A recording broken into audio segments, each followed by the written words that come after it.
on a daily chart. See if you can get an opening range breakout on NVIDIA. It would be nice. Maybe through NVIDIA as well. AMD possibly for the breakout as well. NVIDIA has some big orders at 190.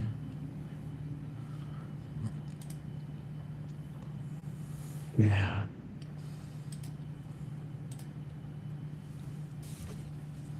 Here we go. Ding, ding, ding.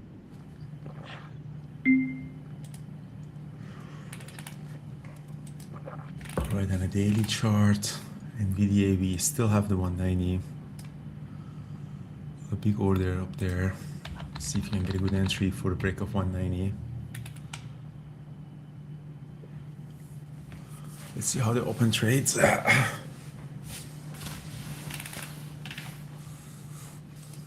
Oh, it looks like it wants to go now. Huge order sitting at 190. Oh, there you go. It's gonna go. Maybe I should have jumped in there. 10 seconds. Shorts on Tesla. I'm gonna go long NVIDIA a little bit. I jumped in a little bit too early for the break of 190. With some big orders at the downside. Ooh, nice. Wow, look at that pop on. Here we go. Yeah. So now I'm partialing here, 190.75. So did you see that? That was a really easy. Yeah, AMD's ripping too. Yes. Here we go. It's covering some Tesla.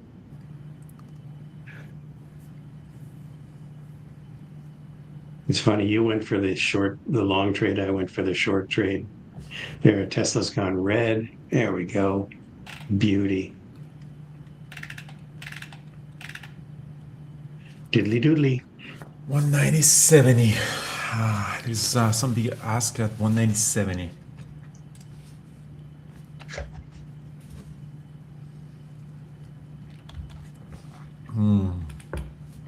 Oh, beautiful. Just covered some more Tesla. Yeah, daily chart looks great. Should have gone through NVDL though. Nice. 190.120, Gary. Good. I kind of jumped in a bit too early because I was really feeling that I might not get. You were chomping at the bit. Is there any news on NVIDIA or no? I mean, is there any news on NVIDIA? Yeah, I was wondering about that just before the open because all the semis looked really strong.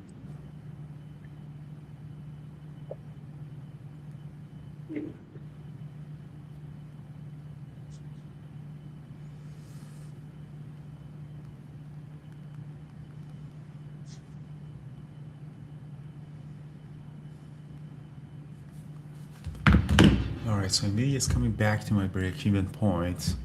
Oh, Ayman had it too, huh? Ayman, you had it earlier. Why?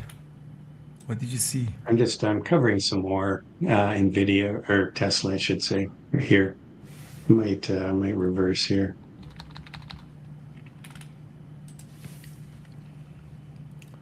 All right, NVIDIA is back to my break-even point, and I should get out.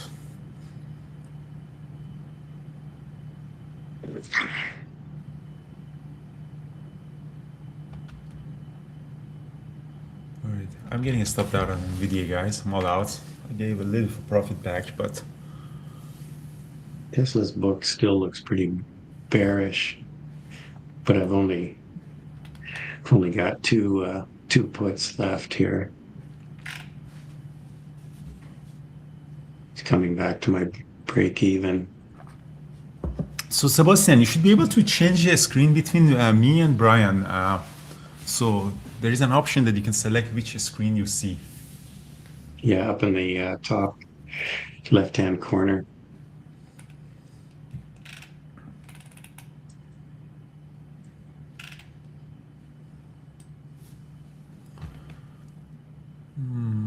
There's still 191. There's some more there. I'll actually get back in NVDA at 190. Let me see if we can get a move toward 191 because there are some orders at 191. I got back in there, guys. Maybe I should do through NVIDIA as well. Yeah, I'm out of Tesla short, so that worked out fairly really well. Wow, AMD really round tripped. SPY has gone red. Qs have gone red.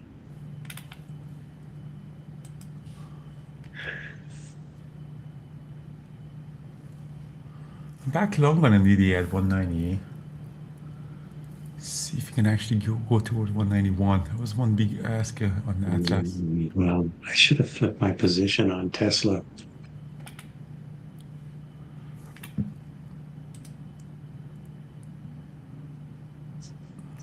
Here, Musk was saying that Tesla is now is no longer primarily a car company.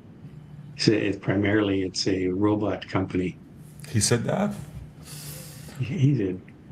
Musk said that. Well, I guess self-driving cars are robots, aren't they? Well, yeah, that I think he included the self-driving car, They're kind of robots. but a lot of emphasis on Optimus.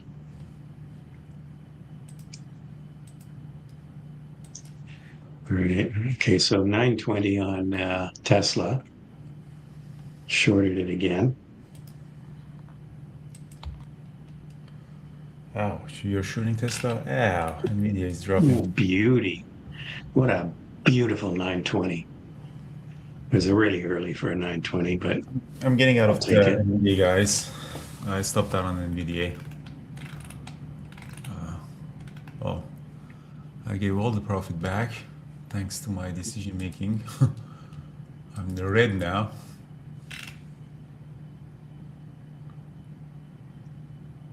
But that would have been a nice break. Yeah, I'm just covered that 920 trade. Came back down to yesterday's low.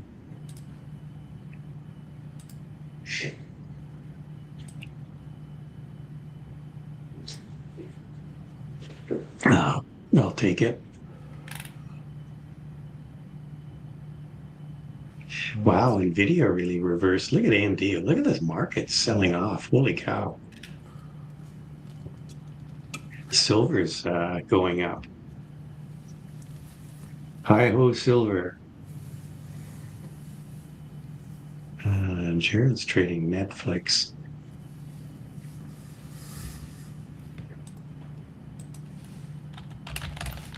Oh.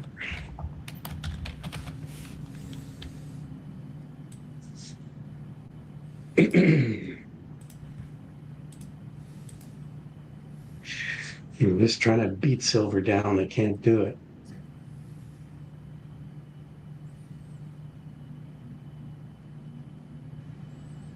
Tesla looks like it wants to go lower. There's there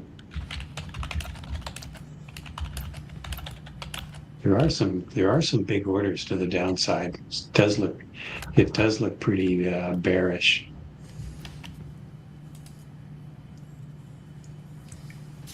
All right, so NVIDIA turned out to be completely bearish engulfing. Yeah.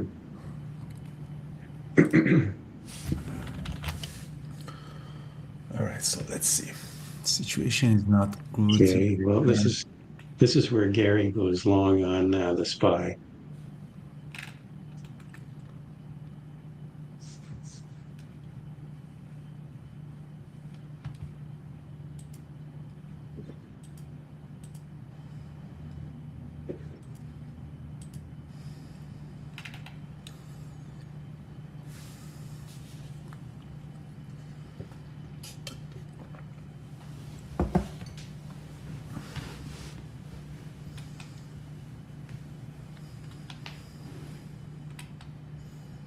Kind of feels like Tesla's got another leg lower here, but it's not a great place to enter. It's kind of flat. It's kind of flat.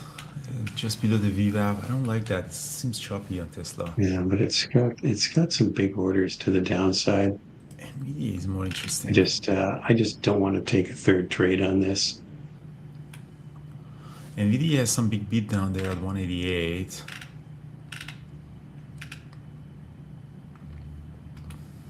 188.30.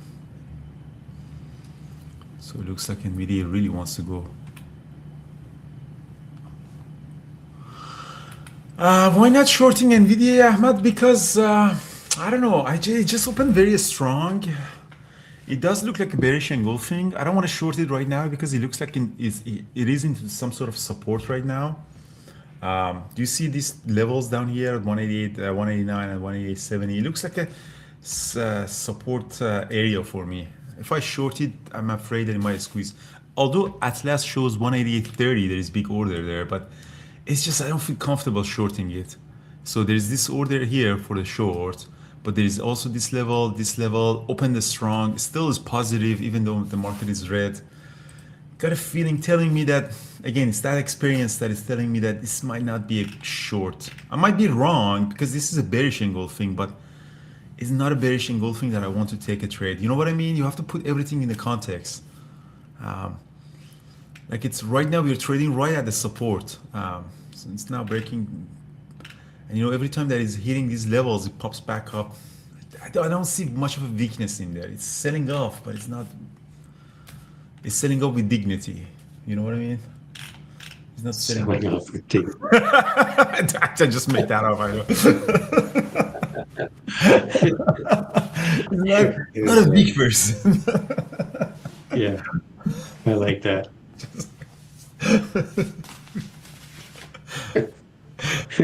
I have to create a trade book on that.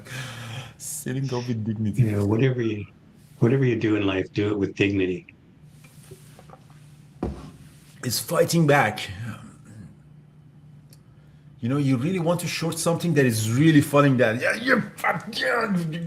it has no power. Like you really want to short something that is really beaten up, like no mercy. And this one still has fighting.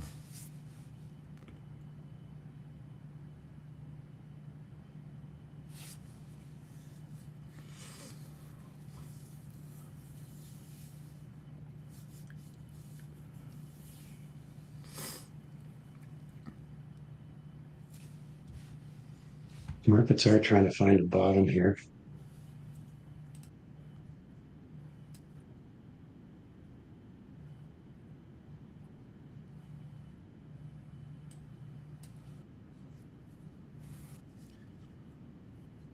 Right. So,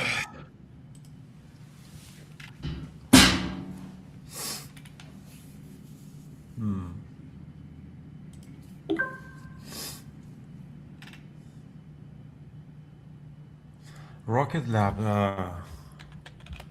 What's Rocket Lab doing? Rocket Lab is selling off too. Without dignity. NVDA. PLTR. Paris. PLTR.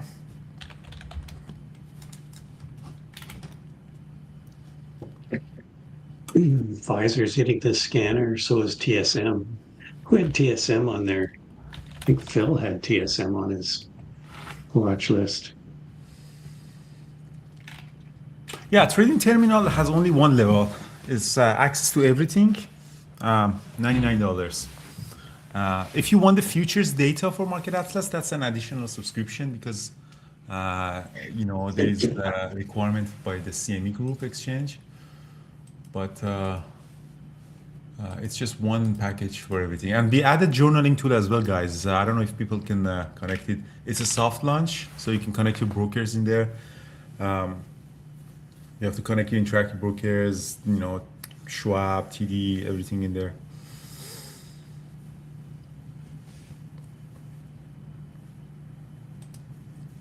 NVDA. Markets took another leg there. Down.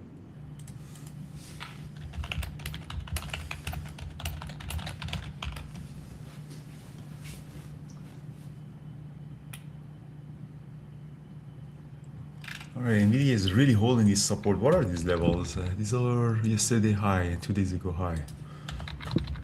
It's really holding these levels, huh?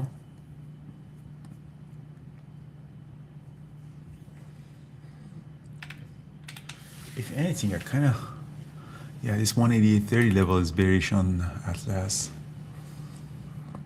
SPY, Q, what's Q's doing?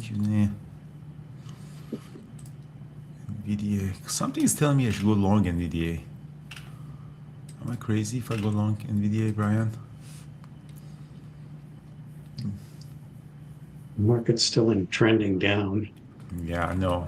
I mean, it is kind of, here goes. See, I knew Tesla had more downside. Tesla. What did the AMD do? There's a big order building on Tesla at, I think it kind of followed Nvidia. It's a big order at 453 now.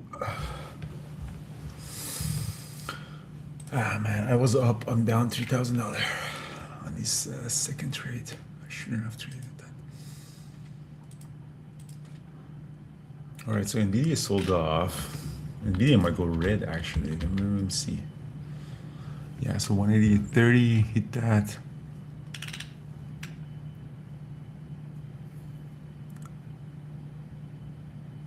Trader Troy. Trader Troy, are you Matthew? Yes, your name was Matthew.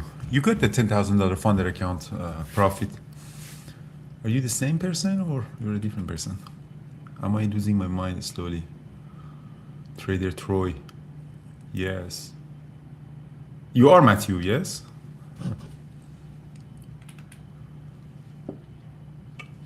You're losing track of who you're writing checks to. I know. I know Trader Troy had some big profits. I don't remember.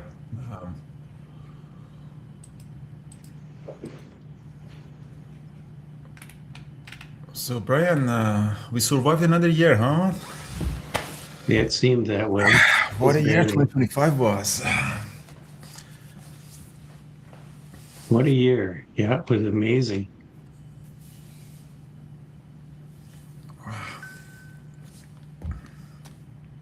Yeah, Hector, I got that Tesla drop again. Wasn't quite as dramatic today, but it's nice that it gave me a second opportunity there of that rejection at the 20 EMA. I don't know where the spine cues are going. Maybe S3. We got pretty close to SPY on S3. Got another point to drop on the Qs to get to S3.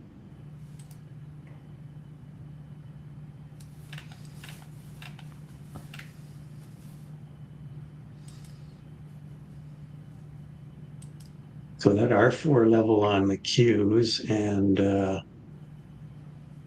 we got above R4 on the SPY, but wow, that was quite the transition. Wow. All right, so if you zoom in on Atlas, Yeah, we might be getting, this might be an area with bounce, huh? where we're going to hold, but I wouldn't take an entry here unless we got to S3 on SPY or the Qs for a long. AMD is moving back up nicely. NVIDIA is gonna bounce. I knew it. But I'm not taking a trade. But Tesla looks like, Tesla is disgusting, man. That's the most disgusting chart of Tesla I've ever seen in my life. It's butchery.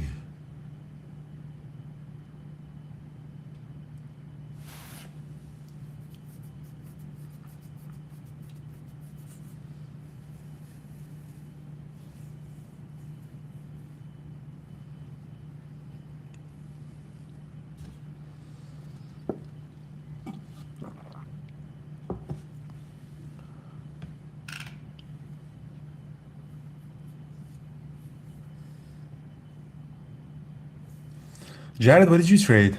SPY.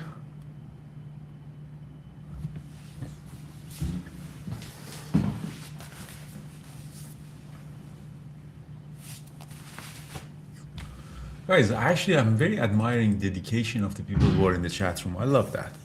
Last day is street trading.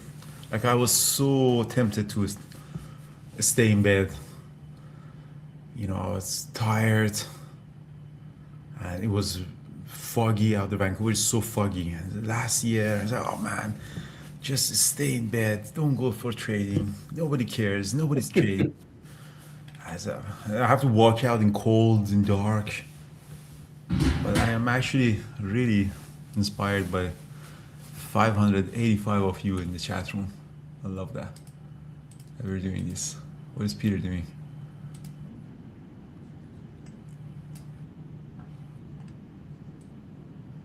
Yeah, I know. I know you can't really have a 920 trade after 6 minutes. Doesn't really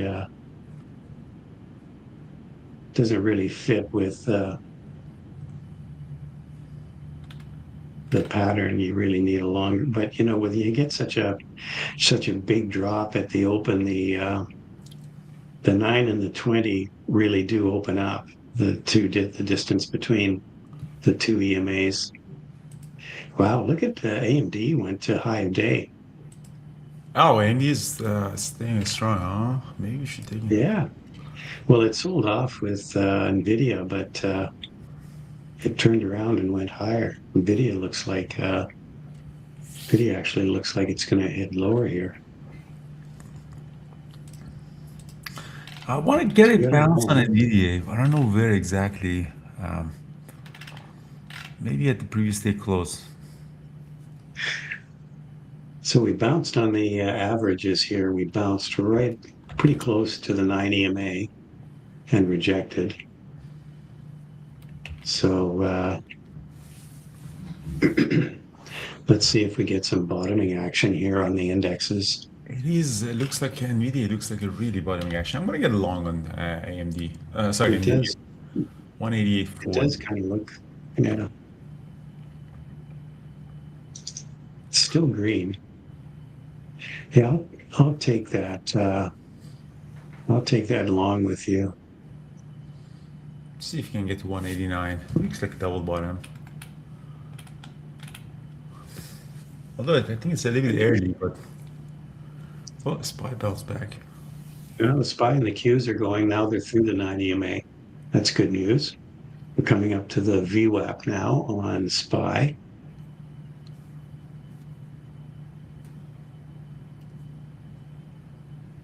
Probably get a rejection here.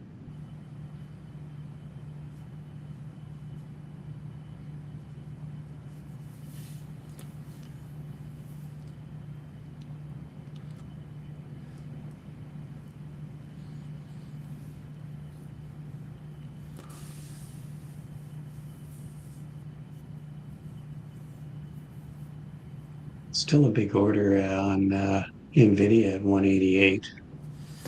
Yeah, there's this big order at 188 sitting. 35,000 shares.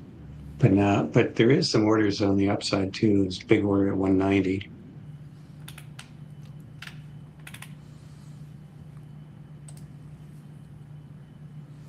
It's quite a ways from where we are now. Look at that. Then what a rejection on the SPY right at VWAP. Wow, AMD's the place to be long. Huh? Yeah, it just stays strong.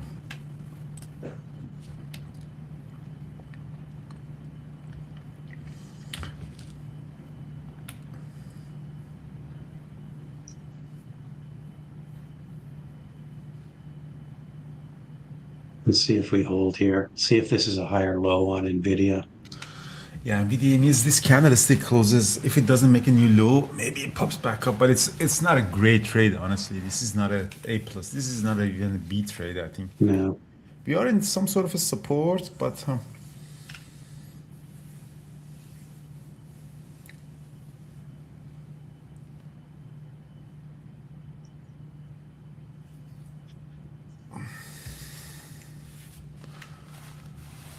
Well, we bounced back. We bounced back after that view app rejection. Let's say if this 10 seconds market makes a new high or no. And this candlestick, I think 5 minute this candlestick closes now. I think this trade's looking pretty good. I'd be happy if we got to 189. 189 it is. That's where yesterday's high was. Okay, the SPY's through the VWAP now, and now the Qs are coming up to the VWAP. Here we go. See, we're making money.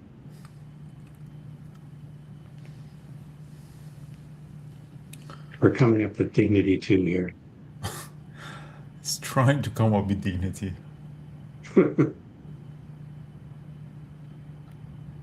What did Paris look like? He took a short on something. What was that, Paris? PLTR. It's short. That was a PLTR. Nice. Yeah, everything. T could have shorted almost anything at the open. I'm getting out of my Nvidia slowly position. I don't know. I have too much share size. I shouldn't have that many shares of Nvidia in this morning. I don't want to ruin my 2025. I just keep 1,000 share maybe. Because I don't want to get. Hector got you a shirt. Did you see that?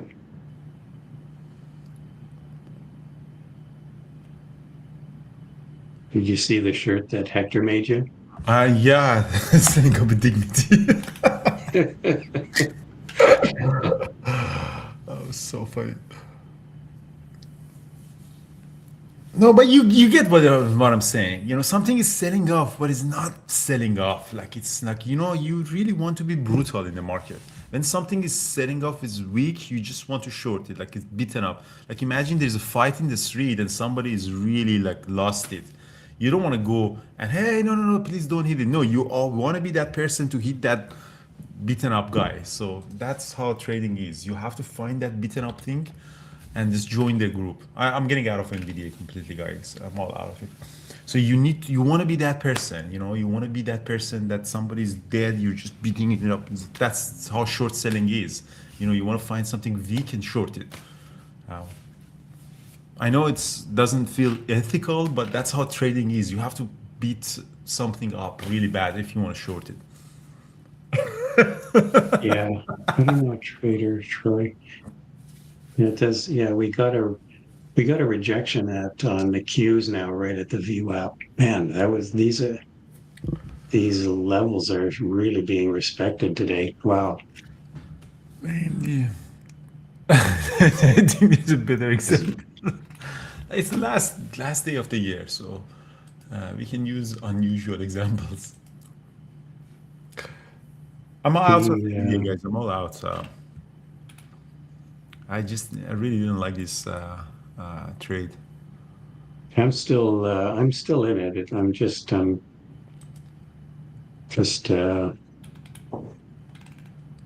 so it's just below my break even. As long as it holds above this 188.25, I have very small size on it, so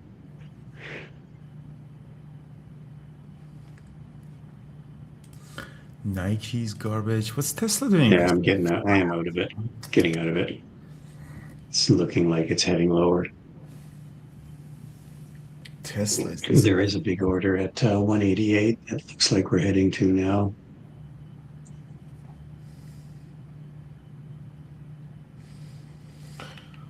Brian, you want to do the meetup in Austin? Yeah. What year? Let's do it. What year? January, maybe the weekend of Saturday 17. What do you think about that? Saturday the 17th. Yeah. Because I'm thinking of moving to Austin, living in Austin. Because I want to go check out the city. Sure. January 17. Let's go. I know Jared's keen. John, are you coming?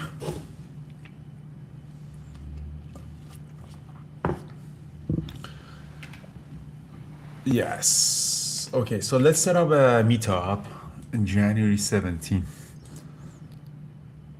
It's not that warm in Austin. You realize that it's not any warmer than it is here. That's even better. At least it's It's sunny. a, it's a little bit. It's a little bit. Oh, wait a sec. Since it's only 7 degrees there right now, centigrade, that is. But it's going to be up at 23, and then oh, the weather's crazy. I honestly, Anyway, last night Vancouver was dark. Vancouver is foggy. Like have you seen the movie The Mist? yeah, You go there, like there's animals coming from hell. It's exact Vancouver is like that. And I was walking alone, and it was me and some homeless guys, and I was wondering, what am I doing here? Like I have so much money, I can be anywhere. What am I doing here in this zombie apocalypse? Like how many days I have left in my life? Like, and right now it's so foggy, Vancouver. Dark. It's not even snowing. If it was snowing, it was nice. We could go, throw a snowball or something. It's foggy and dark, and there zombies are walking. And like, what am I doing here? zombies. Well, it does warm up quite a bit during the day. Now it looks like Nvidia's coming up. Nvidia, yeah, it looks like it wants to pop up, but I'm not going to be in there. Yeah, I think we're kind of getting into Chop Fest. Wow, AMD dropped like a rock again. There's a big red candle. AMD, Yeah, you see the algos are just pushing stuff all over the place. Nvidia's or Tesla's turning into a chop fest. Oops, buying cues are heading lower.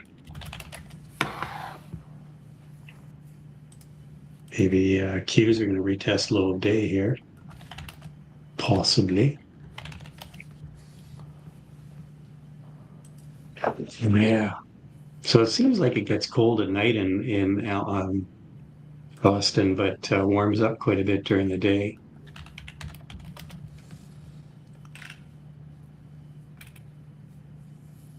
Happy New Year, Trader Troy. Yeah, I love Arizona too.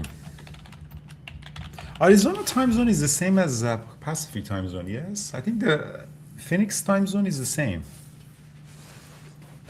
Phoenix? Yeah. I think sometimes it's the same. It depends. I don't think they do. I don't think they do daylight savings. So I think sometimes it's the same, and sometimes it's an hour ahead. Could be wrong in that. Don't quote me.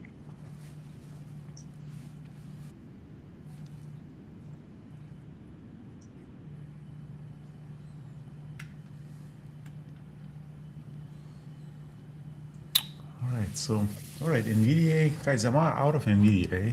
If NVIDIA sells off, it doesn't look like a day that crazy volatility, but it makes a fire high higher than 5 minutes.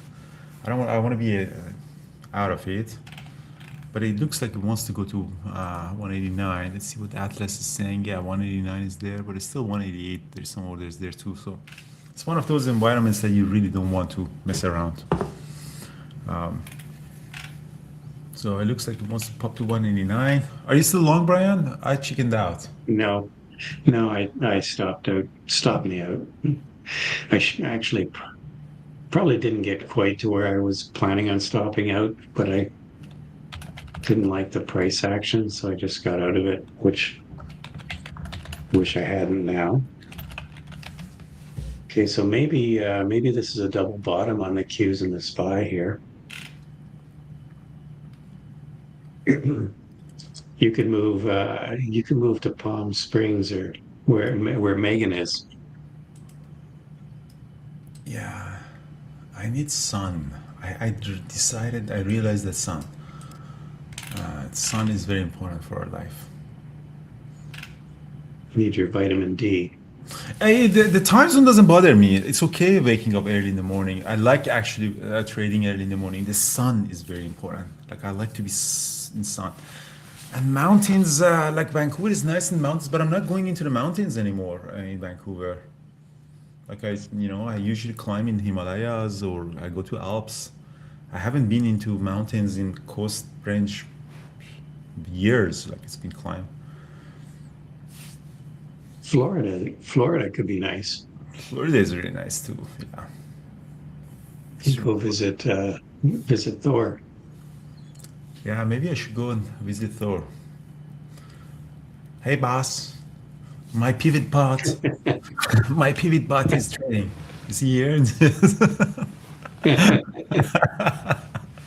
Hey, boss, my pivot bot called the S3 to R3 reverse. Gotta like Thor. He's not here. Otherwise, he would Oh, have here said, we go. Here we go. yeah. Yeah, And Nvidia's coming up now. And SPY doesn't. There doesn't look like there's any enthusiastic buyers for the SPY quite yet.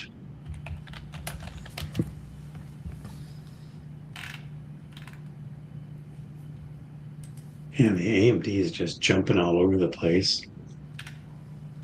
he's discussing. Nvidia still is making even though it's disgusting, it makes a higher high, higher low on a 5 minute.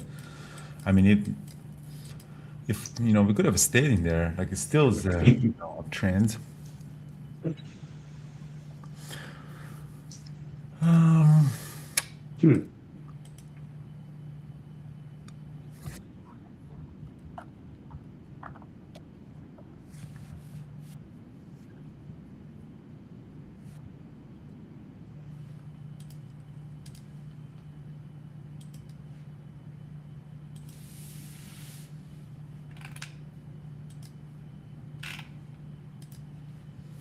Nvidia did 189. So see, there's big order 188, 189. It's gonna hit the 189.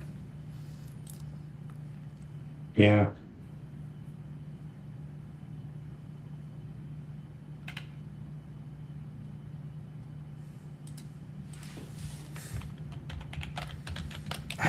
Damn, Nvidia popped up to 189. Did you get Yeah, back in there? I'm trying No. a, No? I'm trying a small long on SPY. As long as this level holds right at 685.50, just and the Qs are coming back up. So um,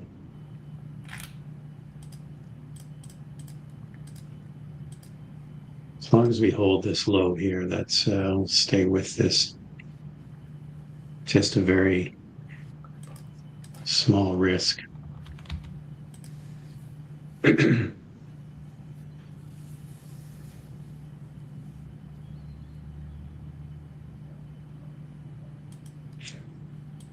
Wow, yeah, I think this is Nvidia came back up to touch the VWAP, and that's where it rejected. Yeah, what's Qs doing? Qs are garbage. Market is really flat though. Like I got a feeling that market has really no. I can feel that like it's before New Year and the whole week it was so flat. Like there's not much volatility. Yeah, well, it's just a lack of volume. Yeah. Well, I'm up $3,000. I'll take it.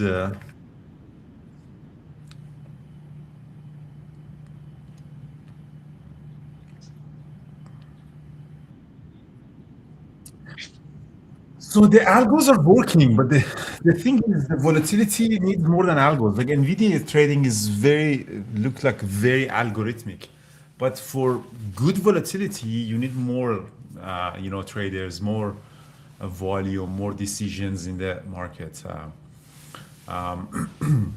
Yeah, I mean, we knew these last 2 weeks of the year were going to be lower volume. Although the president might come and tweet something, the president might say, "Hey, no tariff or tariffs or something like."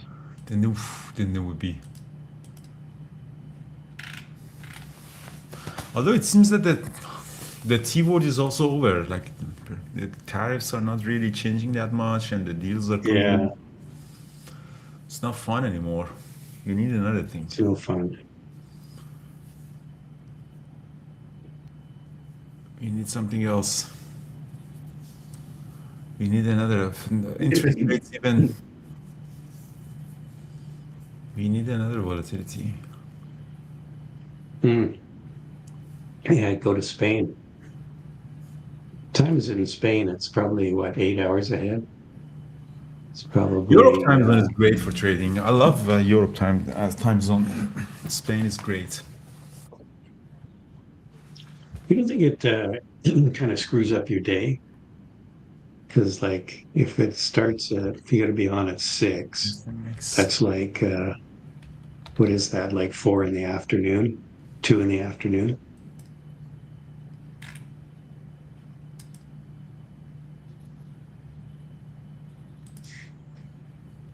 .6 hours ahead.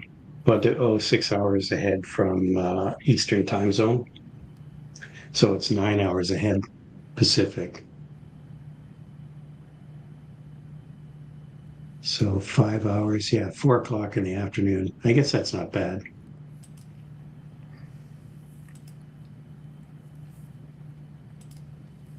Wow, guys, I'm today for is really like, I mean, it's really disgusting. just Like, gonna you get look at Tesla, like, it's the most choppy price action I've it's ever getting seen. ready. It's getting ready to get stopped out here.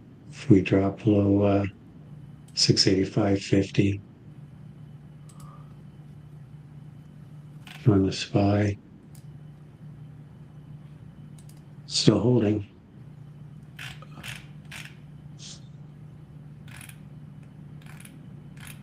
Yeah, guys, it's very important, guys. Not Actually, sure.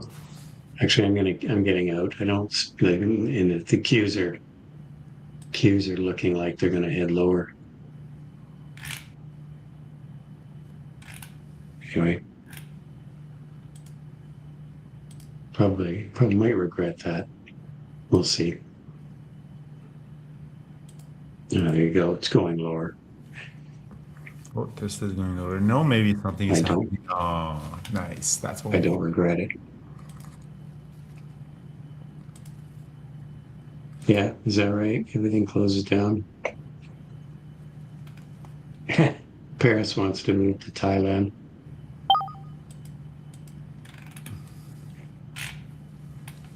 He's Yeah,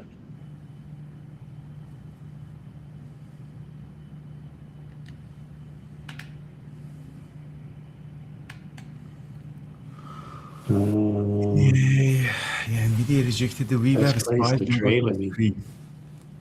best place to trade during the winter. I mean, there's so many nice places in the world to go. Yeah, Tesla. Look at that. Tesla broke down again. Oh, Tesla is interesting now. Tesla is going down. Oh, The okay. 10. That was a nice trade with 10. Kind of kind of looked like Tesla was going to try to break out above those moving averages and then it just rolled over.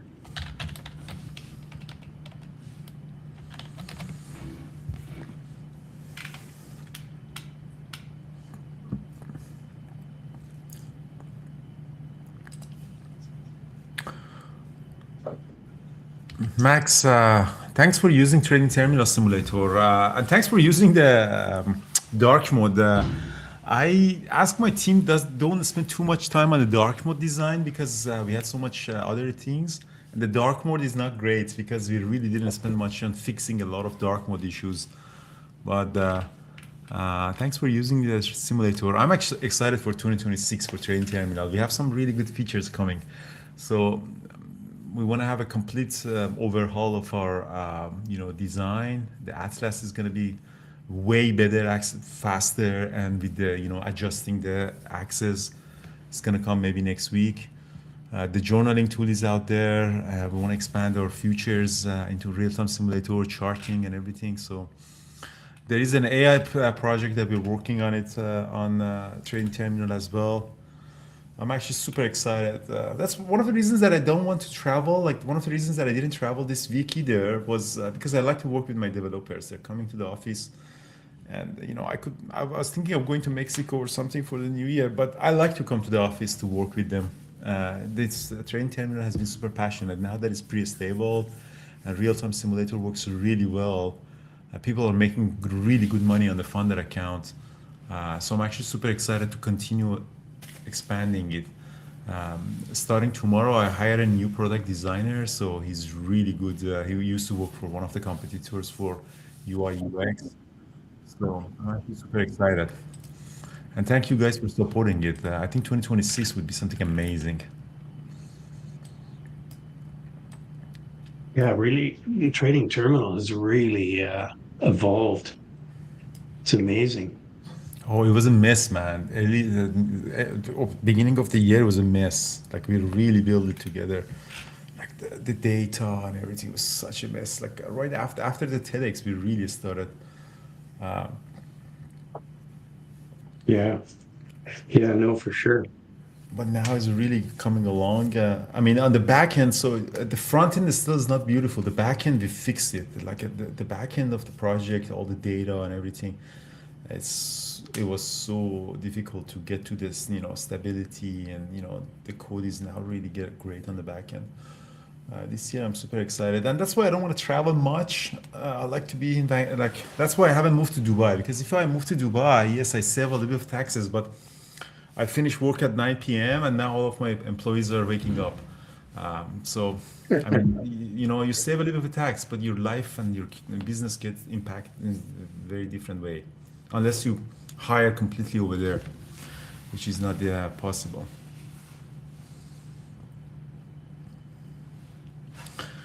Cool. I have a couple of Atlas screen open at the same time and not click back and forth. So Angela, I don't use any hotkey, so that's my keyboard. No, nothing in there. It's very simple. My hotkeys are super simple, and we're gonna actually add hotkeys for trading terminal, very similar to what I have: Shift 1, 2, 3, buy, partial, sell. So we're gonna have that, and don't make it very complex. Like I'm making millions of dollars with this hotkey, like with this keyboard. Like it's very normal.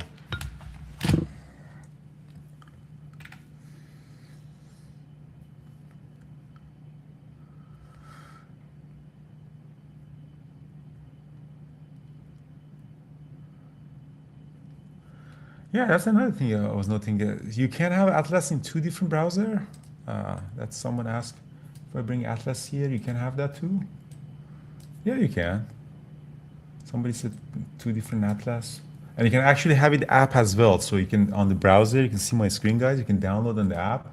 You can open it on the app as well. So it's like a Windows app. So you don't have this browser type of thing.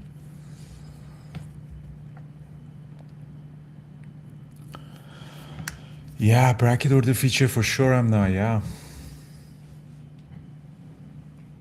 It's the futures are doing. Futures are bearish, huh?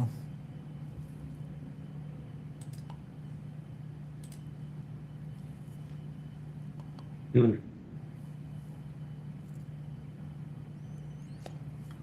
Yeah, I have four monitors, Zephy. Four monitors is good. Four monitors are very good.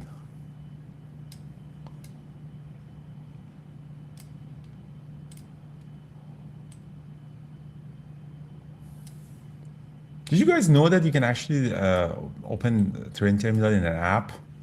Did you know that? Yeah, it's pretty convenient. All right, the SPY is making the new low of the day. I think NVIDIA is probably going to head lower. I don't think something is interesting happening.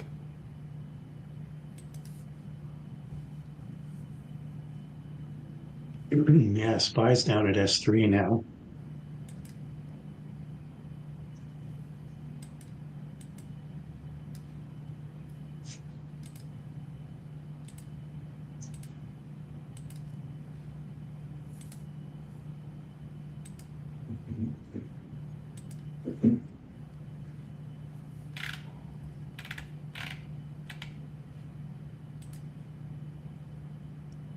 Okay, so January 17, Austin meetup.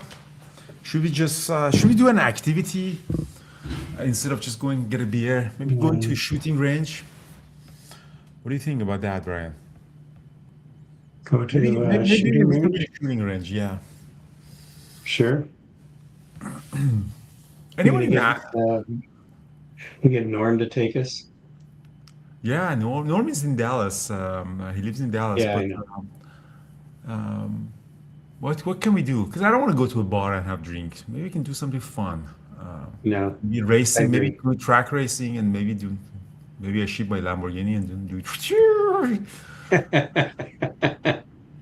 No, seriously, like, you can ship your car and do whatever you want. Uh, paintball, no, paintball is I don't want to lose my eye. Play golf if possible. Yeah, do something fun. There you go. Maybe a shooting range. Yeah, it could be good. John, let's have a chat together and maybe let's come up with an idea to do something in Austin. Because I like to have a like 1 day or half day. We can have a meet up and maybe shooting range is nice because we can spend a couple of hours there. There are lounge area. You can have drinks and food, and then you can also, play with the guns. I like to shoot. Like first time I went to Texas, Norm took me to the shooting range and I shoot AR-15. It was really fun.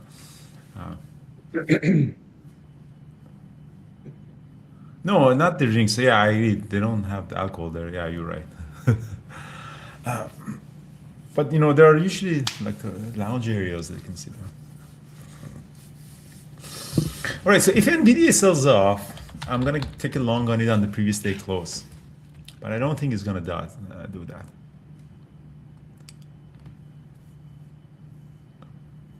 Yeah, I know alcohol and machine guns not a great mix.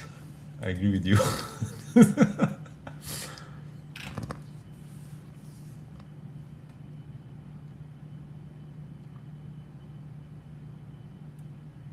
We could do indoor skydiving. Indoor skydiving. Yeah. So like a giant vertical, it's a giant vertical wind tunnel. Oh, is it in Austin? I'd love to do that.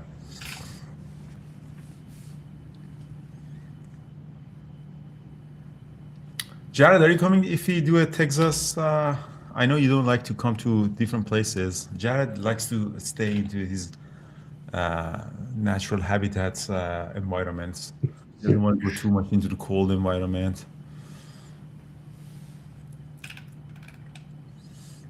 Okay, here we go. Looks like we're kind of trying to bounce off S3 here.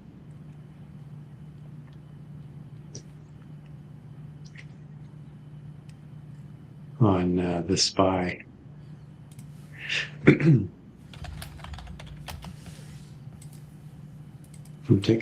I'll try another, I'm going to try another long On on the Tesla? SPY on this bounce off S3. Looks like NVIDIA is trying to come back up again.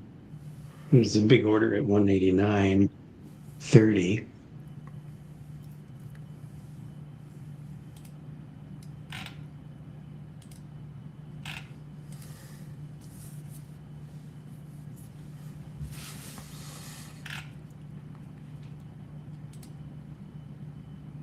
Hey, Will, have a good New Year's. We'll see you. We'll see you next year.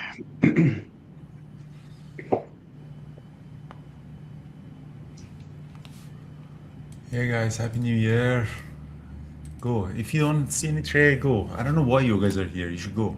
I here because I have to work. Because Peter kills me if I leave now. Uh, I don't know why you guys are in the chat room. Go. There's nothing to trade. Please save yourself.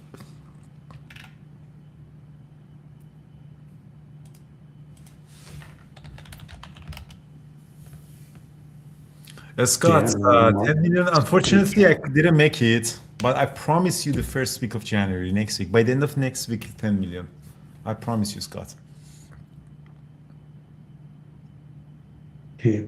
pivot bots calling a reversal too on the indexes.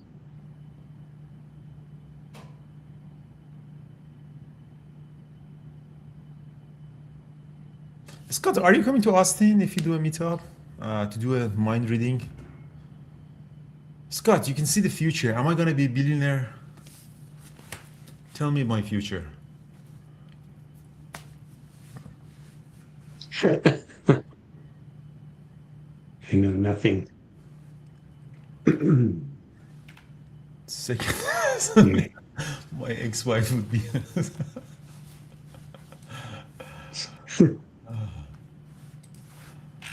All right, so let's get back into character, guys. Let's find something to trade. I'm long the SPY with a 685 calls. Let's see if we can break through this 9 EMA right now.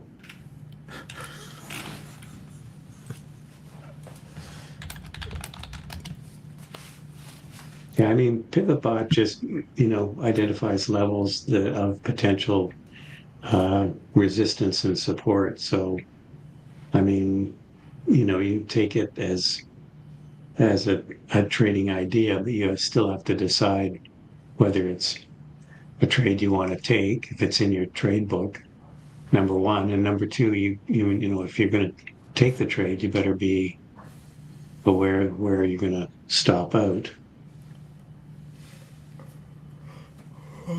If it's wrong, because the pivot boat won't tell you where to stop out. So we're getting a little bit of a move up here on the SPY.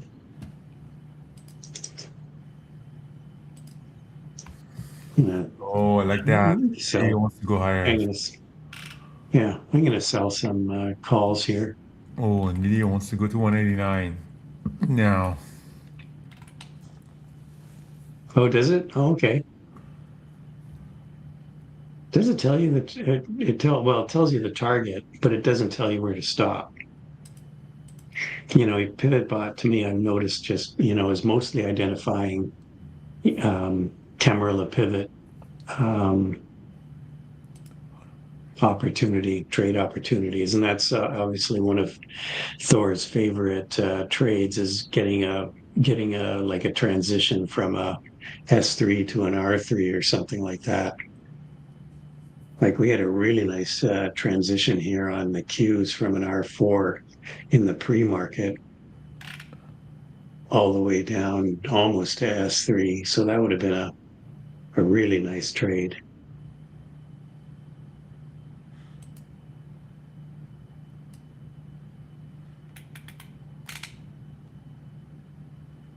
NVIDIA's back up to the VWAP. So we did a 920 on the SPY right now.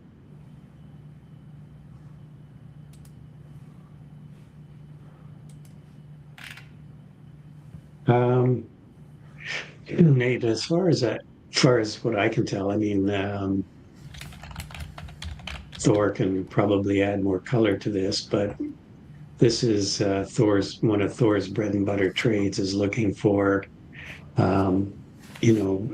transitions from extreme levels on the SPY or not necessarily the SPY and the Qs, but on any index or any stock. So you're looking for a top at a Camarilla pivot level, and then you're looking for a transition all the way back down to or back up to an opposite pivot level. And Thor really tries to stick with those trades. He doesn't try to scalp them. So his strategy is to maximize the profit that he can get on a trade like that. So the example this morning, great example this morning would have been the QQQs, where we got up to R4, and we transitioned all the way down almost to S3. I think Thor would still, if Thor was trading this, I think he would still be short because he would still be looking for that S3 level to hit his target.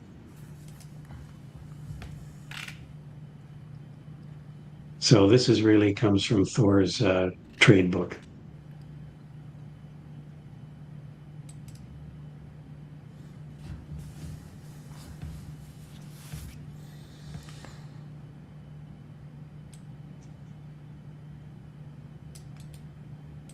I have not. I've noticed when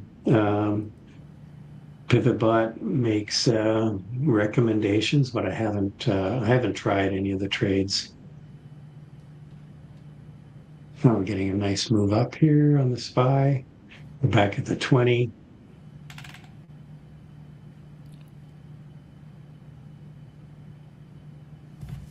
And really one of the reasons is that it's not a. I watch the pivot levels and I watch for rejections and bounces at those pivot levels.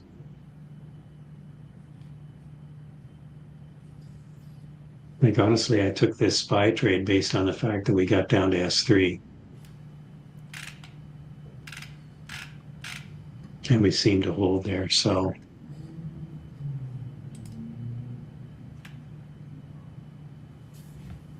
but I don't think I don't have the patience that Thor does to hold this thing all the way, say S3 to R3 would be the long-term trade, just holding until it got back up there.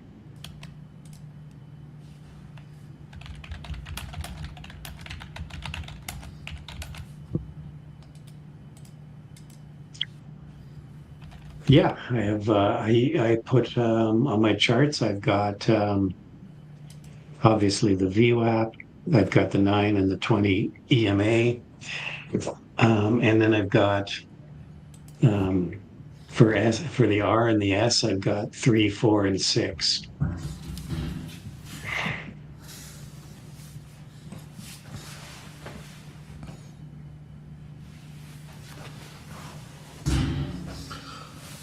All right. Well, this time we couldn't get through the 20 EMA on the SPY.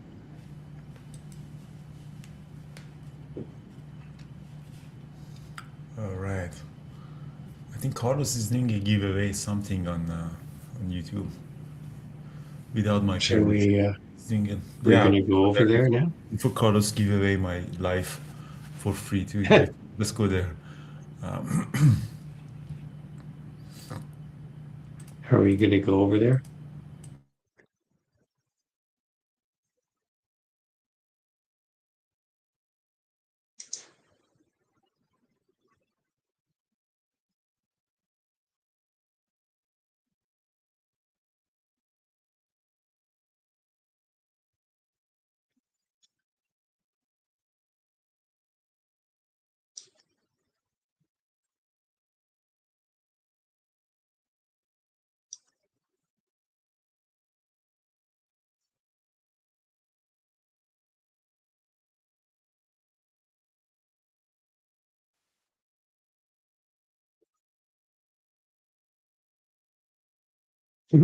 Nate.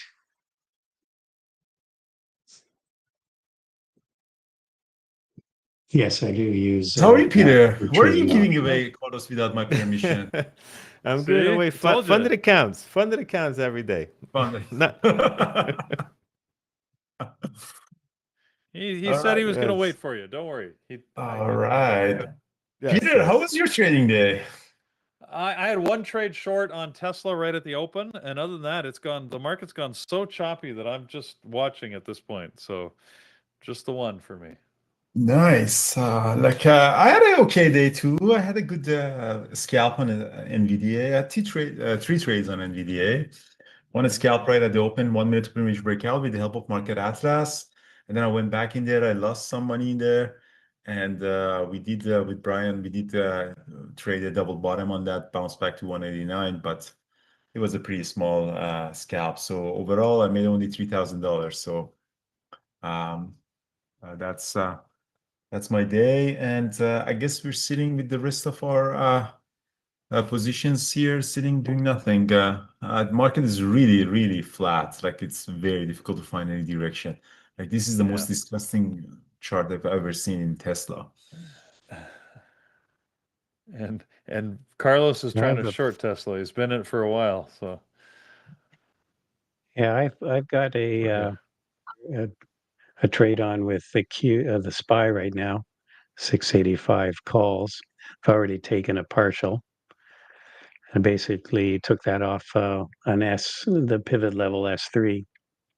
It seemed to hold there. So still holding a little bit of that position. But yeah, I got another nice short at the open on Tesla today.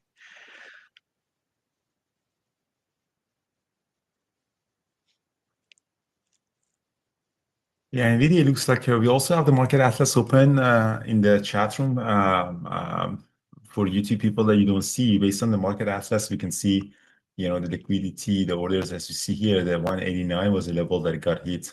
189.30 now. There's 188 level here. So the Atlas is really indecisive. If anything, it's bearish down here. So I don't want to really trade anything at this moment. And again, when there's nothing to trade, guys, don't trade. It's just nothing going on. Yeah, I think I'm going to get out of the SPY trade. It doesn't seem like I'm still green on it. As far as silver goes, yeah, we got the CMA again raised their. I guess they didn't get the desired effect yesterday or day before, raising the margin requirements. So I think they raised them again. So again, we're getting a sell-off based on that margin requirements. Honestly, I was looking at it on the weekend. If you were watching my swing trade videos, okay, the SPY's going to come up after all. Okay, if you watch my swing trade video on the weekend, which I do, yeah, I was mentioning that silver was just going parabolic, very extended from moving averages. So I did end up exiting some of my silver position just because it was just so extended. So we're getting a bit of a pullback here. I still think gold and silver are long-term holds.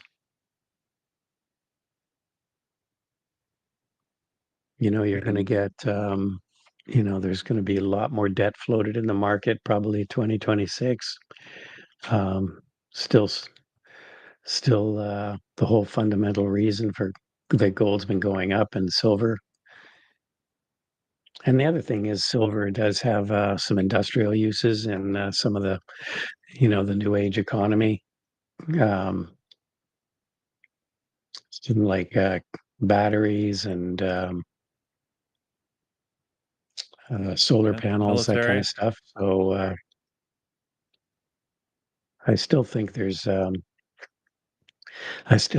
fundamental case to hold gold and silver. It's just that the stocks and the whole, and the commodity itself was just going ballistic.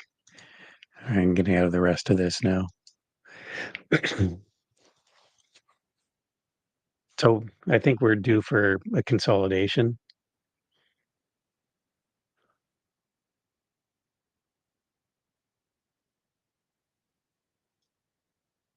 We decided to have a meetup in January in Austin, January 17, the weekend of January 17.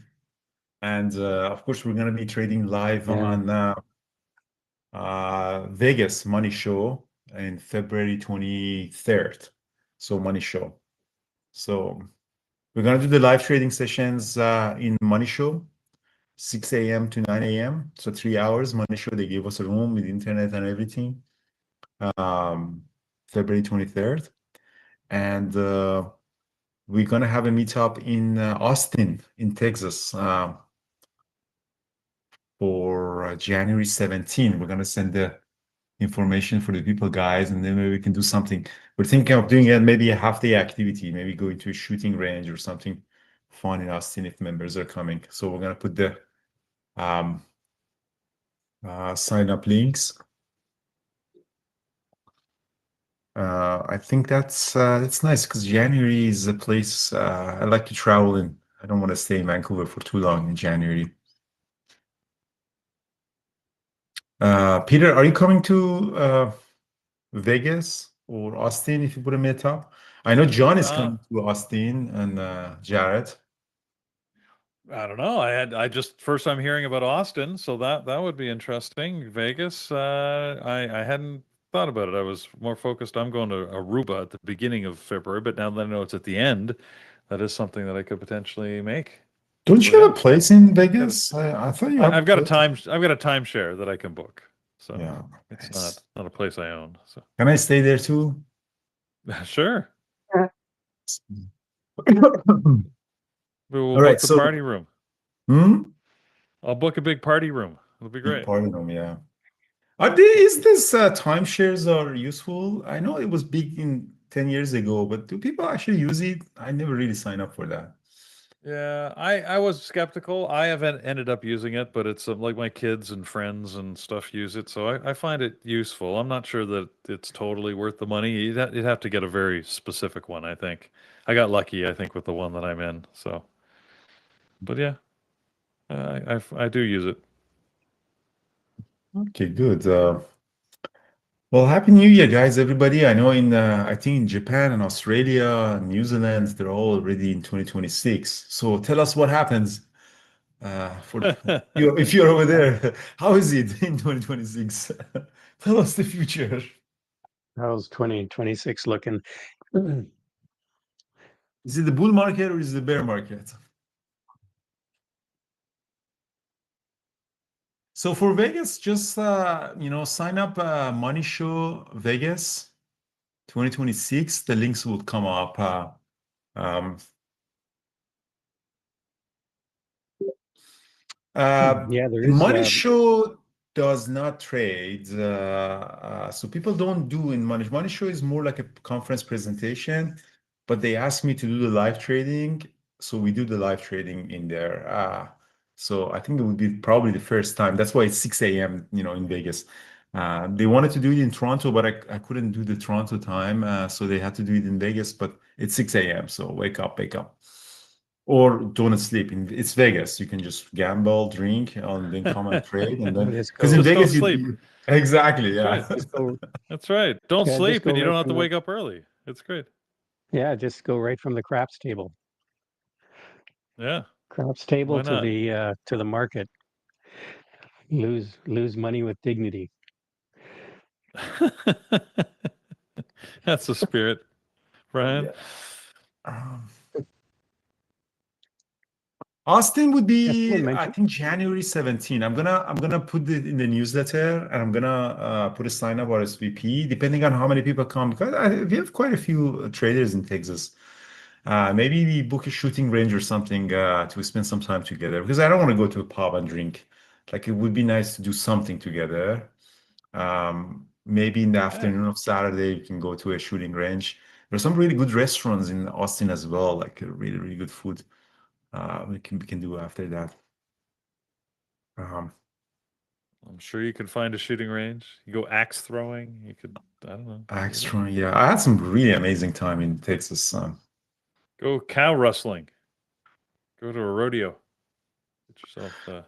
Yeah. So dude is we'll have asking. Yeah, it'll be Go a ahead. BBT meetup. Yeah, we'll usually if we travel to a city, we'll arrange for a time and place to meet whoever wants to show up. You don't have to be a BBT member. Anybody is welcome, or everybody's welcome. So dude is asking a question. How much was the percentage of, like, I'm usually mostly a long trader. I think like 80% of my trades are long, 20% of them are short. So I'm mostly a long bias trader. Yeah, I'm the opposite. I would say I'm mostly a short bias trader, and it was funny because this morning Andrew went long Nvidia and I went short Tesla, which I even commented in the room. That's sort of typical of us. I'd find a stock to go short. He'd find one to go long.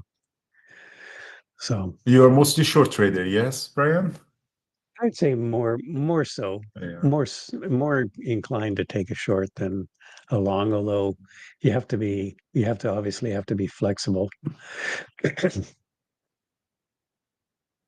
Yeah, someone raised an interesting point about silver, and I had forgotten about this, but yeah, China has added silver to their list of rare earth elements that they're limiting export of, or at least they're planning to.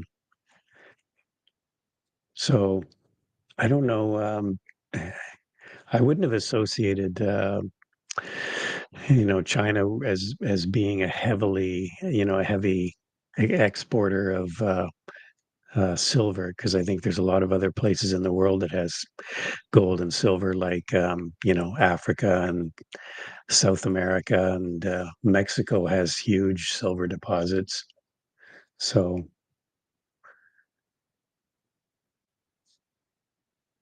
even Canada has a lot of gold and silver.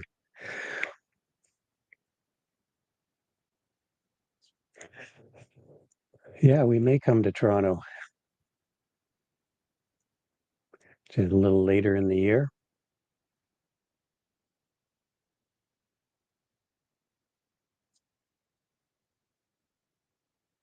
Market's still selling off here. There's still no enthusiastic buyers.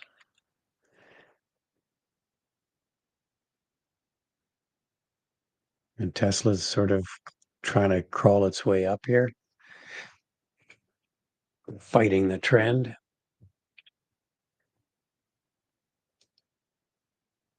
So the There's a plan big for one. tonight, They're somebody saying asking that. YouTube yeah, question. Sorry, go Yeah. ahead, Brian.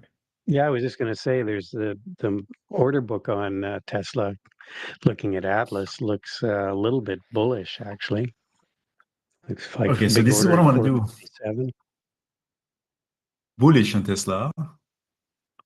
Yeah. Ah, oh yeah. Yeah, it's low volume. Yeah, exactly. Yeah, I mean, we've just got I mean, these 2 weeks, they're short trading weeks. They're typically weeks that people take time off.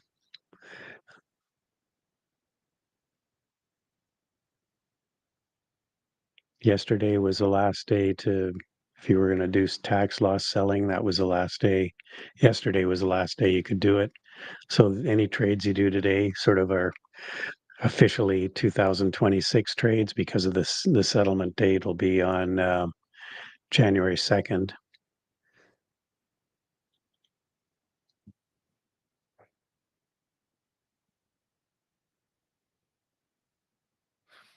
Andrew, were you about to tell us what you're going to do for New Year's Eve?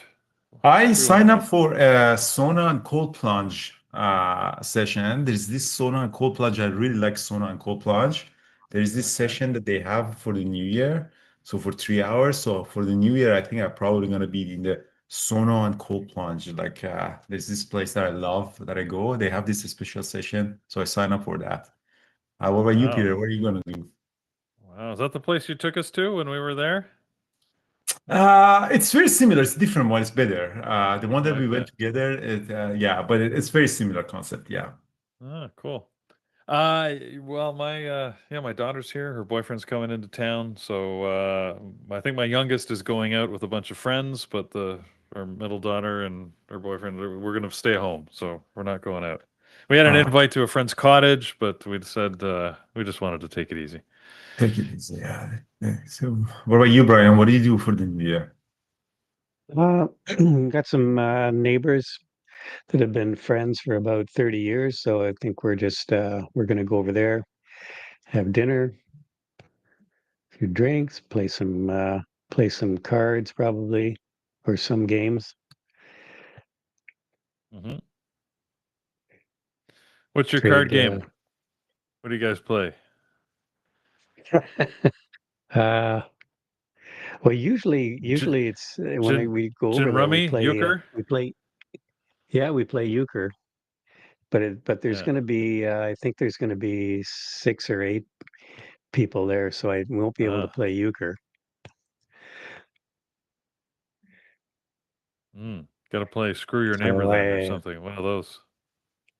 Yeah, exactly.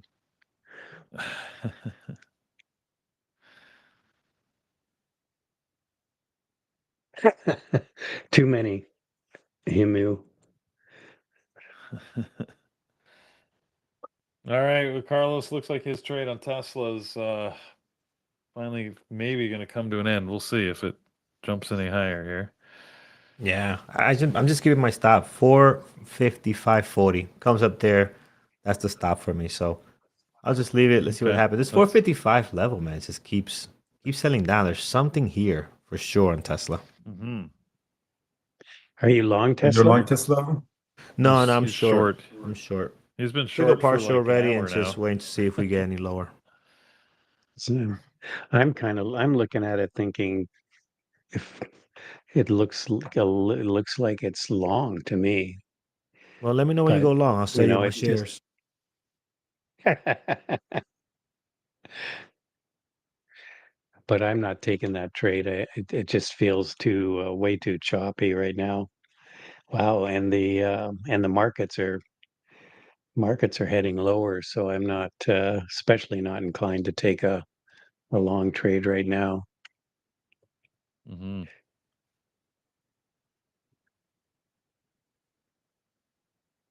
You're not buying into Optimus. No, I'm for it. I like Tesla, man. But I like trading it short here, so we'll see. I don't know. Carlos, did you It makes sense. yesterday? Are we on X again today? We're Yes, always on we X are. now. Yes. Okay, all right. Just making sure. So yesterday you sent a message to Elon suggesting that he make a trunk monkey, that you wanted to see robots in the car that would like, a robot in the trunk that could get out and like do things for you.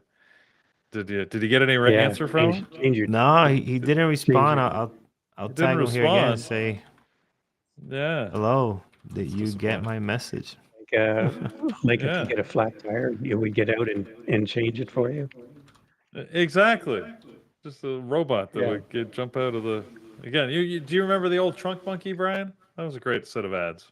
Uh, They were. no, I don't remember that. No, there was a car Trunk dealer monkey. that put on these ads that basically they said their cars come with a trunk monkey. It's Oh, anyways, okay. they were Must have quite been hilarious. it. Literally, it was Must be a. literally it was a monkey that lived in the trunk that got out and like it beat up criminals or changed your tire for you or did whatever, and you just Oh, okay. get a robot Oh, it version of must it. be. Must have been an Ottawa thing. No, it was out of the States somewhere. It was viral back when the interweb started back in the day. Okay. What happened at 10 o'clock today that US dollar started getting stronger? Is there any number came up today? I know it was jobless claim today. Yeah? Yeah, No. that was at Yeah, 8:30. we We had didn't have any jobless. economic data. Yeah. I think at 10 o'clock, no? Yeah. No, nothing at 10. Because the US dollar started rallying.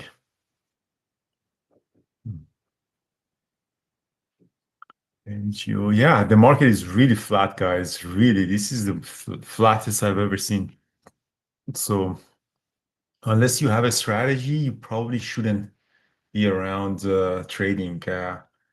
Like as No. soon as my time is up, I'm gonna leave because there is nothing going on here right now. Yeah, nothing to see Pretty here. quiet. Nothing to see. The only thing, the reason that I came here is because if I don't show up, Peter is our, HR. He manages people presence. So Yeah, don't make me write in your Don't file mess. again. So Yeah, Peter, don't I mess want with to the have a fair. question, Peter. What was the highlight of your 2025? This is a serious question. What was the highlight of your 2025 in terms of trading? What did you learn? In terms of trading, okay. I mean, there's no specific trade that I would point to, but in terms of trading, frankly, it was starting to trade the open. being here in the morning has caused me to focus on the open. It's the first time in a couple of years I've actually changed my trading strategy and style and added something new to it. So it's been a good learning experience, and it reminded me how tough it is to learn a new trading strategy. So I think that's sort of been the highlight. It's a good reminder sometimes because you do this for a while and you get into habits, right? And then it's interesting when you start to try something new and you realize, okay, how tough it really is and the focus you really have to put on building a new strategy and a new approach. So that would be my personal trading highlight. What was the biggest loss that you had in 2025? Biggest single loss, like single trade loss? Yeah. Yeah, I mean, I didn't really have one because I'm very good at stopping on my stops. So, I mean, I had a bunch of my max loss. So I guess my biggest loss was $200 because that's where my stop loss is. So I don't think once did I ever break it this year. So that's good. Nice. So what are you looking for in 2026? What's the trading wise and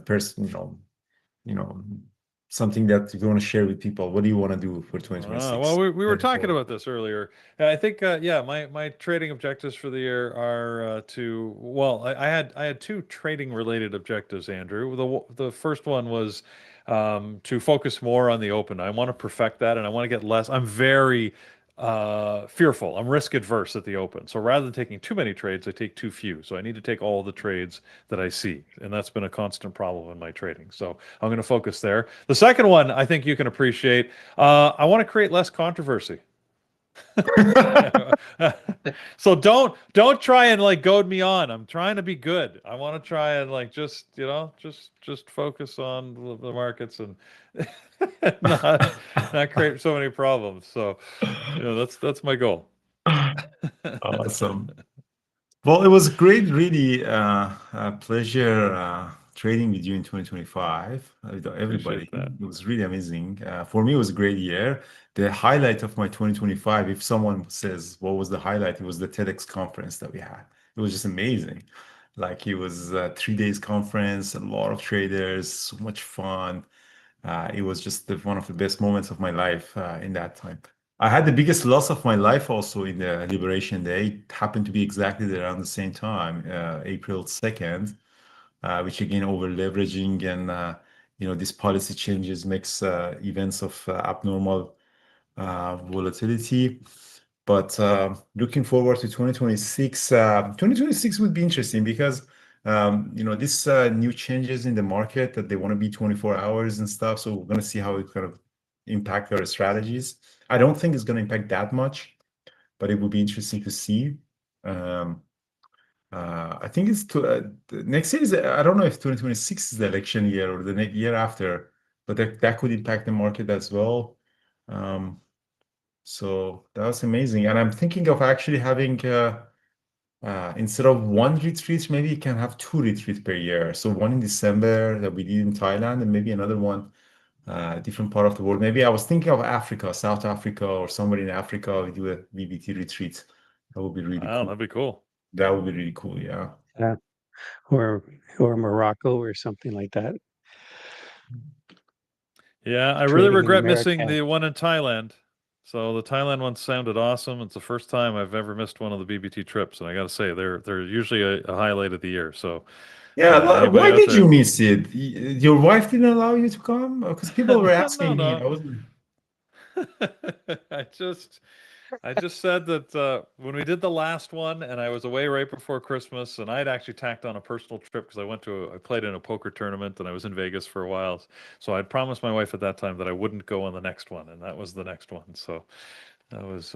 It's not that she didn't allow me. I made a promise. I wanted to. Why didn't keep you? my Why promise. didn't you come with her? She didn't want to come. She had to work. She didn't want to take the time off work. So. Yeah, I don't know. She doesn't like me either that much. I know, but That's absolutely not true. This whole work thing just gets in the way of all the fun. Actually, the funny thing is, Andrew, she actually likes you a lot. She doesn't always think you're the best influence, but she likes you a lot. oh, really? Yeah. I mean, if she doesn't like me, I don't blame her. Like, you know how I am. I'm always making bad jokes and saying bad Well, words and stuff. she's worried about her daughters. I know. I'm actually worried about your daughter as well. All right, so I'm not going to make that Let, joke. let I it know, all out now, Nathan, guys. you're Let it all out now so we um, can start the year correctly. Let it out. Start the year fresh. Yeah, yeah. all right, so Nathan is here. Nathan, you're coming to Vegas, yes? Trading with us live? Yes, I am. Yeah, I was actually Perfect. trying to get my ticket for the money show just a few minutes ago. It looks like to call him or something. What do you mean tickets? There's no ticket for Money Show. Oh, I You don't have need a ticket registered. then for them? No, for not for the conference. Oh, Hotel, I get it for you. You just need the flight. okay. I Yeah, actually I booked it. already, I We're already staying in got the flight. Paris. We're staying in Paris, so and the conference is in Paris. So Yeah, I've stayed there before. It's nice. yeah, it's nice. So we're gonna go to Paris in Vegas. Guys, Happy New Year! It was a really Happy great New Year year to for me. all of you too. And some It's of been you great. already in the chat room already in 2026. For those of you who are in the future, tell us how it is. And it was really great year for me, and I'm really grateful to have this community to trade with. It really, I wake up every morning to come to join the chat room. It's not about the money; it's about just being part of a community and building something cool together. Like the Atlas and Trading Terminal that we're building, and the whole community and education and everything that we're building together is really amazing.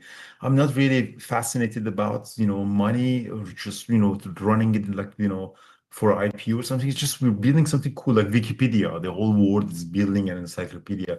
Like I like that. I really fascinates me. I'm really grateful for every single one of you guys for coming, sharing, spending your time, energy, and sharing your time and journey with us. So we'll see you next year. Tomorrow market is Yep. closed. Friday I will be trading. Yeah. We want to do the giveaway. Yeah. Yes. Sorry, I'm just jumping out. Yes, let's do it. Happy New Year, everybody. Hashtag funded, guys. So hashtag funded. No, yeah, hashtag funded. Yeah, hashtag funded for the giveaway. Go ahead, Brian. You were saying something? Oh, I was just saying Happy New Year to everybody, you included. Oh, thank you, sir. Yeah, what are your big plans, Carlos? You always have huge plans on New Year's, right? No. Actually, it's hashtag BBT, guys. So sorry. It's hashtag BBT. I messed it up here. No big plans for me. I'm like, why is nobody joining? It's hashtag BBT. All right, there it is. Hashtag I have BBT, it. guys. Hashtag BBT. Carlos is misleading people. That's Misleading what you Already teach people in celebrating. onboarding. Already That's why. celebrating. This is That's why like they're losing. it's like the daycare in Minnesota's right now. This is what's happening here. All right. Learning center. Oh my goodness. You But going no, to Nathan, Vegas, no Carlos? plans for me, man. Just gonna hang out with my brother and the kids and just Nice. no big plans. It's gonna be cold today for the New Year's ball drop. It's gonna be freezing Oh, out there, yeah. man. So if you're planning to go to that, make sure you bundle up. It's gonna be brutal today. So I plan on just going skiing. I have night skiing here off the mountain we live off of. So go do a little bit of that, maybe grab some dinner and go to bed early. I doubt we'll make it to midnight. It's too late. Yep. All right, guys, here we go. It looks like we got everyone already. And the winner for the funded account today is going to Leon Lee 123. Congratulations, my friend. You're the winner. Congratulations, brother. And again, if you didn't win, we'll do it every single day, guys. So we'll do it again on Friday. We'll see you then. So congrats, Leon. Email me, carlos@bearberrytraders.com. All right, guys. All the best. I'm handing it over to Nathan and Okay. Brian in YouTube and You got chat one, room. everyone? Paris and Carlos is coming. Paris and Gary. Sorry. Ciao. See you. Ciao, guys. See you next year.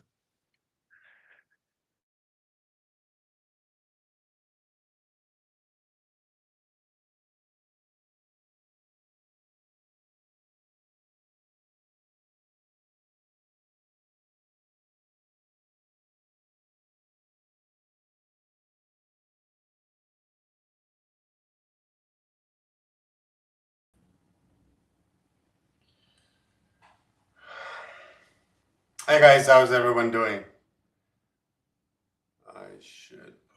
I am currently in a reversal on SPY. Let's see, I'm just hoping for 684.90.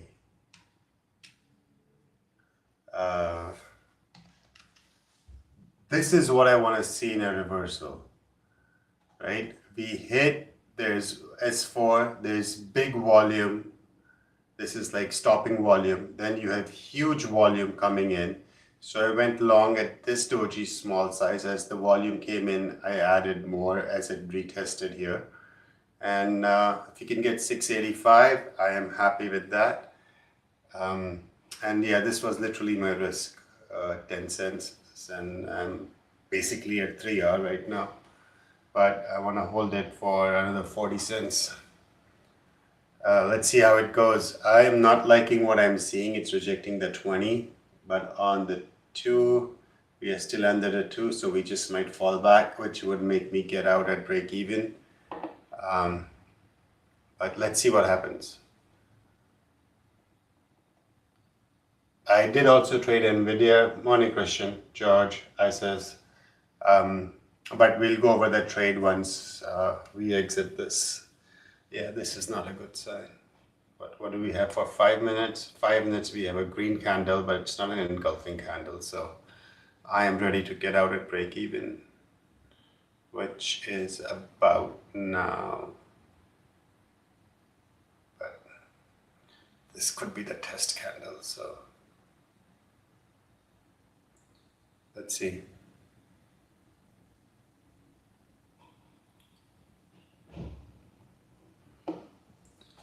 Yeah, I didn't like that fact that we didn't close over the 20, over the 9.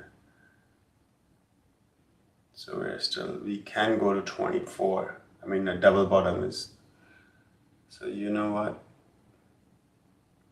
Let's see. Yeah, and then the volume came back in. And now if we,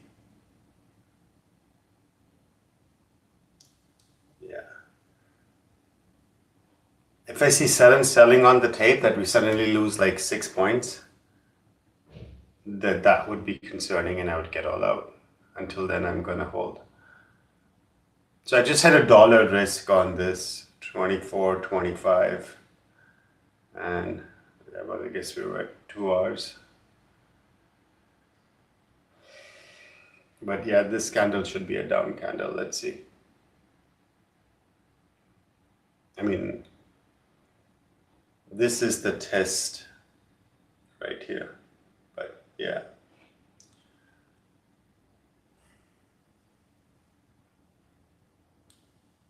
Yeah, I'm out. Should not have done that. I'm out. I also traded NVIDIA. I was very long biased. I actually made a mistake. Today is the last day of the year and it's not Friday. And I gave wrong advice to my mentees also. We're looking for NVIDIA for 195, and I'll come to you why. But today is Wednesday. Had I remembered that, I would be willing to short the 190 area and hope for 187 right here. But I didn't realize that, and so all I did was I kept on longing NVIDIA. Not a big loss, small loss. Oops.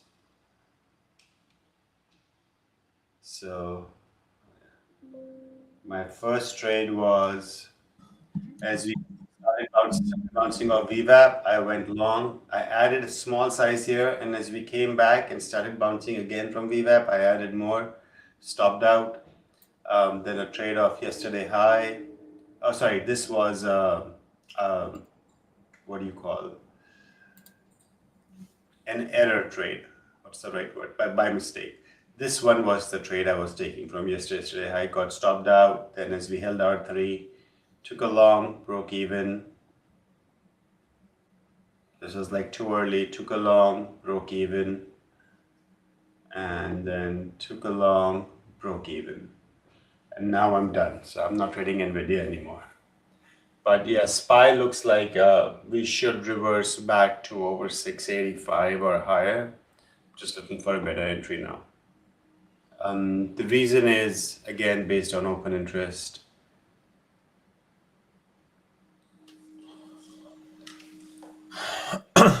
Okay, what's up, Gary? What's up? We have really nothing under 685. So as we go low, and now it's going up. Should have just held. As we go under 685, let's say hit a pivot level, that's where you want to buy at least to 685, because that's where people who have bought the put would start to cover, so they can lock in at least $1, if not more, of gains. And that's how the market works. It's just that, you have to be patient in your entry. Plus, there was volume signature. Volume signature is key. There was volume signature here. But we're still trending down, so it might take a few minutes or maybe two 15-minute candles to like change it and then go back here. What's up, Paras? How was your day? I was one and done. Oh, PLTR? Oh, 182. Oh, okay, that's nice. Oh, I didn't even look at PLTR today. Yeah, I had that in my watch list. So yeah, exactly the way I was thinking of trading. That exactly came in, and I just shorted the area that I was watching and captured the move that I was looking for. I'm all out. When it claimed the VWAP, I was holding above the VWAP. That's all you did, a second day play? Is this a second day play? This is like a 3-day sell-off. It was like the thing that I was looking for is that sell the pop. That is 180. my yeah 180 150 for 180 140 area. And yeah, and I even like nowadays what I'm doing is I'm just what I do is I just keep talking in just like 5 minutes in the pre-market, and I just keep creating the game plan and just wanna let me see if I can show you guys what I do. I don't wanna showcase anything. Okay, so just to get an idea on what an efficient way of creating a game plan is. So what I do is, if you can see my screen, and I've started using AI more to make my job easier, just to create a game plan, right? So if you see this on my on the screen, so what I do is I keep talking. Okay, I need to summarize this, whatever I'm speaking. And then right now I'm creating a game plan. These are my watch list, PLTR, NVIDIA, Tesla, Nike, PLTR. And let's go big picture idea, SPY. These are the big picture idea. These are the catalysts. These are the job numbers. I keep talking. These are the things that I'm speaking. These are not writing. These are like I'm talking stuff that what is in my head and what is in my, like what are the levels that I'm looking at. And once I keep talking, and all I do is I keep talking for the whatever I'm doing. Like currently I'm speaking something, right? Similar way, just as a regular conversation, I keep talking with Chat GPT. This is a mic, you can dictate, and then it's a mic system, and you keep talking until you are done. And once you are done, okay, now create a game plan for this. Now this is what it comes up with my game plan. Now this is exactly what my game plan was, right? So now I don't have to structure anything. Now this was the bias. I'm bearish on PLTR. So this was something that I created like before the market was open. And now when you see, look at my PLTR gap up after it sells off, 3-day sell off. I want to look for a bounce test, and bounce test key support 180, 180, 140 is the area that is a key resistance. And I want to short below 180, 140, and then look for target for 180 and below. And anything, my thesis is invalidated if it goes above 180, 180. So this is what I am looking for in this. What I'm looking on Tesla, I'm very neutral on Tesla. It's a mid-range, scalp only, not looking for anything like big move. I'm just react to what the price action is. NVIDIA I was bullish because there was news of it. AI21 laptops, TSMC ramp up, China orders. There was a big catalyst to it. So I was looking for 189 long and until the 190 plus area, and if it loses 189, I'm completely invalidated. And see how the stock performs. So PLTR exactly at 180, 140, and this is it's not about if your game plan is matching with your the price action. It is like are you executing your game plan or not? And if you look at it, I execute uh, my game plan, and that's why I'm going to judge myself for. And my plan was shorting at 181.40 right here. This is exactly, it was created before the market was open. Short below 181.40, I'm short biased on bearish on PLTR, and traded to 180 and below, right? This is exactly what I'm looking for. Now the epic pen comes in. Where is the epic pen? Oh, right here. So no, this is exactly 181.40. Target was close to 180 and lower. And then when it claims back, this is my final exit. So did I trade my game plan? Of course I did. What did I miss today based on my game plan? Other things like Nvidia. Nvidia was what I was looking. If it pulls back to 189 right here, at this point, 189 to 180.50, a bit around this area, I would love to go long. And then the key resistance was 190 plus, which was close to my target. So I'm looking for a dollar pop. And this is exactly what Nvidia did at the open. And I missed this move, of course. So it came at exactly at 189, 11, 20, and then popped up above 190. So this was the move I was looking for, did not capture it. And then I was looking for it to hold the 189, but it never held the 189. And then there was no reason for me. I was long biased, so I'm not going to short it. So that's why it's very important. And it doesn't mean that all my trades worked, all my game planning worked. I was looking for Intel at something around above 38, long above 38. It never showed up. Intel never came up above 38. If you look at Intel, it never came up above 38. So no reason for me to get into that position. What happened to Nike? So Nike was the bullish gap up. I was looking for a long. There was the CEO Hill buying position. So that was a catalyst. I was looking for anything key support. I was looking for a pullback around those areas. Did Nike come in? No. So it's not about if your game plan, like Nike did nothing the way it was doing, and I just want to avoid that. The only thing that worked was Nvidia and PLTR that worked in my favor. Now the question comes: did your was the price action that actually happened match your game plan? If it is yes, then did you take the trade? Now if you take the trade, did you execute well? So if that answer is yes, then very good, pat on your back, good job. If you did not, question yourself why you did not. There is no reason for you to miss on a trade when things worked out exactly based on your game plan. And that's how you get better in trading. And that's one thing, that take it as a feedback of getting better every single day in the year of 2026. That what am I doing? What is my A plus setup? What is my B setup? What is my C setup? What is my what is something that I completely have to avoid? And is my game plan matching with the price action? And these game plans are like, you're getting based on the experience.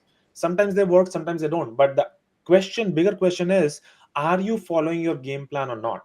Because a lot of times I used to mess up, that I used to create this big ass game plan, but when the second the market opens, I completely just move the game plan out of the picture and just trade whatever the hell I want.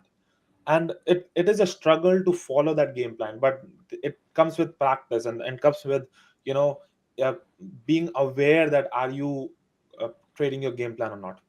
And today I'm going to pat on my back saying that, what, great job trading those PLTR, because you traded the game plan, that you actually created it before the market opened. And again, another improvement area for me that was that I should have taken long on Nvidia when it came back to my area on the first minute, which I did not, because Nvidia was much A plus news, A plus setup for me, because it was news, it was a breakout, and it had a good volume. PLTR was kind of a B setup because it doesn't always happen, uh, and that's how you differentiate between those A, B, C setups, right? Um, and yeah, so that's how you do it. And I think AI is nowadays is making it so easy. Like in the past, it used to take me like but more than 45-50 minutes. It decreased to like 15-20 minutes. Now it takes 5 minutes to come up with this plan. So yeah, that was my day.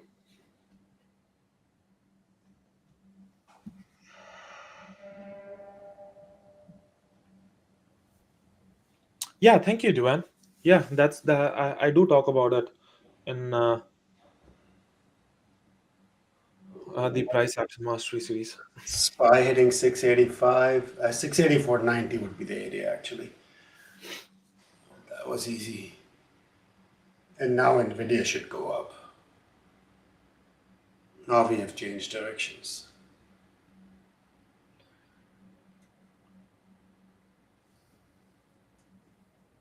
That's very interesting, Paris. I'm actually gonna incorporate that ChatGPT. Yeah, thanks, man. Yeah, because I'm one of those, like I have like so many thoughts and then they're all scattered. I'm like, it's a lot of effort to like put it down, but if I can just speak and be done with it, that would be great. Yeah, it's amazing the way it summarizes and interprets it. Like it automatically corrects things too. Right. Sometimes you just you stop and then you restart again, and then okay, you say okay, do something. I just talk regularly, just like I'm talking right now. I just talk the way it is, and it does a good job. I'm very impressed with the way things are moving with this AI. Just want Nvidia to go over 188.75.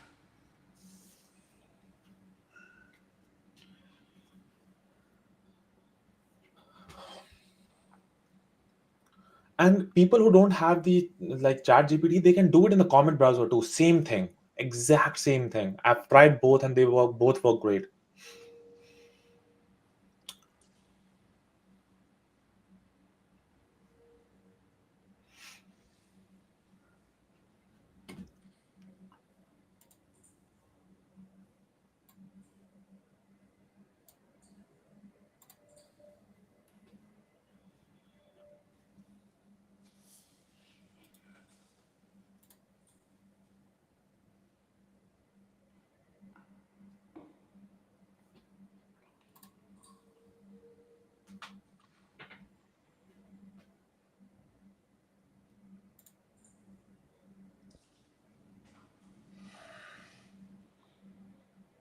No, James WG, I told chat gpt that uh that it is gonna be choppy. It just summarized it for me. Like if you like the reason I was like here on Tesla, I said that I'm biased neutrally, and the volume is weak, pull back, it is in the mid range. The idea was only to scalp around. It is gonna be choppy, and I told ChatGPT to to document that for me. Yes, Duane, I do pay for ChatGPT. Yes, I have a premium thing subscription.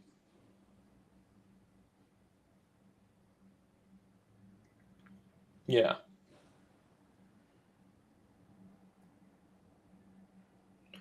Yeah, it's pretty cool. Like I like to have it. I like to talk rather than speak, because I usually whatever information I need, I just talk with on the phone or something. Just like my girlfriend, like my family is like this chat gpt is your girlfriend actually. So I talk to her more than anybody else. Oh, I'm sure Paris is waiting for the Optimus then. Oh yeah, I've already like the second it comes in for ordering, I'm ordering it. Like that is happening irrespective. I am so into this.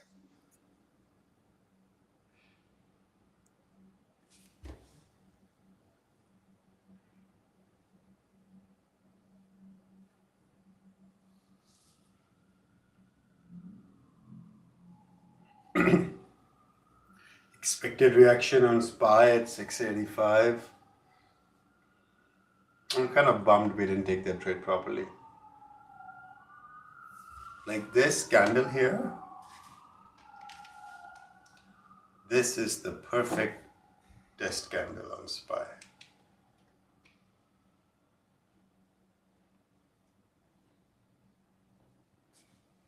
This one. We come back, we hit this price range, top of this wick, we come back and close as a hammer, and immediately there's reaction to it. This was a very good test candle, and like even this now you can move your stop loss actually to like 684.55, and if the EMAs curl and this candle stays over the EMAs curl, that should give us a move higher.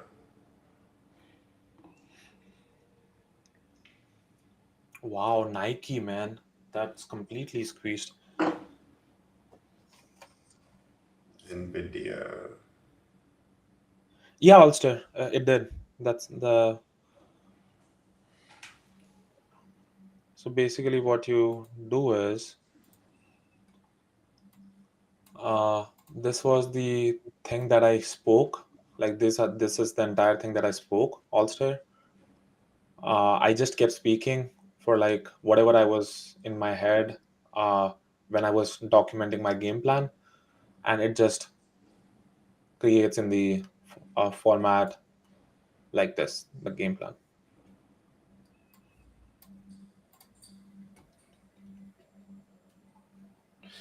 Do you have any present prompts, Mark? A lot of people are using like specific prompts for it. I just talk regularly. Like I don't have any specific prompts or anything. Uh, but there are, if you're looking for something very specific, like some kind of financial coding or some stuff like that, I people use those prompts exactly so that it works the exact same manner.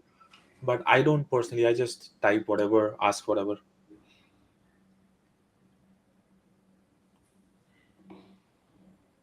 It creates by itself also. Like if I'm not liking something, that the format I'm not liking it, I let chat gpt know that, okay, can you add one more column to this, or can you add these data for it, like. But I didn't have to, it just created by itself. Yeah, that's a good catch, Duane. I don't know how it did that.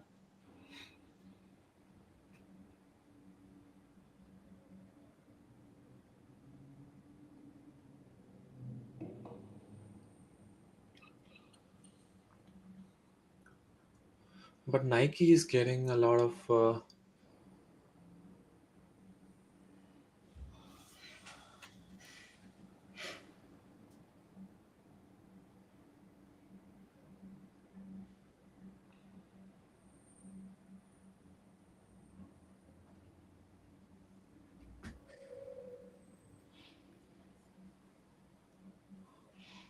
Nvidia, PLTR coming back up. Intel is Nike rallied, man. There is some news or something. Of course, there was a news, but it didn't do anything for Yeah. 2 hours. Now it ran. I think it came, the volume Something is came. up. Yeah.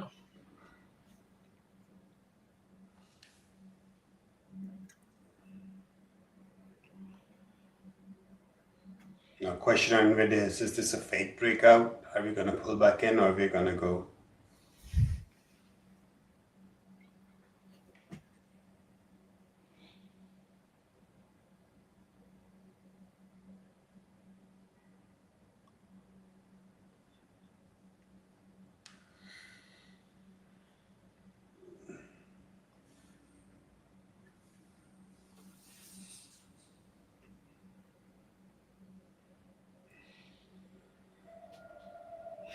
Yeah, this was nice. Yeah, Justin, there are few areas that I found Chat GPT not that reliable. One area was, I was creating my itinerary for the Thailand trip, and I had uh, all my flight tickets and all of those. Like what I do is, like, I combine whatever my flight tickets are, and I just upload all the documents together on Chat GPT and ask them to create a summarize for it. And it basically did summarize for it. But there was a change in the flight number, which I requested Chat GPT that please make sure that all the flights are updated with the correct times, and it did not update that. I think that's where one of the things that I found, I would have missed a flight if I wouldn't have caught that. So uh, so yeah, that's one place. But usually when you have like a premium version, it usually takes the latest data. If you have the old version, it doesn't uh, uh, take the latest one, it just use something from the buffer. But the latest, like the premium versions, usually look up the latest data online and then it provides you the date. Let's see. So what are the dates of 2026 trading days? Let's ask ChatGPT.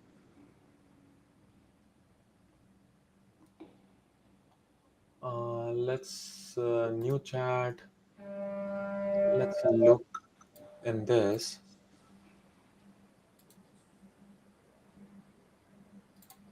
Uh-uh.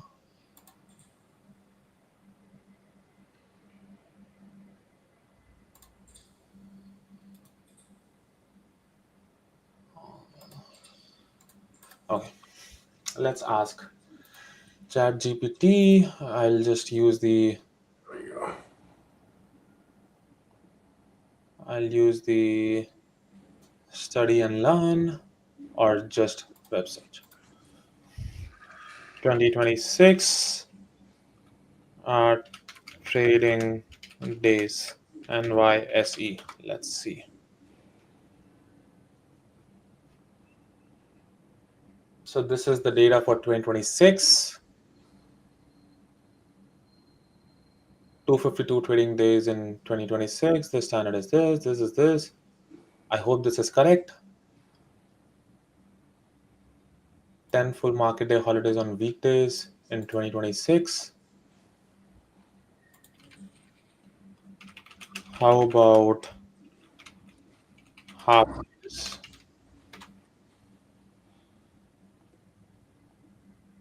Oh, okay.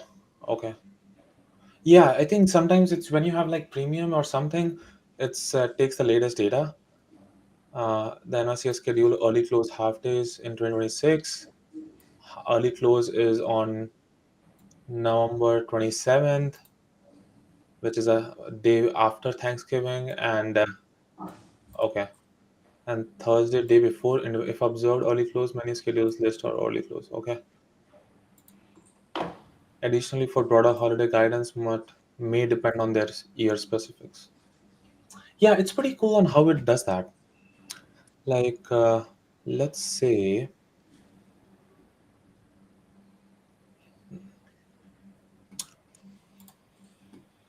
so let's say, let's summarize it together. Like, let's showcase a real summary for it.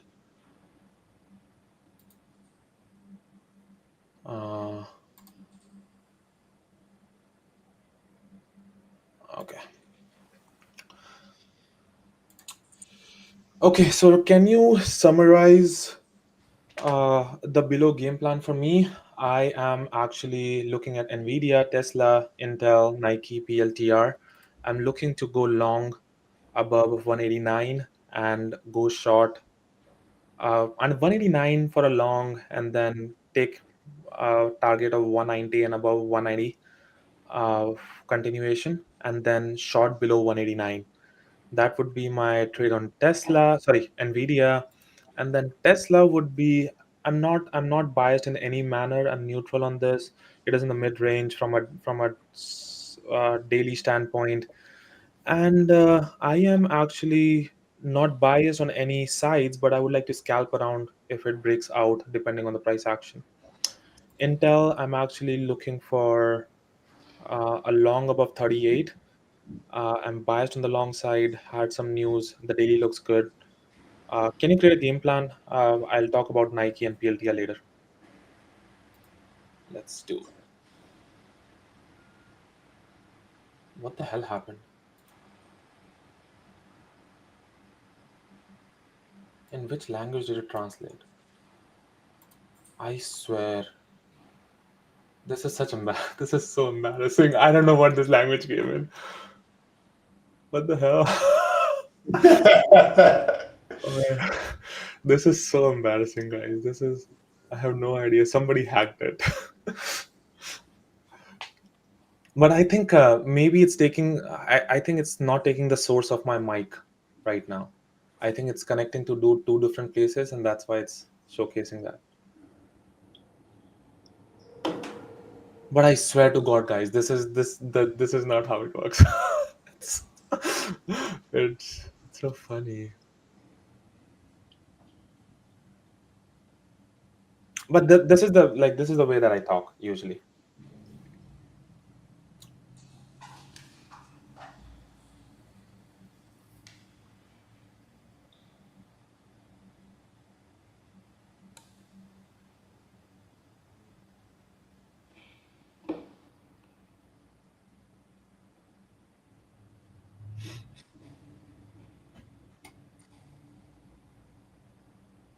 This is it.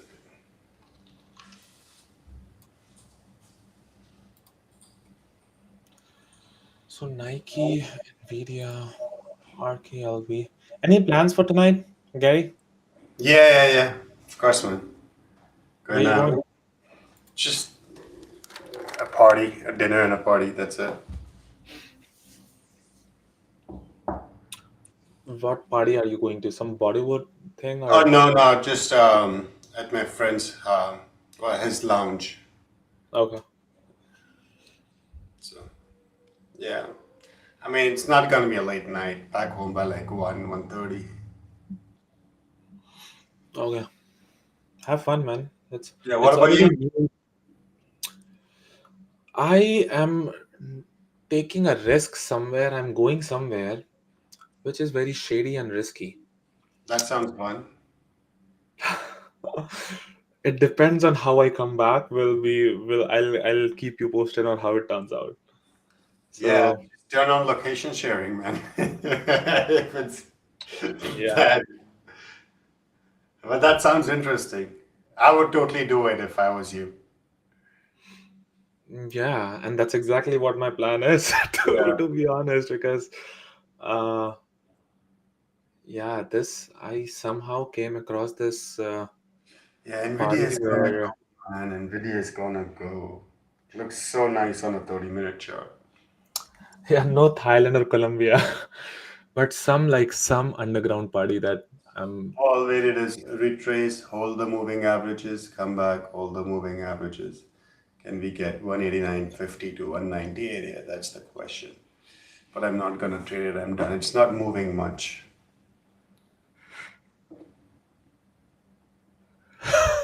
entertainer. Yeah, Percival. I hope it doesn't turn out to be So, like what sort of a shade? What sort of shady thing is it? Like, what is it exactly? Tell us more. man. I wish I could tell you more, but I think it's let's say that uh, it's a very the uh, close to like very confined groups, like close to like 60, 70 people, and uh, and a very open environment, I would say. Okay, that's enough. Swing traders. What the hell? Open environment. Yeah, this is the first time I'm actually going on a new year, like first time ever. So I'm a little nervous too. So Wait, how does New Year make a difference? no, it's like uh like you if you try any like these parties, it doesn't like I don't know if it's I don't know if it's gonna be turning out to be a good thing or a bad thing. It's just that I set a stop loss.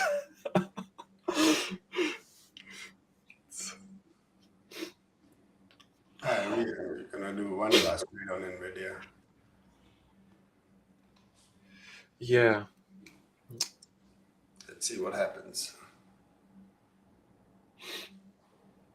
Yeah, I'll be careful, guys. Thank you.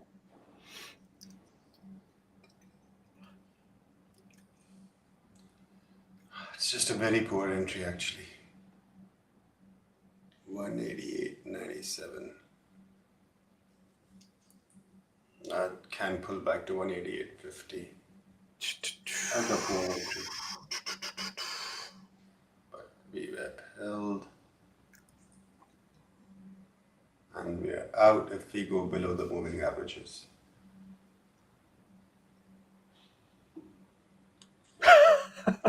Terry.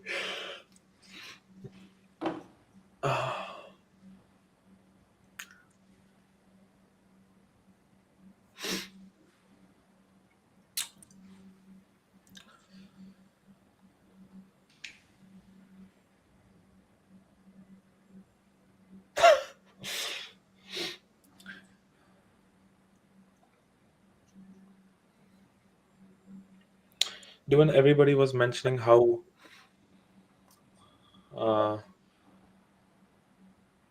amazing of a person you are.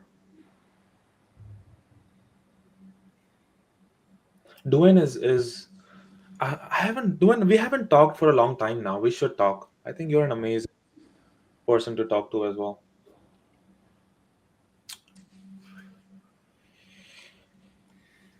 Yeah, you didn't come for Thailand. Why? I thought I will see you there.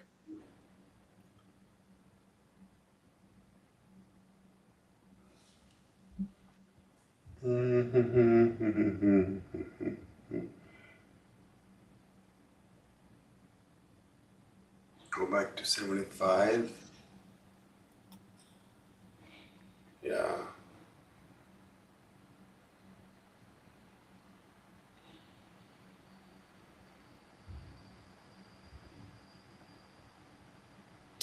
Yeah, I'll hope to see you soon, buddy.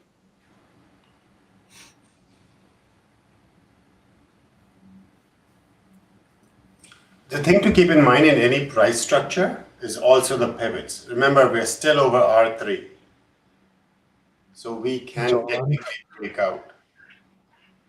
And if we go under moving averages, I am out.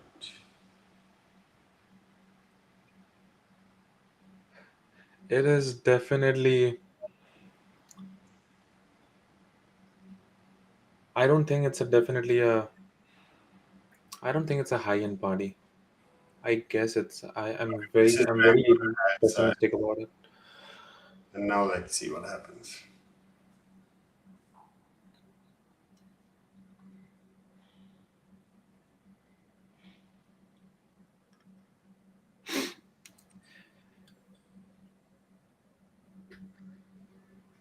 Oh, that was a big sell-off. No. We'll see if it comes back up. Ah, yeah, that was just not right.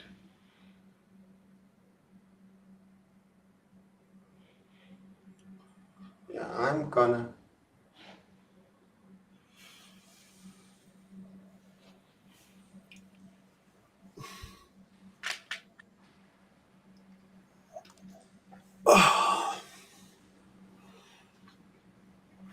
One is with pre-market data, the other is without pre-market data.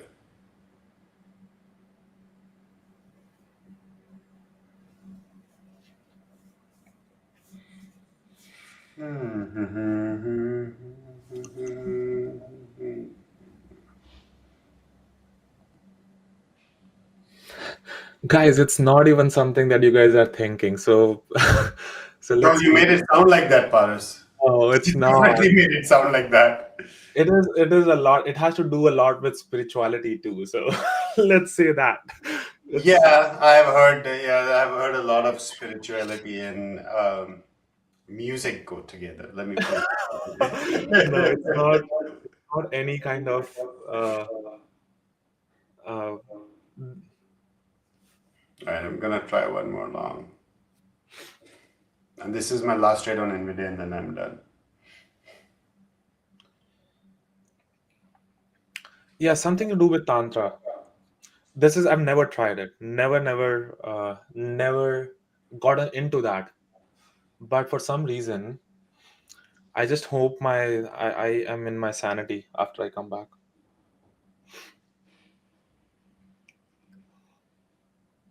This is a nice ABCD.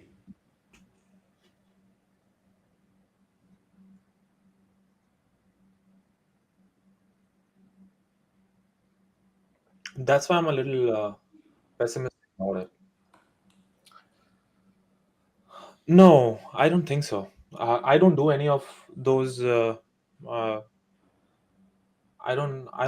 I hardly even drank until an year ago. But What? yeah, I did not drink. I don't smoke except for like I do hookahs.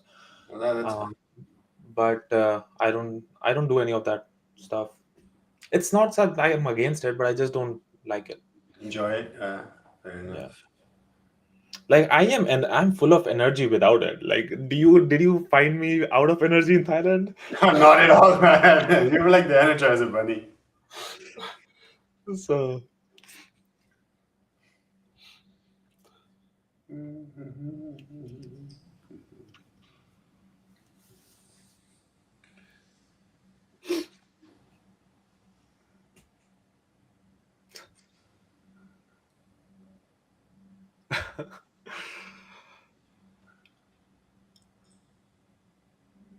Just go over. Don't reject. Leave that. yeah, today was one of those days where it was very like the first move was a good move, and once that move was done, Spy is trending nicely though on the downside.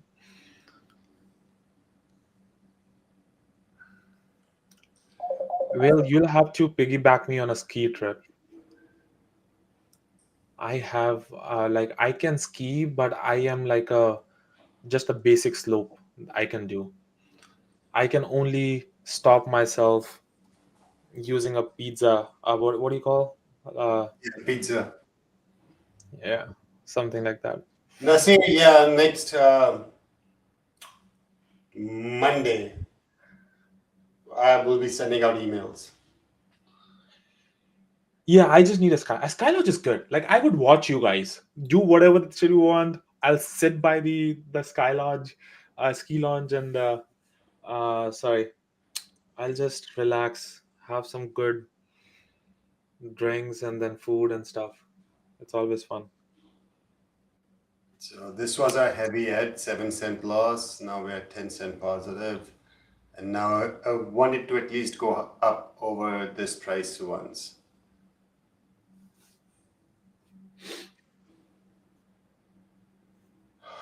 Ideally close over the moving average.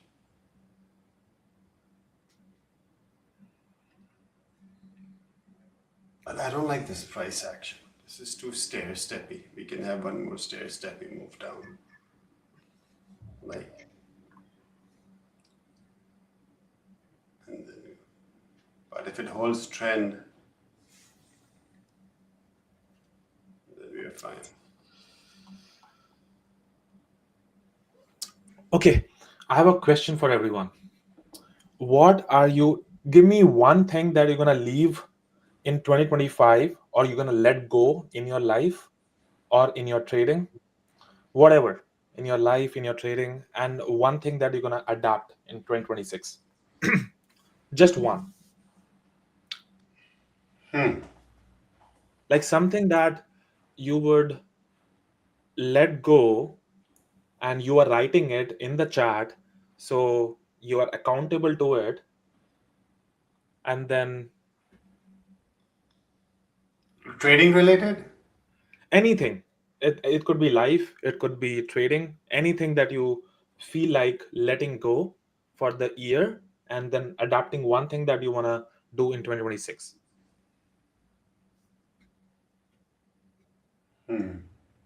What can I let go of? Lots of good things and adapt a bad thing. That's my initial thought. Let go FOMO.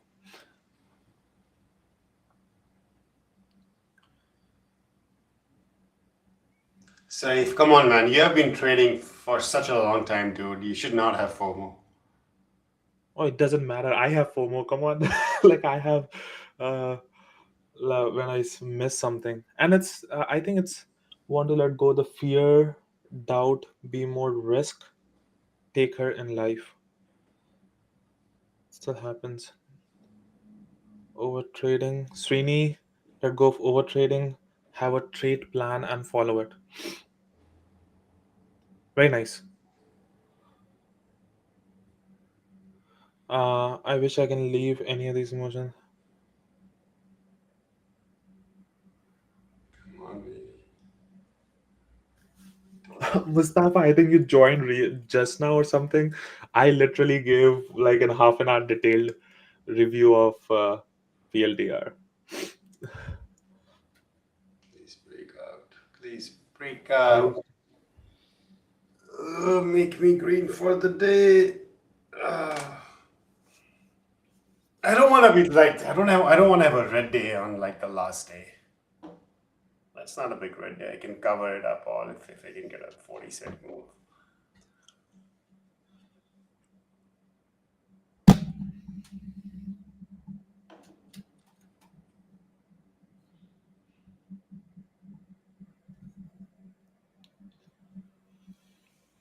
Come on, I want to see volume come in.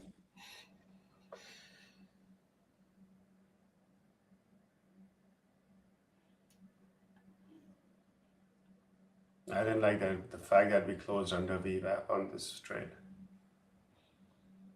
I would have preferred if we closed over VWAP.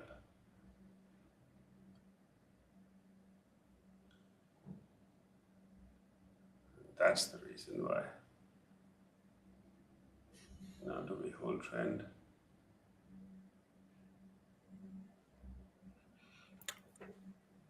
So tell me an actionable, so Sarif or everybody, tell me an actionable strategy that I can perform right now to come out of FOMO. What is an actionable strategy? Like, it's easier to say that I want to get rid of FOMO, but what is an actionable strategy? What would you do in that situation to get out of it?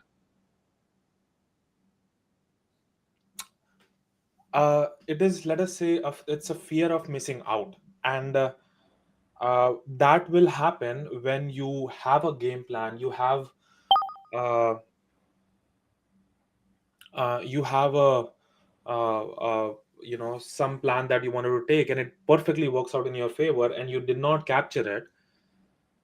What should go in your head, or what is the action that you would take once you see that, once you realize that? Because awareness is one thing, that you are aware, at least you are aware that you are going through FOMO, but what action would you take to make sure that you would come out of it?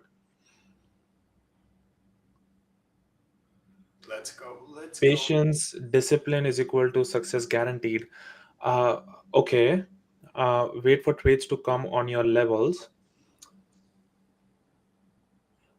No support or resistance area, no entry. Maybe turn off the chat.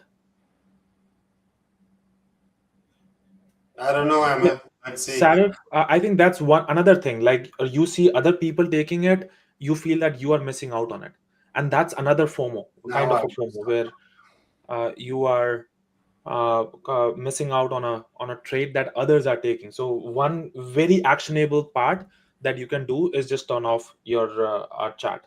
What is another thing? For me, it's time for a cigarette. Anytime my emotion starts taking over, I step away for a smoke. Okay. Have clear idea. Not chat room. What it happens to me when when it happens. Taking a break is another thing. When you feel emotions, like for example, any kind of emotion, forget about FOMO, like that's an actionable step. I cannot control FOMO. FOMO will happen, but what so my when you're deciding your or resolutions or things that you want to let go, you cannot let go FOMO, because if, as far as you are a part of the trading career, or you are a part of as a trader, you will have FOMO. But there are strategies that you can implement to avoid the what do you call the uh, I'm missing out on the name, the the repercussions that you face or have faced in the past because of FOMO. And how do you avoid it? One is, like, if you're having FOMO because like Andrew is making crazy money with the first 1 minute, 2 minute, and then you have finding FOMO that you did not take it. Cut down your chat, like cut down, mute the chat room, uh, or and let us say you're having FOMO on yourself, that you missed out on a trade that you shouldn't have missed out, and now you're missing out on you have a fear of missing out, and then you try to chase those entries and stuff like that. What on those things, what do you do? So have one of the easiest step for most of my emotions, when what I do is I just step away. What I would do is, like, my master bedroom is on the other side. I would just step away and just jump on the bed, like face down. That's it. And I'm like, lie on my bed, and then I would just try to sleep. And then once I try to sleep, and then I'm like, okay, let all these thoughts go away, let it go away, and then I'll breathe to an extent that, with thinking in my head, that positive in, negative out. So negative, whatever things that are going, I would just let it go. It happens, whatever emotion is going through, it is a part of the journey. Let me come back, relax for a 5 minute, and then of course I'm not going to get sleep, but I would my intention is to just relax and just let it go. And you would feel, even that 5 minutes would feel like a lot longer than you would think. And that 5 minutes is great enough to just take a take a break, or take a breather, and then come back. And if you still feel very overwhelmed and very anxious, take another 5 minutes. Take another 5 minutes until you feel better. And the one critical thing to ask yourself is to be honest to yourself, because a lot of times your mind would try to trick you that, oh, I already feel better. Let's go. I just want to be in the screen. And that's what is actually telling you that you're not ready yet. So you always want to be honest to yourself, that are you ready or are you not? And there's no harm. Market is still going to be there. Uh, but if you sit in the front of the desk, it is going to be very impactful to you. So take like, best thing is to uh, distract yourself. If you do not want to step away from the system, start doing journaling, start doing writing things that are thoughts that are going in your head. Yeah, yeah.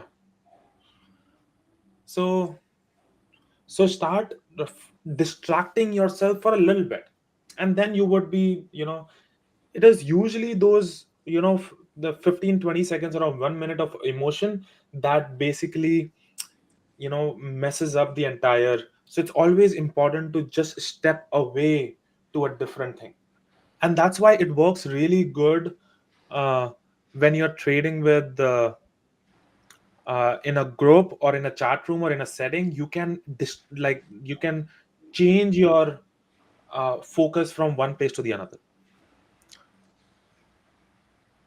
So, I mean, I have a very different way of looking at FOMO, right? So, fear of missing out, to me, it's like, all right, am I going to have a chaser entry in this stock?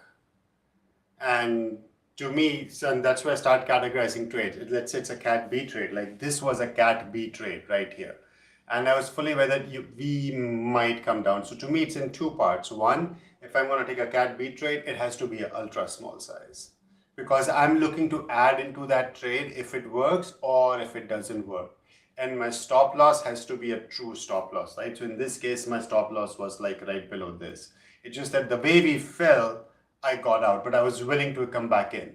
And then I would add size where I'm supposed to add size. That way you can get rid of FOMO and not worry about this loss, but add size where you're supposed to add size, and then see what happens. That's one way to look at it. The other way to look at it is be realistic of what your RVR is, right? If I'm entering here at 189 and if my stop loss is 188.70, it's a 30-cent stop loss. The stock really needs to go to 190 for me to make 3 hours. Just by that very virtue, I'd rather not take the trade. Like I need $1 move on Nvidia to make 3 hours. That's just a waste of my time.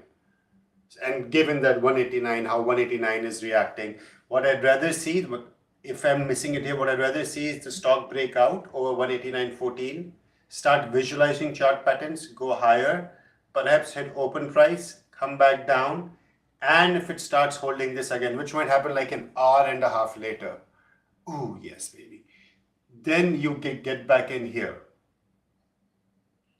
But otherwise, FOMO is something, if you want to become a professional trader, FOMO is something you should not have. Let's be honest about it. FOMO is definitely not something you have. And if you suffer from it, then, either take a very small size, but be willing to add back in if it goes lower to where you're supposed to take the trade, or you just, you visualize what the chart pattern could look like and where's a possible second entry. It's not about getting the best price to enter. It's about the best risk versus reward, right? And then I don't want to get into expected value on this, because expected value is probably negative on this and very high if I have just bought it at 89.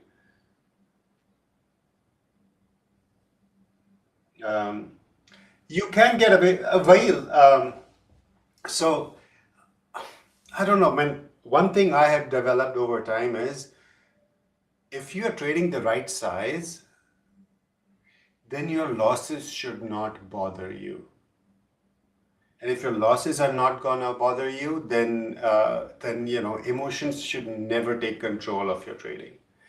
As much as this thing is about money, it's really not about money. And when it's not about money is when you're gonna make money. It's counterintuitive in a way, but that's how it is. That's exactly how it is. Just stop thinking about the money and the money will come. Like somebody asked me, when will you partial NVIDIA? I'm like, I don't know, man. Let just price action determine it. Right? Look, I'm still negative for the day, but I can partial right now. This 20 cents, possibly another 10-cent move, possibly gets me green for the day. But I'm still not gonna partial. I'm gonna see if we can get 190. If not, then so be it. I'll take a red day. But just because I have a red day doesn't mean I partial on a. It's not about this particular trade, right? It's about a series of probably hundreds of these trades, which I'm gonna take over time, which should determine my profitability, not the fact that I'm red or green for today. That's irrelevant. Unless you're trading too big a size that the red is gonna hurt you. Which at that point, stop trading that size. And look, Paras knows it. If there's one person who has been guilty of trading size, that is me. I've been guilty of trading size beyond sizes you can imagine for my account. So it's never about one specific trade. It's never about this trade. Will I make money on this trade or not? It's irrelevant, man. How does it matter if you make money on this trade or not? So it comes back and stops you out. But if you take 50 of these trades, what happens? What's the expected value of that? And that's where you make money. So it doesn't matter you're red on the day, you are green on the day. It just, trade the price action which you see in front of you. Right? This was a clean, okay, fine, I took the VWAP long, I should have stopped out right here, and then this entry would have been perhaps much nicer, but that's fine.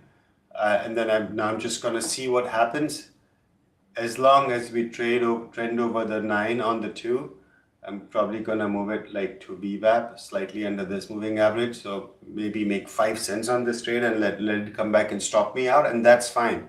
But I'm looking for a bigger move. Look, we should have ideally rejected here. Right here, which we did earlier. Now we are moving higher. I don't know how high it can go. All I know is I'm very much in the money and there's no reason for me to partial. Absolutely none. So I'm not gonna partial. Which also, day like yesterday when, if you remember, I was trading NVIDIA, I didn't make as much money as I could have. And that's fine, man. That's totally fine. You're gonna have good days. You don't control how much money you can make on a stock. What you can definitely control is how much money you can lose in a stock. And that's how I call it. Anyways, it's top of the hour. I'll quickly go over, guys, for the New Year's. If you are interested to learn about the tape reading skills, definitely get to the trading terminal and go to the Reading the Tape Mastery and check out this course if you're interested, because there's a New Year promo that you can use, which is BBT 800 off. I also posted an alert for the same, so check that out and utilize it until this offer is there. There's also one more thing which I don't see on with Eamon and myself for the 2 bundle that there is, but I don't see that coming in. But it's very but if you're interested in the tape reading skills, definitely check that out, and something to get yourself trained in terms of getting better with day trading. So take care, guys. Have a great I may add, New I Year. personally have taken this tape reading course, and honestly, it's the best course on market. Yeah, thank you. Single-handedly the Thank you, best guys. course on the market. I also have access to the SMB tape reading course. Just this is significantly better. No, thank you, Gary. Means a lot. Absolutely. Take care, guys. Have a happy New Year. Have fun. Be safe. Hope this new year brings all the happiness and success in your life, and be happy. Ciao. Take care. Happy New See Year, you guys. guys. You too. Bye.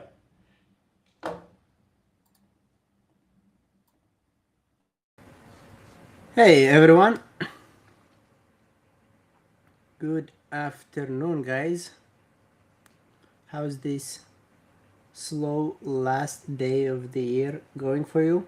Feels like Friday, but it's not Friday, doesn't it?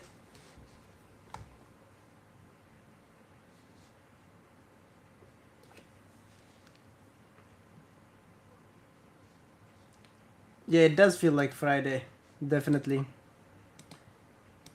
Let me share my screen with you. I need to change my layout on the desktop. Give me a second to change it. There it is. And now I'm gonna share my screen with you. Should be able to see it now. Yeah, guys, course wise, there will be another New Year promotion. If you are interested, it will be Paris's course and my multiple time frame analysis course along with a funded account. So it will probably be the biggest discount we've ever offered on any of the courses, coming with a funded account. So if you are interested, you could wait for it. It will be released a little bit later today. And as of trading, I took NVIDIA today. That was the only stock that I ended up trading.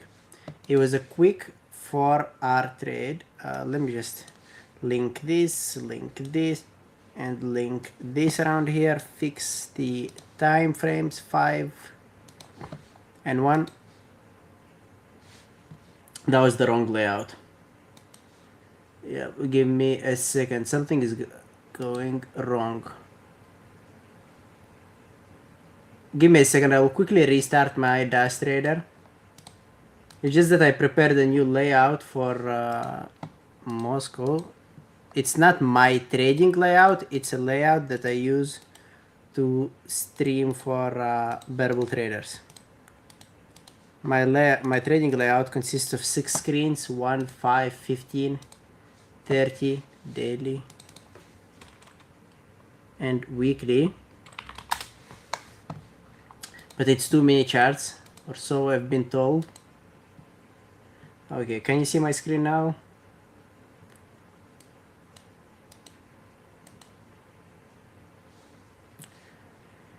So I was watching 2 stocks today. I was watching AMD, and my plan on AMD was to play it to the long side if the market opens and I see it holding around VWAP. But to be honest, there was nothing. Market opened and it just broke to the upside. So I did not end up trading it. The second stock I was watching was NVIDIA. This one I went for a quick momentum play. Tell me what's bad about NVIDIA around here. It doesn't look like my usual trades because there is one time frame that's really off around here.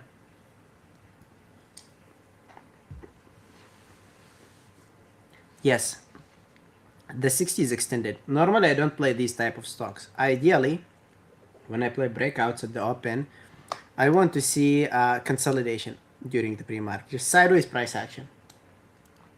This one was already over bought, but there was one upside for it. We had a fake breakdown during the pre-market, and we had a nice squeeze breaking this consolidation area. Still does not justify why I could play it. I like the 5-minute chart so much. The 5 was overbought. Then it formed the range. This is normally what I look for on the 60-minute chart when I play breakouts.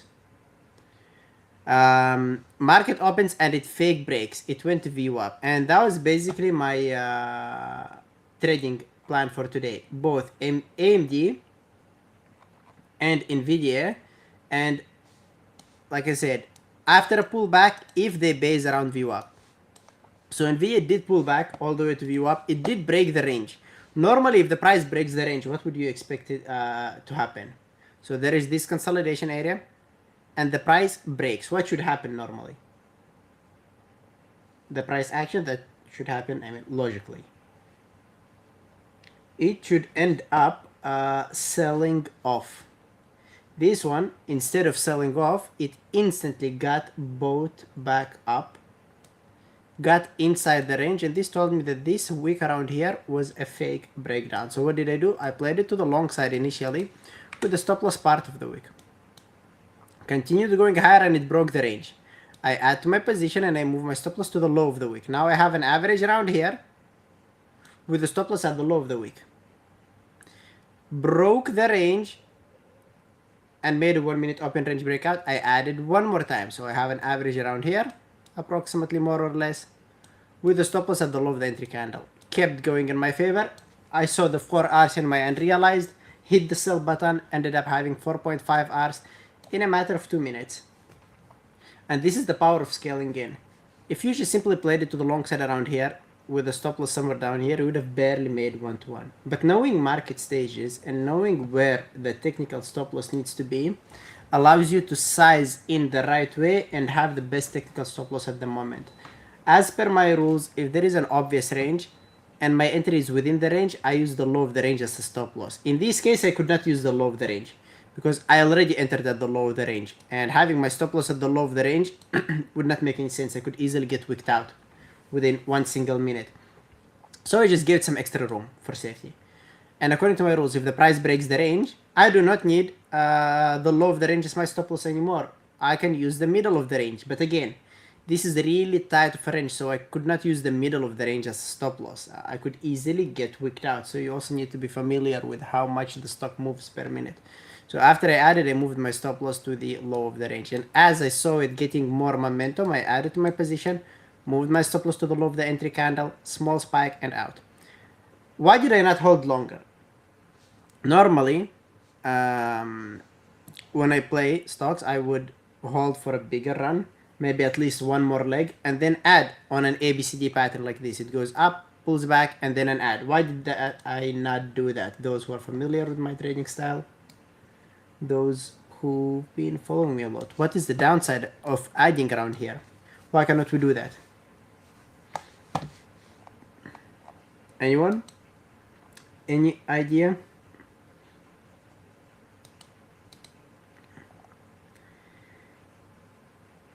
So holding into your winning position depends on the time frame that you are playing. If you are having a good daily chart and a good 60-minute chart, you could hold through pullbacks on the 1-minute chart and add into the position, and you could hold on through pullbacks on the 5-minute chart and add to your position, and you could go for a really big move, which is the daily ATR. If the daily is off but the 60-minute chart is good, you can add through the pullbacks on the 1-minute chart, but you should not add through the pullbacks on the 5-minute chart because the daily chart looks bad and probably the daily ATR move is not going to happen. The maximum you can get is probably 1 60-minute momentum play. So you can add on the 1-minute chart on a good 60-minute chart, but not add on a pullback on the 5-minute chart. If the 60 is bad, you cannot add on pullbacks on the 1-minute chart and you cannot add on pullbacks on the 5-minute chart. You're just playing one momentum 5-minute candle. You see how this information helps you understand how to manage every single position that you are playing. Just this small information, which is really basic, helps you understand whether you want to hold it for a whole trend intraday until the ATR is hit and add using the 5-minute chart, or whether you want to add using the 1-minute chart and out without any pull before any pullback on the 5-minute chart happens, or maybe just scalp it on the 1-minute chart. So I know when I play any single stock how far it can run. Yes, Max, the 60 was bad because it really needed to pull back. It was overbought. It needed to pull back to the 9 moving average. Base around the 9. Now we have an ABCD pattern, and probably somewhere around here was a good entry for the ABCD pattern on the 60-minute chart. Having your stop loss somewhere down here, maybe. Partial around the high. And then see how it behaves. If it gives you another leg up, you could add to the position because now the 60-minute chart looks okay. I probably would not have added.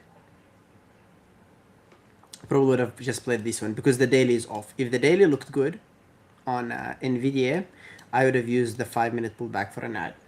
Here the 60 looks good, so we play it around the low, playing 160-minute candle. You can add on 1-minute chart pullbacks. For example, you played it long around here or around here.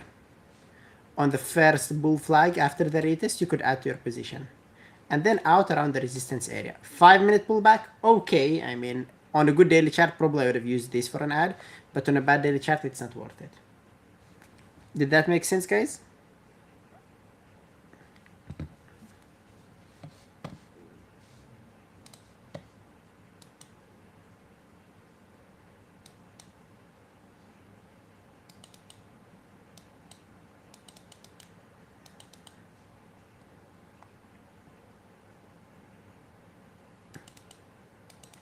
Check my latest webinar on Trading Terminal, how to use the average true range. It will give you at least part of the idea of what I've been talking about around here.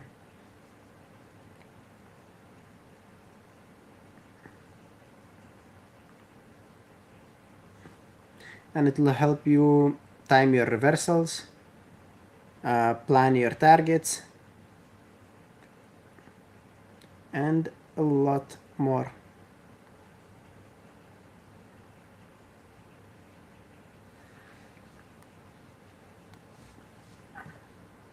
You can see we're losing members.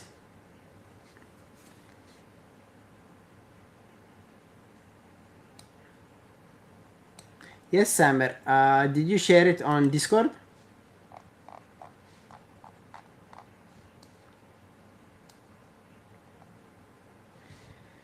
Yeah, I see it. By the way, guys, if anyone here got one of my courses, just send me an email. I will send you an invitation to this server. A lot of experienced traders sharing some good trade ideas, and I share my watch list around here and trade ideas as well. So Samer played AMD today at 9:30 and 35 approximately, and 9:40 approximately, with an add around 9:50. So let's analyze it going from the day chart all the way to the 1-minute chart. Daily chart, you could see it's a mess, right? Red, green, doji, green, red, doji. Just looking at this daily chart, you could tell it's a mess. I don't know where it's headed. I'm not gonna use the daily chart. I'm not gonna hold through pullbacks on the 5-minute chart. 60-minute chart, you could tell it's also a mess. Why is it a mess on the 60-minute chart? This is the high.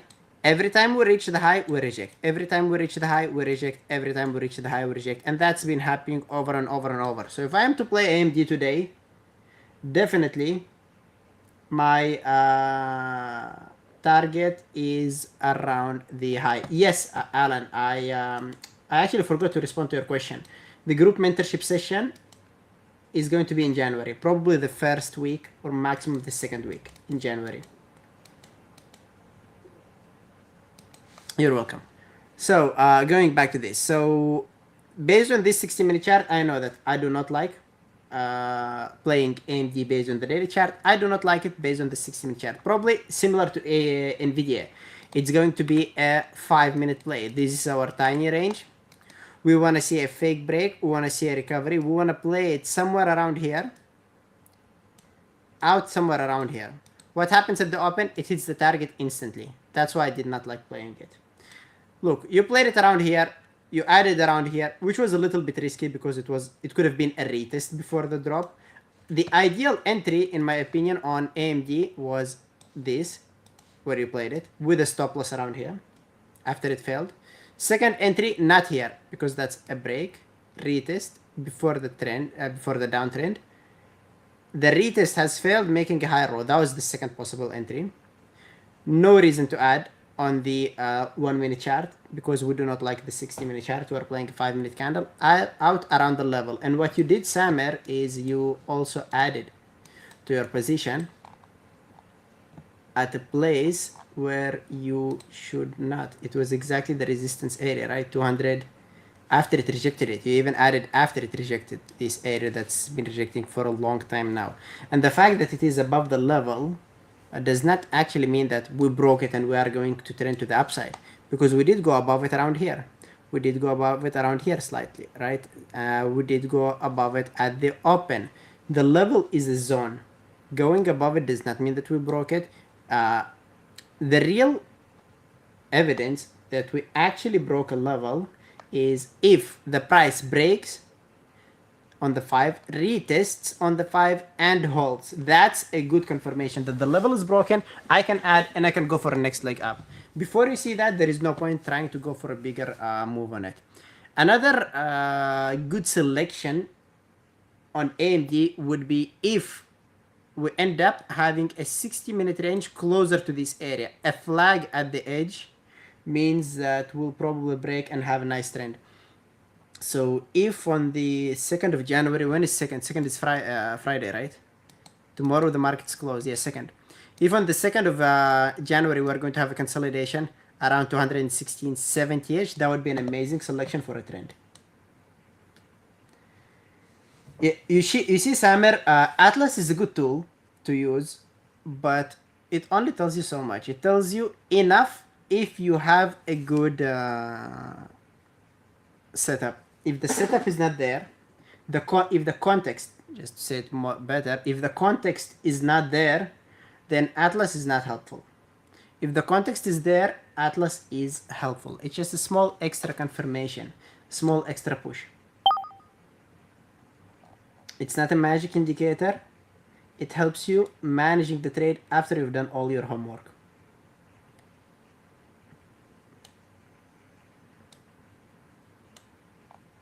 Can you check Tesla for the next move? Yes, I can do that. Tesla for the next move. Tesla, I like the daily chart slightly for a long. We've already sold off a lot and we're sitting around the buying zone on the daily chart. The daily is not ready, but it is around the buying zone. Maybe 2nd of January is going to be good.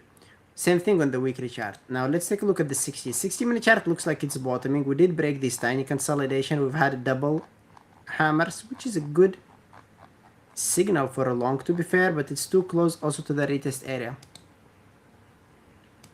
30-minute chart looks good. I mean, all the time frames are screaming long, to be fair, except for the daily chart. So I think that an entry around here, like right here, is a good one, but you'll need to scale into the position. You'll probably need to add after it clears 445.50-ish, going all the way to 457. As long as it's still sitting within this range, an entry around here would need a wide stop loss.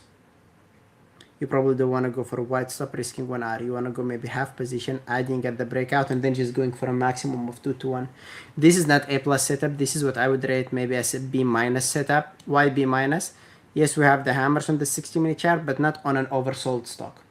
It's not oversold on the 60. It was ranging and it broke, and it's holding around the retest area. It could easily hold the previous day close and make a second leg to the downside. So selection is B-. Setup wise, it is there.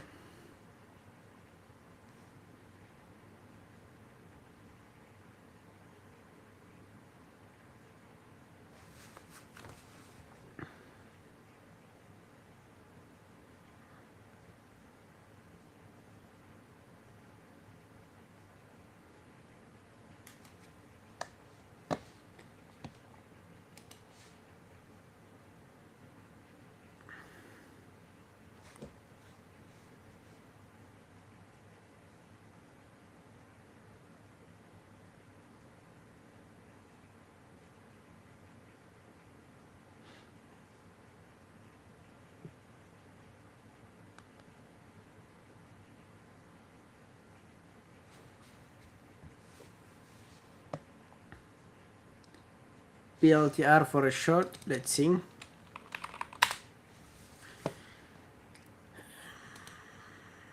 Weekly is ugly. Daily chart is oversold, but it's not in a buying zone. 60-minute chart looks like it's bear flagging, and yes, it looks like it is setting up for a short, but not this hour. Probably you want to wait for 30 minutes, see how the hourly candle is going to close before making a decision on it.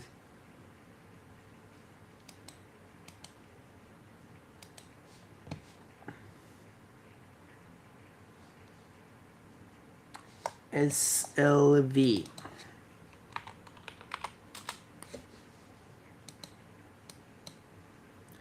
SLV looks bearish to me, but it's really, is it news driven or something? Because I'm not following news a lot, so give me that information first.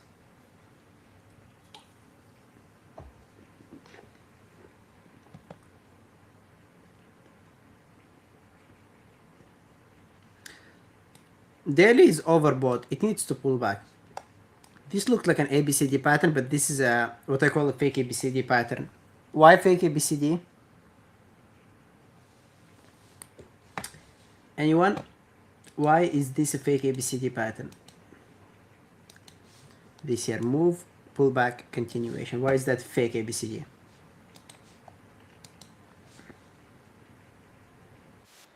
Not exactly the gaps. The pullback percentage. Normally, you want to see somewhere around 50 to 60%, maybe 50 to 70% pullback, or at least 40% pullback. So if you start the move somewhere around here, probably, I mean, looks good enough, from 52, 20-ish, all the way up to 72, that's $20. So you probably want to see at least a $10 pullback, 62, before a continuation. If you have a small pullback, that's trap. Traders think that they're patient, they think that they waited for the pullback, they jump in after the pullback, and then they get trapped. So it needs a corrective pullback. Corrective pullbacks usually don't happen with one single drop. They happen like this. They happen like this. So they trap you around here, they pull back more, and then they do this, but not necessarily in one leg. It could do even something like this before this happens. But anyway, eventually this part happens. So daily chart wise, I'm a bit short bias on it, but there is no point playing it to the short side. Now, again, why? Why is it not a good chart?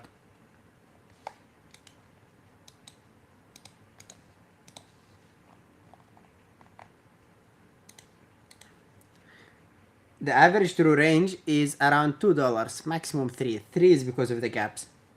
Previous day close, 69. We're sitting at 64. It's already overstretched. So it's not a long and it's not a short. And if it's not a long and it's not a short, what do? Nothing.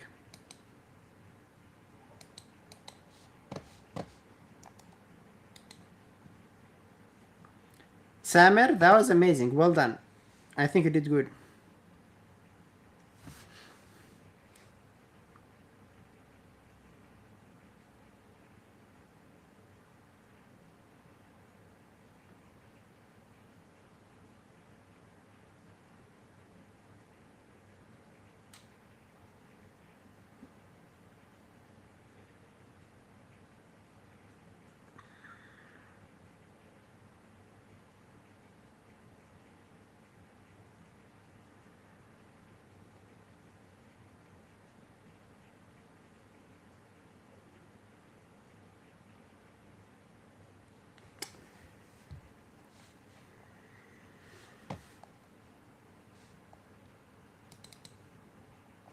What happened on Tesla today?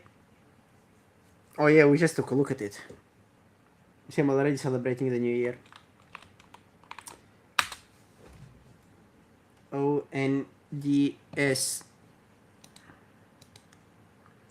Good weekly for a long. Amazing daily for a long, but already overstretched. No point playing it long. Could be a nice one on the 2nd of January. Nice break on huge volume. It could keep going higher. Could make a move past the average true range. especially if the relative volume on it is very high. The lowest point is $9. The ATR is 1 point and or 1.2. We're slightly past the ATR, so it could go slightly more, but it's already at its edges. And Atlas wise, it's also bullish. Now that's what I mean about having a context and then finally taking a look at Atlas. Beautiful, like really beautiful. I love that. Mustafa Ilham, good entry, but you mismanaged your trade. So tell me, what was the bad trade around here? What don't we like here?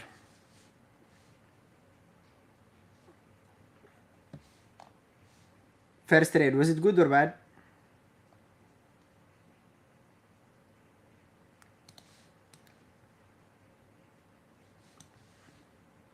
First trade was good. I mean, you had a tiny range. You did play it at the breakout. You put stop loss in the middle of the range. It got you out. I mean, this one, no regrets. You did everything right. Second trade, you are playing it within a range. What happens within the range? Price keeps trading within the range. You have the red line, you have the green line, and the price sitting within the range. So with this entry, your stop loss had to be down here. You should not have been stopped out around here. That's the bad trade. Entry wise, okay, but you needed to have stop loss around here. This was another good entry, but stop loss wise, if you put your stop loss around here or around here, you did bad. You could have been easily wicked out the same way you did around here. For example, it will do this, go down, wick you out, and keep chopping around. You could have easily get yourself chopped out around here 3-4 times before catching the move. First one, no regrets. Second one, you need to have this as stop. As it clears the range, you add to your position, and then you move your stop loss, and then you start locking in profits.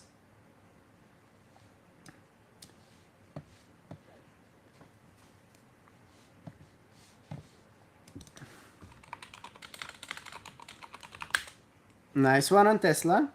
Yeah, we said, I mean, pattern wise, this thing was a long. I just did not like that the daily on it is not ready. But let's see now if it makes it all the way to 457 or not. Let's take a look at Atlas. The Atlas is okay-ish. I mean, neutral enough, slightly more bullish, but nothing significant.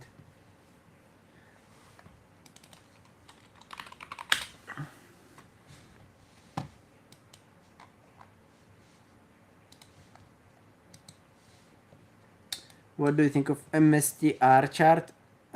Daily is bearish on it. 60 is bullish. It's already made a big move, but we need to wait for the hourly candle to close probably. Based on the 30, we don't really need the hourly candle to close.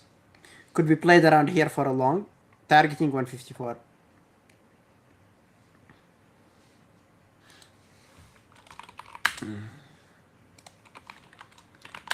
I don't love playing reversals on bad daily charts though. Again, it's similar to Tesla. Pattern wise, it's good. Daily chart, it's bad. I mean, Tesla's daily chart is better than MSTR's. So MSTR is just breaking the consolidation area, which is really off. Tesla at least is choppy on the daily chart. I'm looking for Amazon to break the range. It may expand. Also, what do you think of Netflix?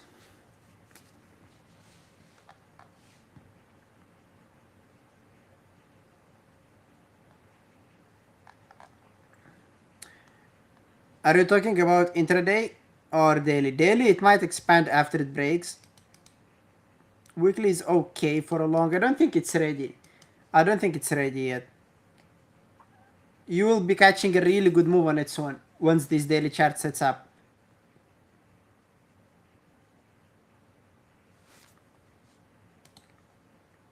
It's Wednesday.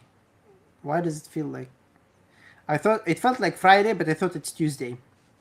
Anyway, wait for Friday or Monday. If this, we need it to flag up here, and then you're going to get a really nice swing trade on it.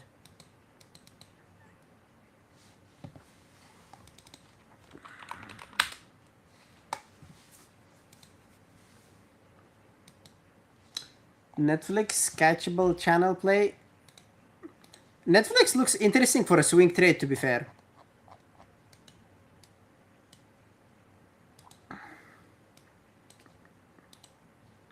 Netflix looks like it's close enough to a buying zone. This is the buying zone on Netflix. Maybe scaling in all the way to 85. It looks like a decent swing trade.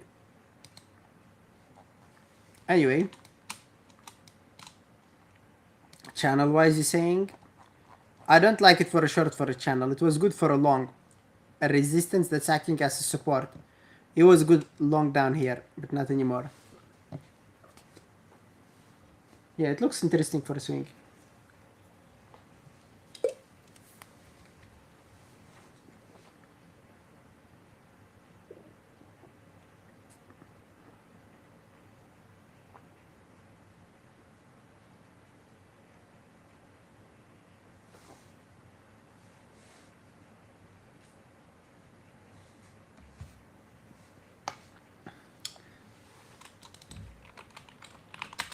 Well done. There it is. It's slowly going. Let's see if it makes it for 47, for 57. Or at least for 56, 50-ish.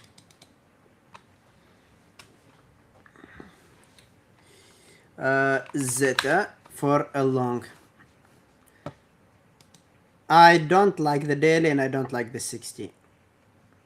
Daily is stuck in the middle. 60 is stuck in the middle.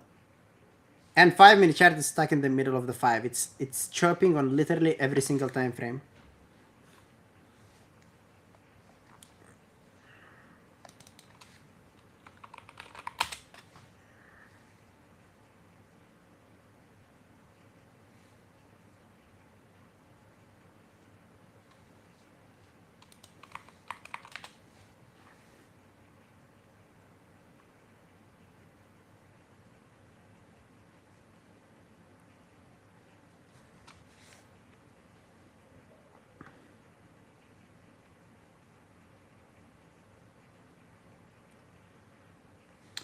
Max, it's not a course, it's just a webinar.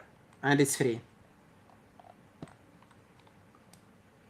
I think Dwayne shared it above in the chat. Let me see. Let me scroll up.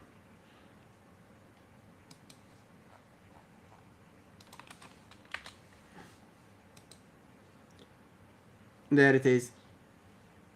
So it's free if you are subscribed to Trading Terminal.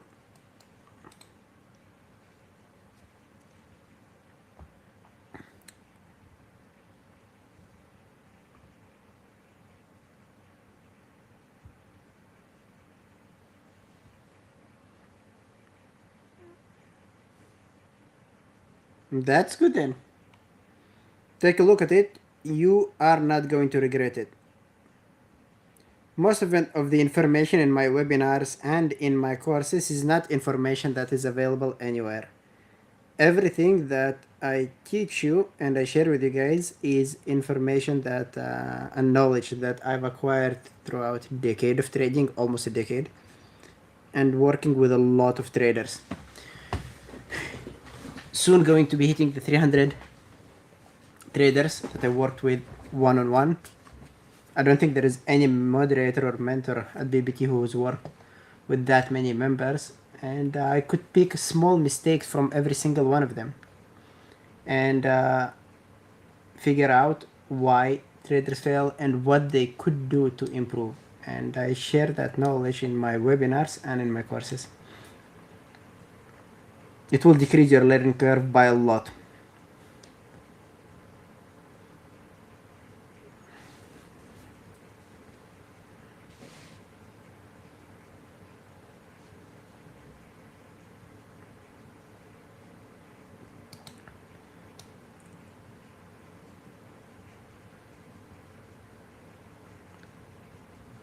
MD Awal, if you want to view the ATR webinar that I shared the link above, yes, you need the Trading Terminal subscription. If it's my multiple time frame analysis course, then you just need to subscribe to the course without Trading Terminal subscription.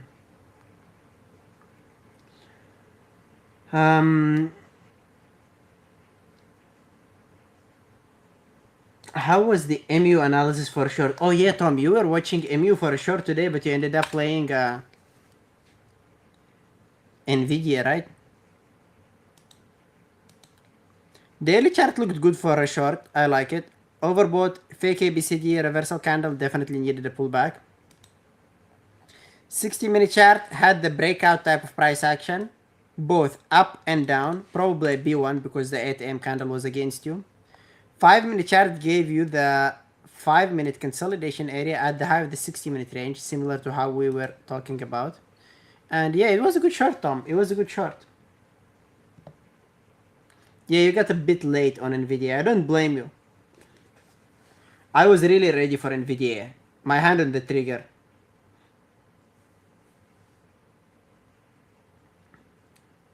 But good job. You did a really good selection, to be honest.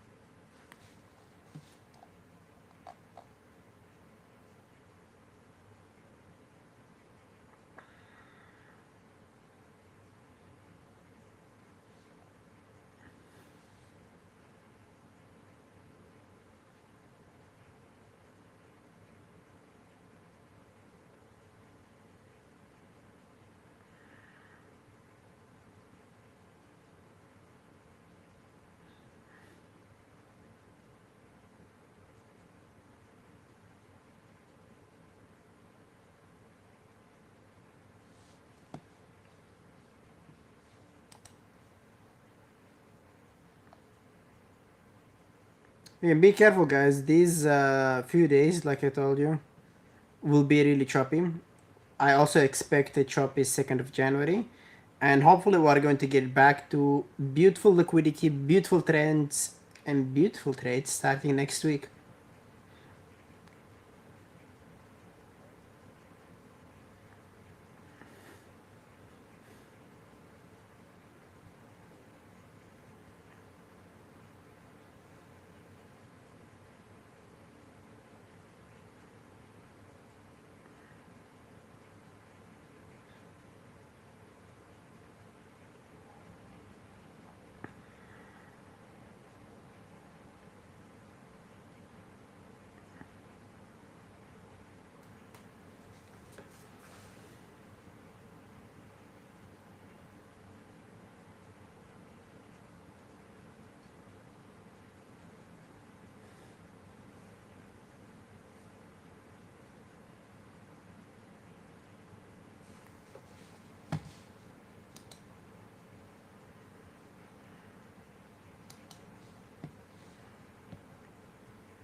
I think I mentioned it yesterday. If you take a look at the daily volume on the Qs or on the SPY, doesn't really matter. You could see that starting from the 24th of December, which is one day before the Christmas, the volume just dropped. We're trading around 50%, maybe even less than 50% of relative volume. That's why we've been flat recently.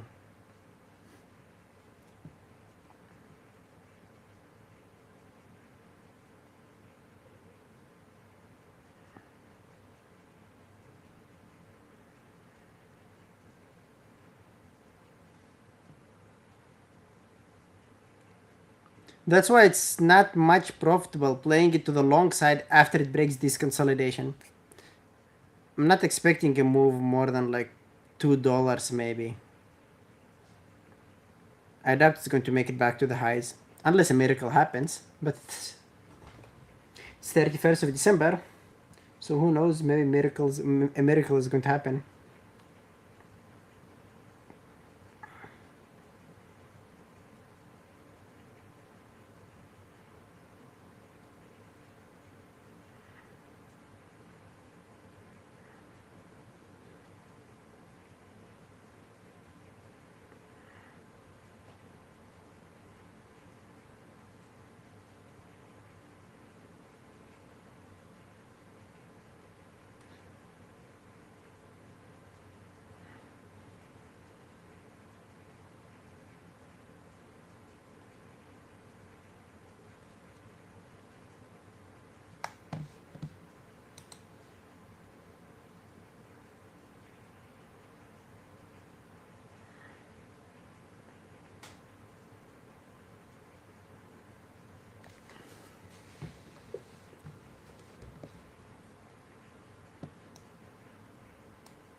So let's see. I'll quickly go through the list. I usually do that once a day during the mic time.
I just take a look at its position on the daily and the 5-minute chart around levels.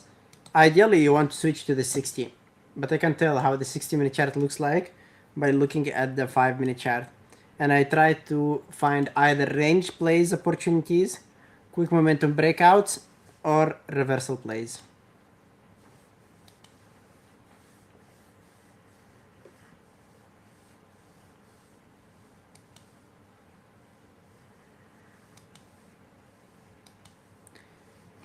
You know when you take a look at a trade sometimes and it just clicks like, oh my god, this is it. It's just going to go up or down. You get that feeling sometimes. You don't need to overthink it. If it's there, it's going to click. Nike was amazing today. Interesting one.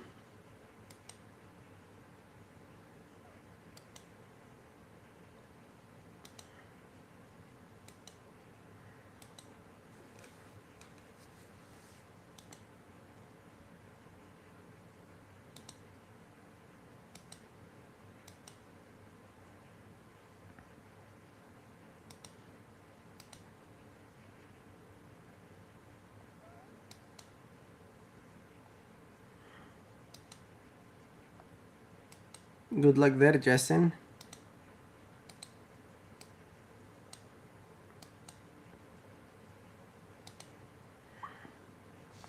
Let's see if this retest holds for a second leg up or it's done. Atlas now switched to bearish. It was kind of neutral to bullish. Right now it's more bearish. You could see that just based on these lines. Pattern wise, it's still a long. Atlas wise, it's short. So I would not be holding a full position for a stop. I'd either decrease my share size or take profit if I'm in profit.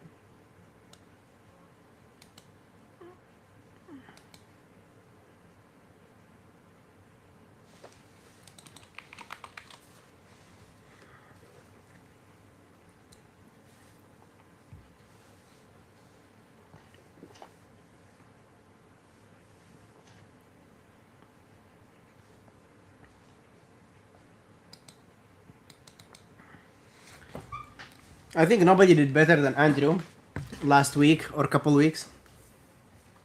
Because Andrew is coming in during the most volatile time of the day.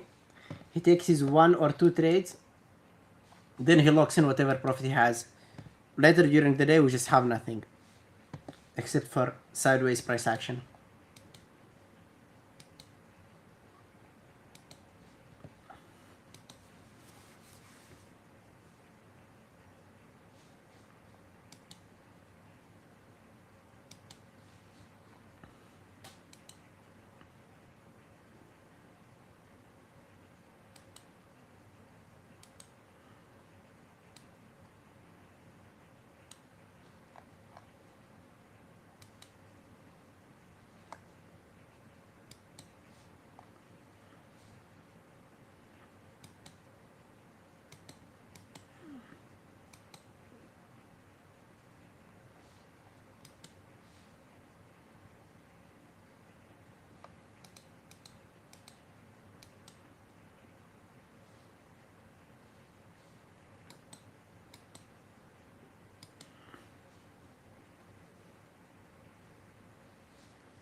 Anything I missed, guys? Anything you like?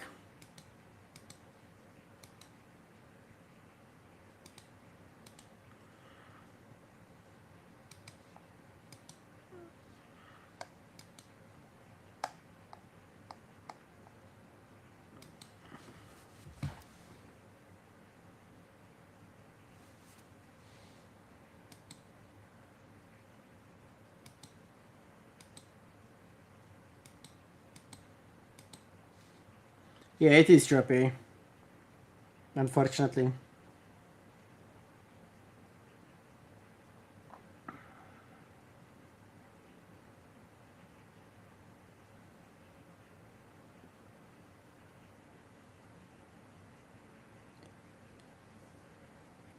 Who knows? Maybe later today something is going to happen.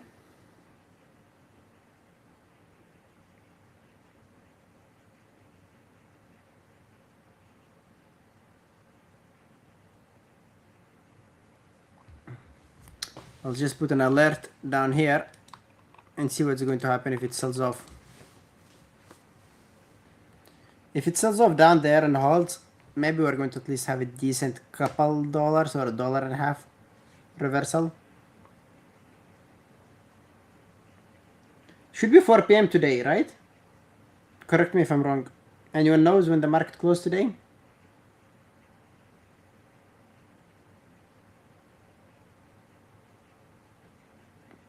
Full day, right? Okay, thank you guys. Thank you.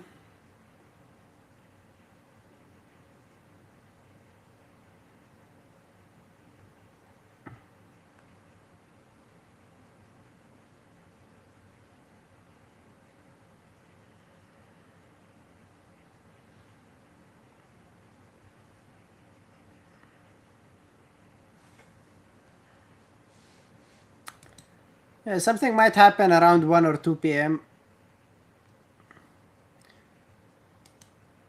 Level 2 looks quite bullish on the queues, but setup is bad. Just stuck sideways. You don't want to play it within the middle. You want to either play it closer to the low or after the breakout. After the breakout, it would be too late.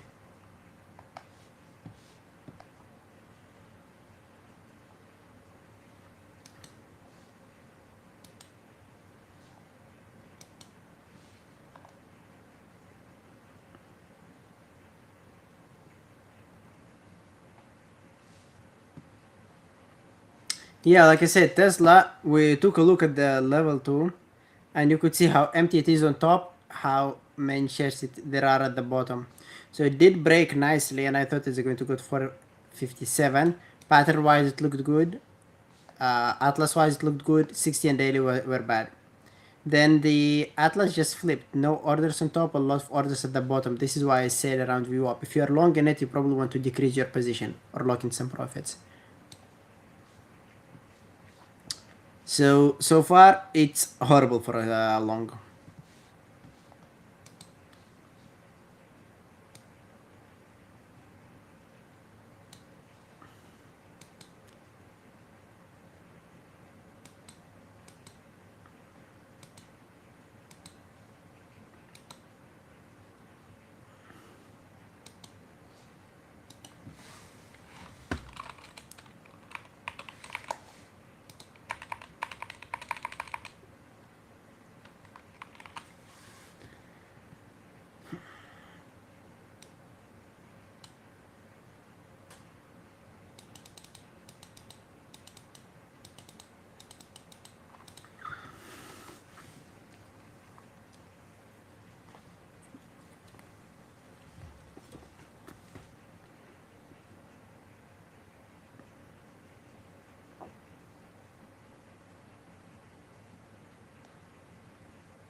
Right, this is some decent price action around here, some decent reversal price action.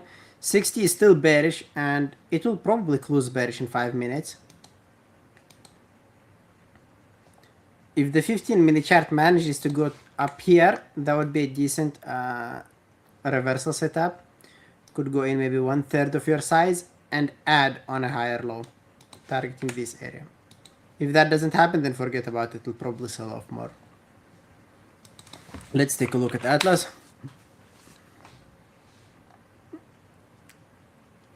Nothing much on it, both long and short. Honestly, nothing exciting. This is me just over analyzing it and over forcing it, so take it slow. That would be the best thing to do.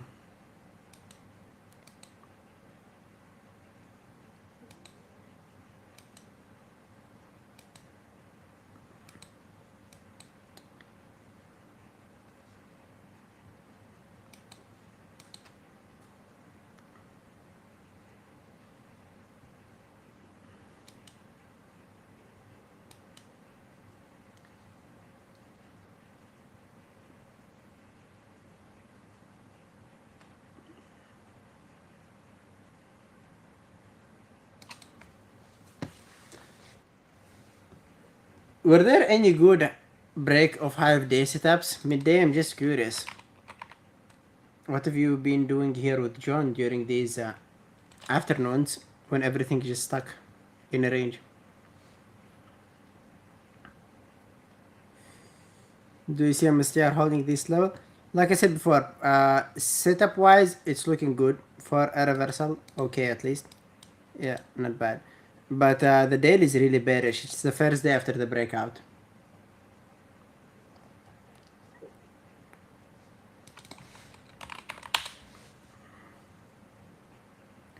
And Atlas wise, neutral, more long, slightly more long. T-Chad, Happy New Year to you as well.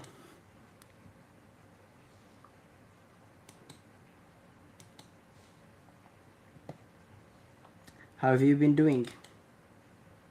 Did you have a good day today?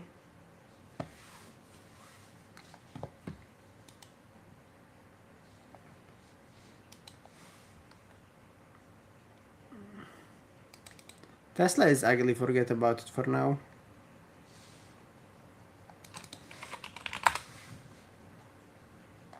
And it's still bearish on Atlas. It's cold. Colder than Russia? How cold is it there now?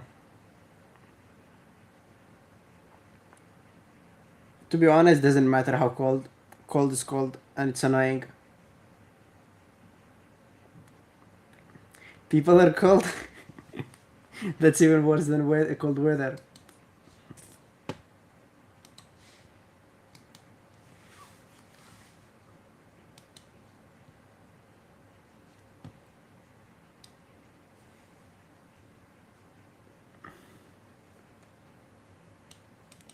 I don't know what to say. Good luck.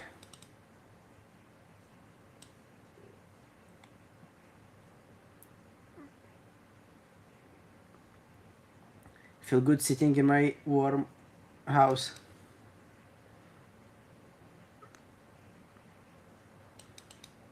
Cup of warm tea. Turn on the TV and chill for the rest of the day. That's my plan. I went to the gym earlier today because it's closing 5 p.m. my time. Usually I go to the gym after my mix sessions.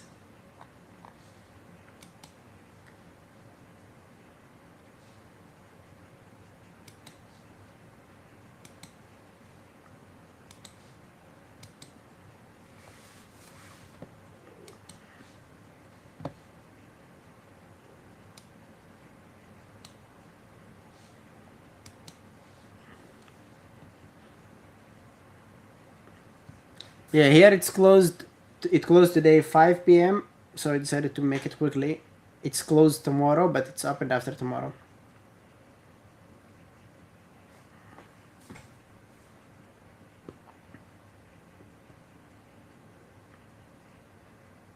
Well, 2 days off. consider it a recovery.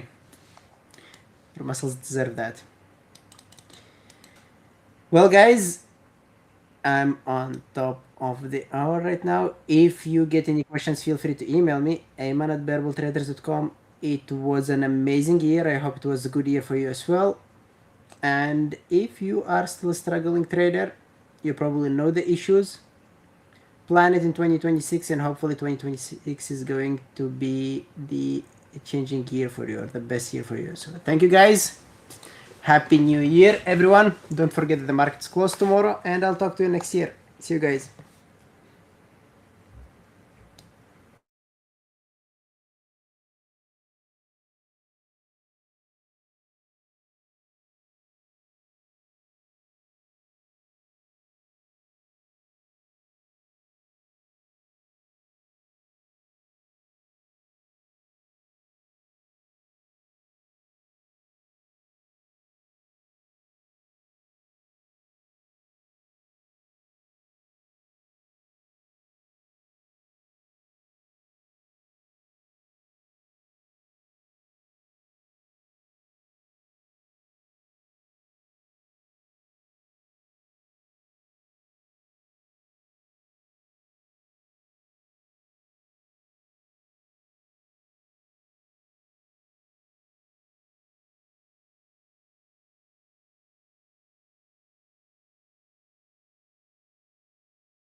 there you have it, folks. That's the last can crack of 2025.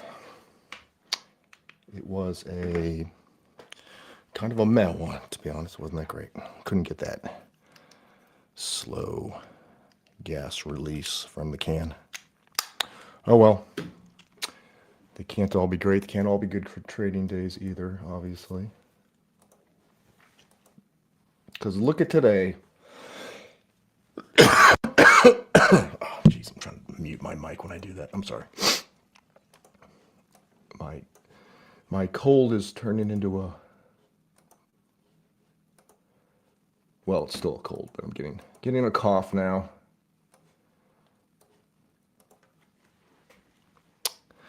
How's everyone doing? Who do we have here? Steve and Rick and Justin and Mustafa. Hello. How's everyone doing? Haboob. What a dull day.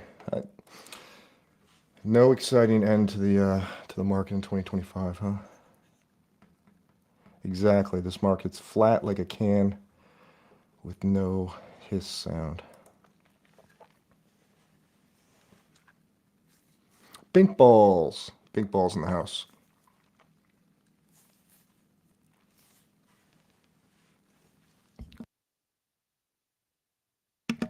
Let's go ahead and do our last SPY trade of 2025. I'm going to send out a poll, and I'm asking you to vote long or short on the direction of a SPY trade. And this one should be interesting because we have these $2 targets. It's right around 685 right now, so 687 to the top side. Actually, that's doable. Let's back up at PDC. We could hit 687. Not impossible. 683 to the downside would be the short target, and then $1 against us will stop us out. I'll let this poll sit for a little while to try to get some votes in here. We don't have too many people in the room. No surprise there. Wouldn't expect it.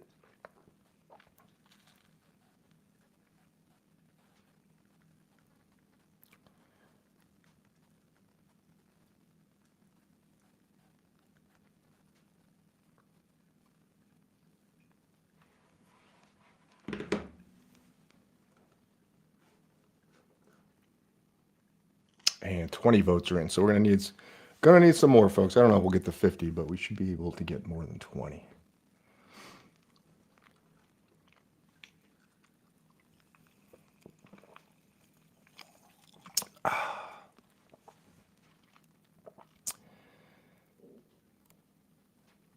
I hope some people found some good trades today. That looks like there were some things to take advantage of. MU offered a nice short at the open. I don't know if anyone would have thought to short MU at the open, but that was a nice drop. Meta was a nice drop at the open. Tesla was a pretty good drop. Amazon, Microsoft, a lot of things. Apple, a lot of shorts to be taken early. 27 votes are in. Just got one from Percival and RD and Algo and Tom H. V-Trade is the 29th vote. Rick's the first person to say hello and the 30th person to vote. How does that happen, Rick? Nearly the first person to say hello. Some of you must wait and try to see if you can, gauge a little more info before you hit your vote. 31 votes. Rosie just voted. Thank you, Rosie. Let's see if we get to just like 35. We'll call it a day at 35. 32 votes. Just got one from S. Gordanov, perhaps. AQP, Sugar Pie Guy. There's Sugar Pie Guy. Give me 35 votes. Give me one more. Let's go to 40. I bet we can get 40. Alistair just voted. Give me 40. 40 votes. It's 2000. It's the last day. 37 votes. Here we go. Eve voted and Smita voted. That's 37. 3 more votes.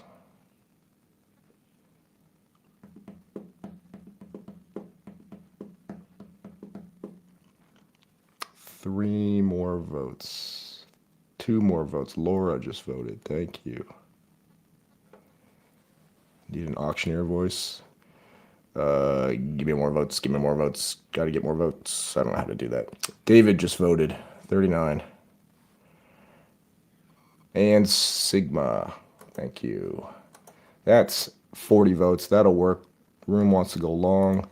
Let's set up that trade and buy. And we are long in the SPY at 685.11.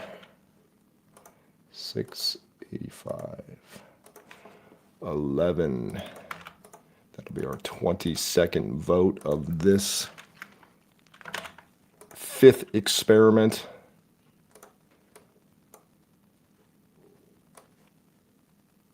And we entered that trade at 111 and 29 seconds. And now we need our sell order, stop, range.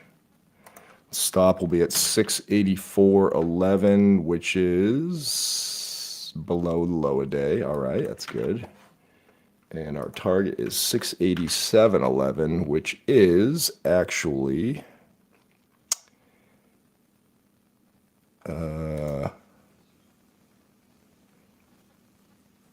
10 cents above yesterday's close.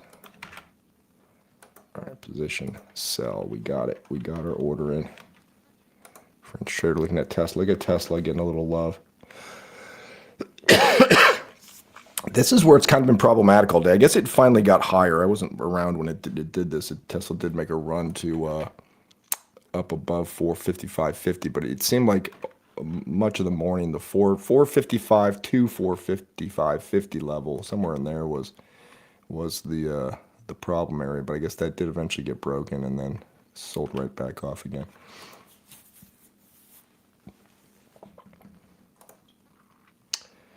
Tesla, can you finish the day green for me this year? Probably not. I'd appreciate it, though. Sure would appreciate it.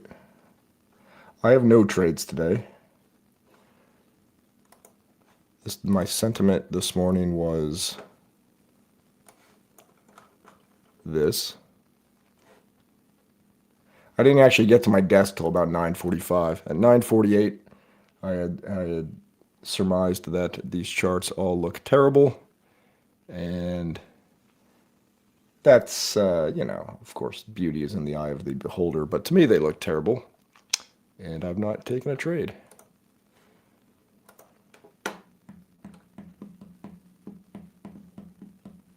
You're long from 453. Well, that's a good entry, French trader. I mean, you could stay alive in this trade a long time with that entry. I hope you do.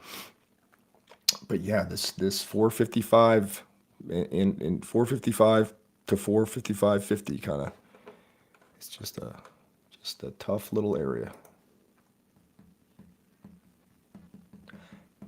It might do something fun by the end of the day, French trader. It could be a big sell-off. It could be there could be a last minute grab to pump it up a bit. It's had some much higher recent numbers. We all know that. So, there's some recent history up there.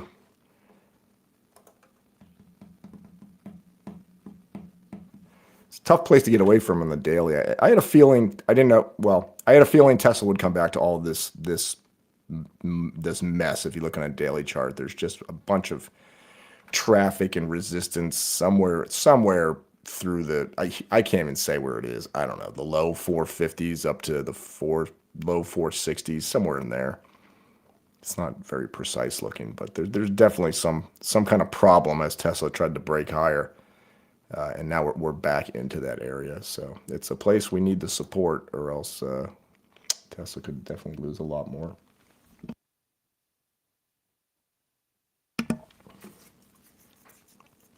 Yeah, if it does anything, maybe it does nothing at all. But I just got a feeling it wants to do something.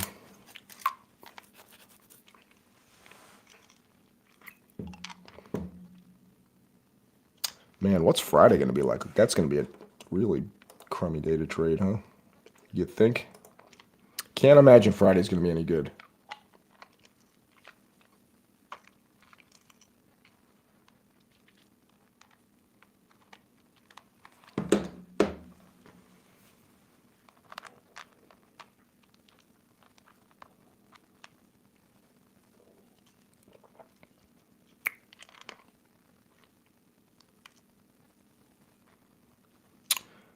Because we have today and Friday, and then 2 days next week to get the Santa Claus rally to fulfill its destiny, but it's going to take a lot at this point.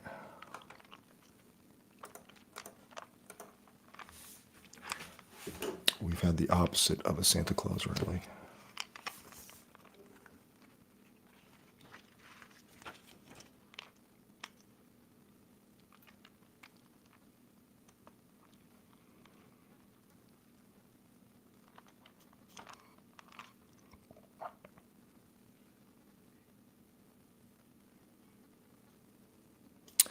Let's check into some of the January stock market trends in history. This is a reading from the Stock Traders Almanac 2026. January barometer predicts year's course with 0.733 batting average. I don't know what that means. 11 of the last 19 midterm election years followed January's direction. Well, that doesn't explain everything. I guess it means if 11 out of 19 is not a very good prediction either. That's like 50-50. That's terrible. Let's check the next one.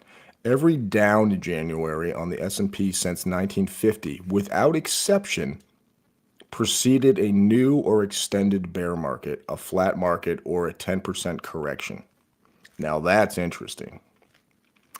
Every single down January on the S&P since 1950, without exception, in italics, preceded a new or extended bear market, a flat market, or a 10% correction.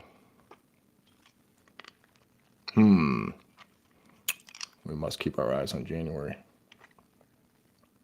I'm going to pause from a reading of the book to answer Mustafa's question. Oh, I got a couple questions. Justin, how many trades a month do I take?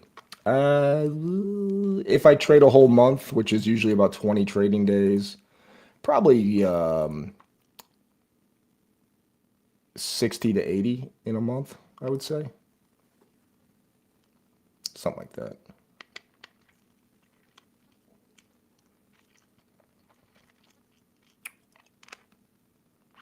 Probably average 4 to 6 a day, somewhere in there.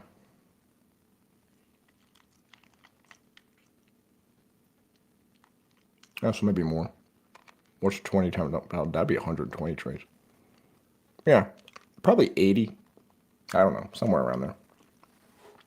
You had 148 in December.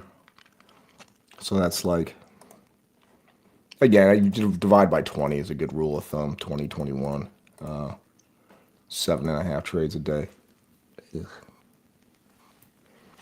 So that's not like you have some massive over trading gambling problem. I would say it's not too shabby. Yes, Sonny. I'm only reading the interesting tidbits about January. So the next one says S&P gains January's first 5 days. These are terribly written sentences. I'm sorry. S&P gains January's first 5 days preceded full year gains 83.3% of the time. What the fuck does that mean?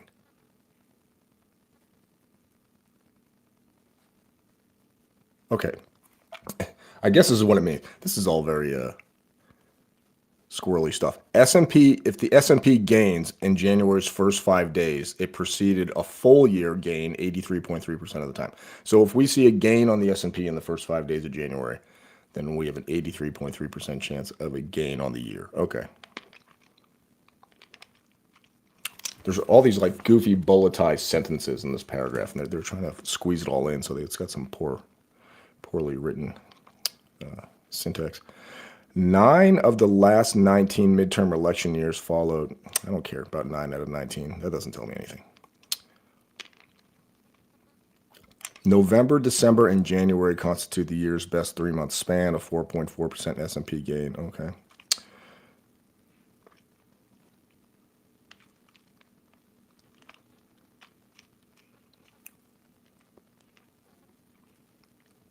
January NASDAQ powerful 2.6% since 1971. I guess that means the NASDAQ gains an average of 2.6% in January since 1971. The January effect now starts in mid-December, favors small cap stocks. I think we all have heard that one. 2009 has the dubious honor of the worst S&P 500 January on record, and that's not a surprise.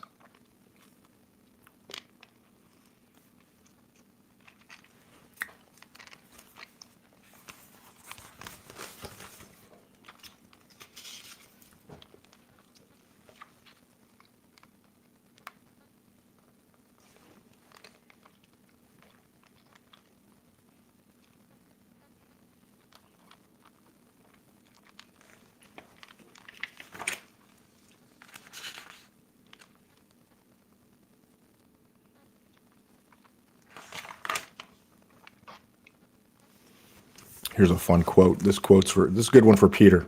I wonder if Peter could say if any of this is true or not. This is a quote from Jim Rogers, who was a financier born in 1942. Okay. Get inside information from the president and you will probably lose half your money. If you get it from the chairman of the board, you will lose all your money. That's funny. Wonder if Peter agrees with that. Hold on one second. I may have a visitor at my house I have to deal with. I'll be right back.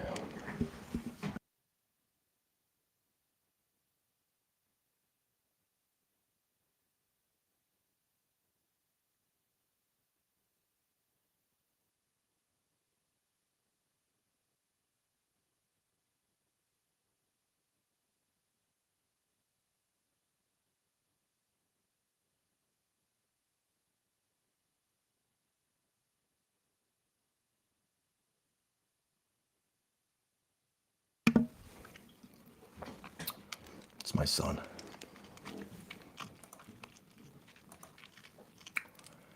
This whole house is fixing to become a chaotic disaster zone today.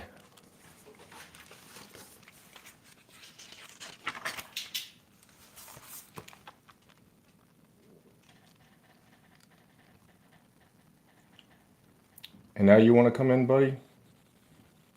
You want to come in here? Gotta get the dog.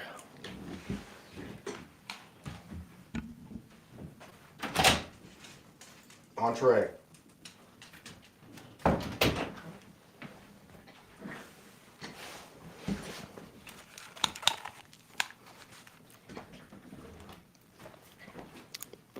Let's see. Here's some more information on those first 5 days of January and their effect.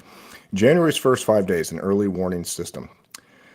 The last 48 up first 5 days were followed by full year gains 40 times for an 83.3% accuracy ratio and a 14.2% average gain in all 48 years. The 8 exceptions include flat years, 94, 2011, 2015, 4 related to war, and 2018. Vietnam military spending delayed start of the 1966 bear market.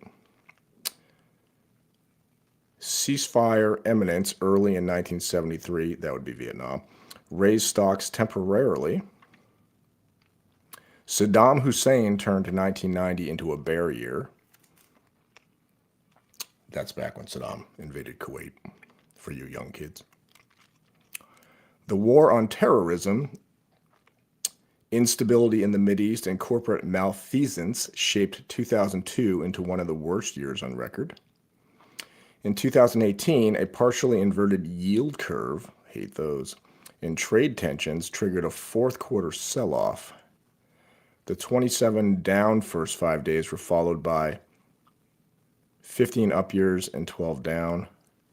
So that's only 44% accurate, and average gain of 1.1%. So, what can we learn from that? If the first 5 days of January are green, a good chance of a green year unless there's a war. That's your summary.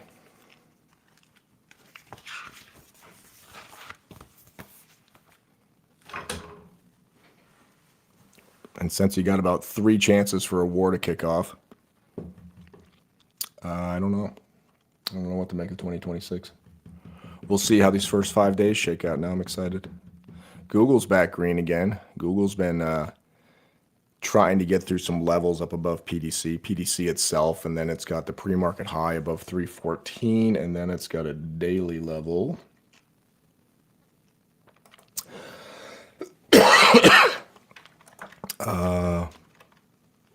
What is this daily level? The high from Monday, I guess. It's Wednesday, right? Yeah.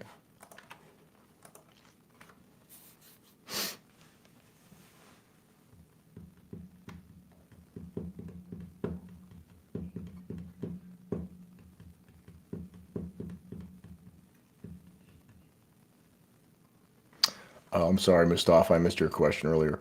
How big is the screen size of my monitor in inches? 23.5 or something. I think they're 24-inch monitors, but when you really measure them, they're not quite. I think that's what the deal is.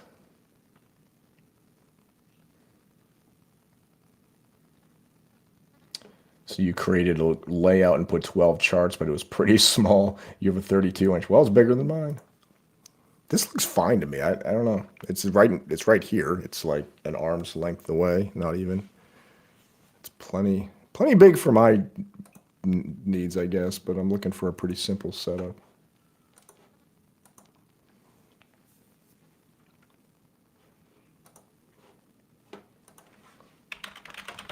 Let me see. How big were these monitors?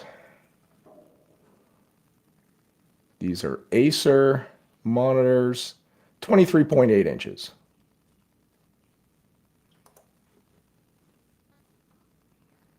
And they're out of stock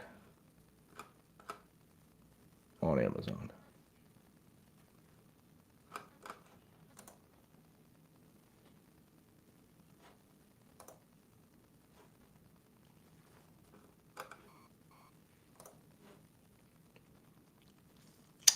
And I paid $403.47 for 3 of these things. Which, if I apply some high-level mathematics, means they were $134 a piece. Ish. They're very cheap. I mean, they are what they are, Mustafa. They are. I guess I just told you they are 23.8 inch, 24-inch monitors, and they were $135 a piece.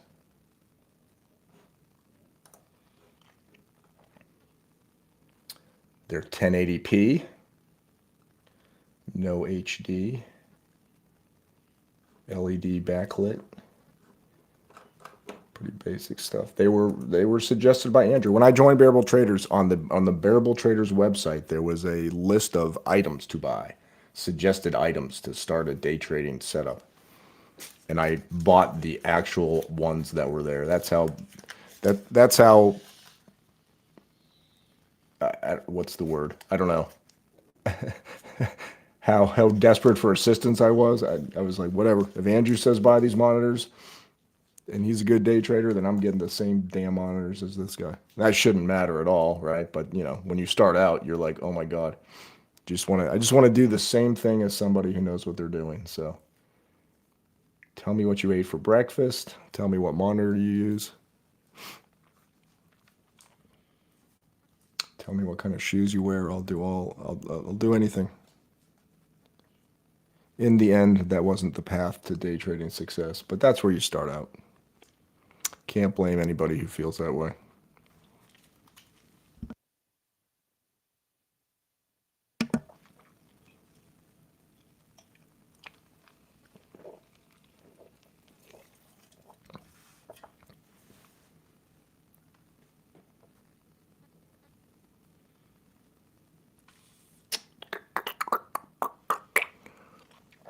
So Google's interesting here.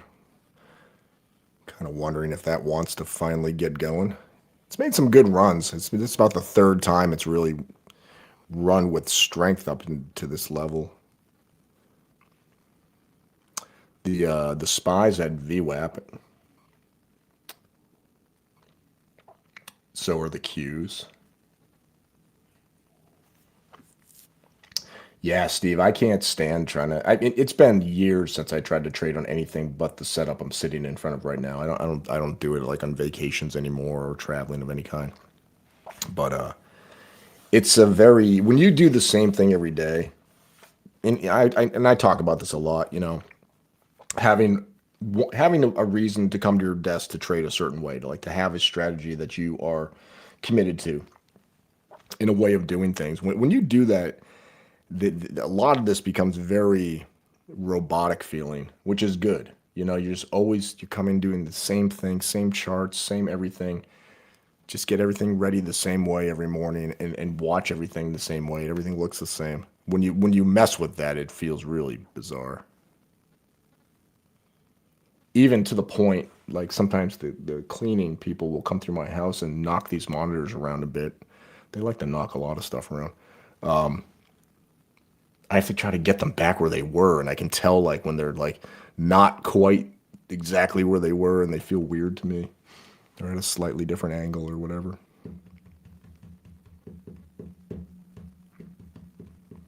But yeah, trying to trade high day breaks now for me with like one laptop is like it's not good because I can't see everything I need to see, which means I'm jumping around and I become uh-oh, I feel a sneeze coming on. I've entered the sneezing phase of my sickness.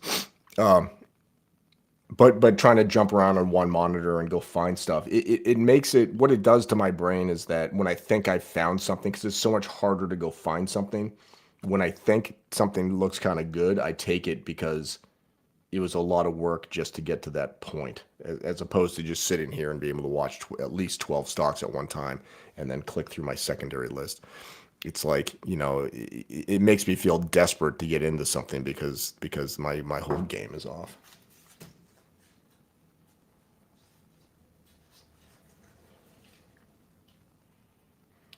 Yeah, I mean, if you can make something, you know, that resembles what you have, first of all, obviously that's money. That's nice. The very first time I ever traded away, the first summer I was trading in 2019, we went on a vacation probably sometime in July or August, and I had started trading at the beginning of July, so I just started. But I put DOS on my laptop and I brought it to this lake house we rented, and I traded that week, and I did pretty good. And I was like, "This is awesome. This is what everyone talks about. This is amazing." You know, like I was trading at my house, and now I'm trading at this lake house, and you can just carry your job anywhere you go. But it never worked out very well again. There was that one vacation, and after that, it was just garbage.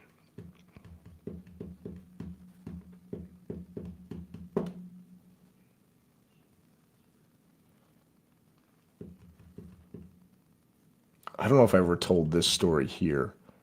I told it to my Peak Capital Trading Group, but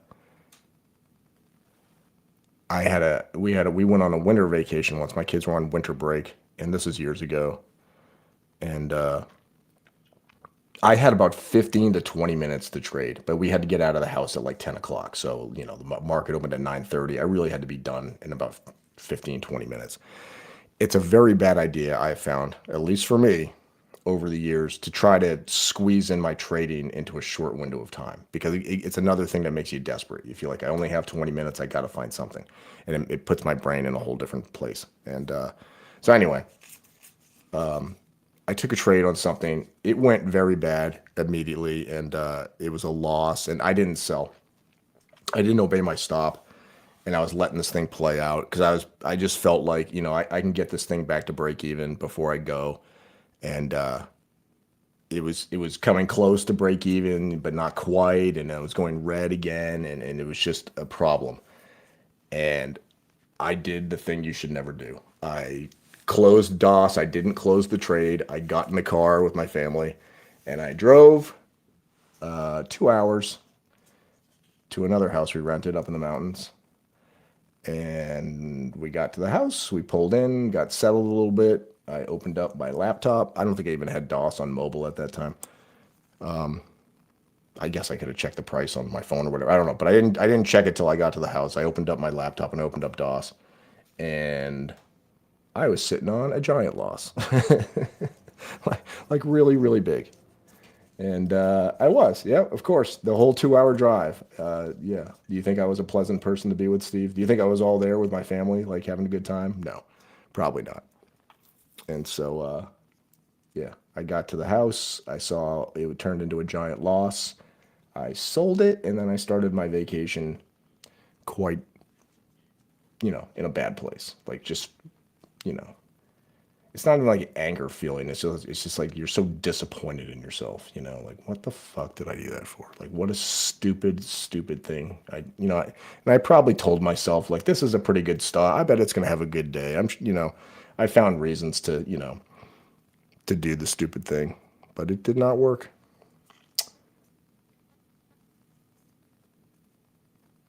So, don't do that.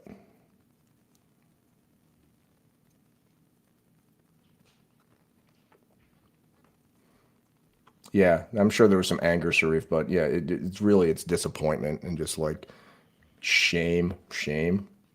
That's a strong feeling.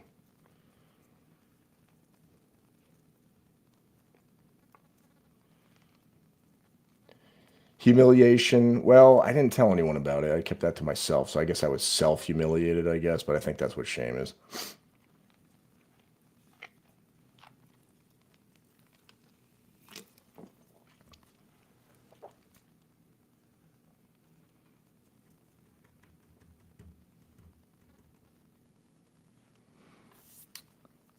But might it have been worse if I pulled up to that house and I opened up my laptop and I had made like buku money? Like, then what's the lesson, You'll give it back eventually. That's what the lesson is. You can get away with some stuff in trading. Obviously, you can get away with some stuff in trading. We could buy anything and close our eyes and make money half the time, potentially. But the market will get you back. It'll get it back if you don't trade with good behavior day after day after day after day after day after day and week after week and month after month and year after year. If you don't do it, it'll get your money eventually. It'll come. You will pay. Yeah, that's true. I probably would have had a better vacation. I probably would have screwed up the next day though, Percival. If I recall, I think I brought my laptop. That was another early vacation. That was pretty close to when I started trading, and it might have been, well, it couldn't have been the same year because it would have been February. It might have been February of, actually, no, it was I think it was 2021 because it was deep in COVID. I remember that.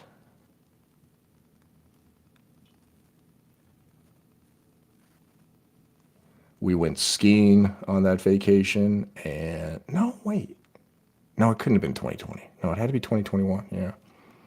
The ski lift operator kept yelling at me to put my mask back on. It was very frustrating.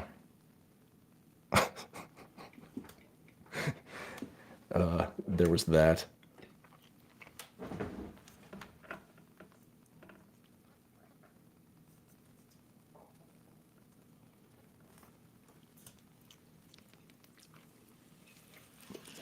You were allowed to ski down the mountain without your mask, I think. Or maybe not even. I don't know.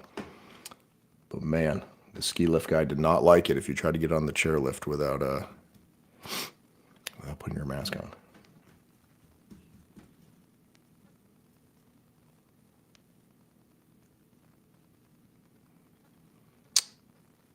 Here goes Google through the pre-market high. Little strong candle going on currently on the 1-minute chart. SPY's got a nice little candle going on here. I'm looking at a 5-minute on the SPY and the Qs. They're going up a bit. Tesla's back in the green for the 14th millionth time today.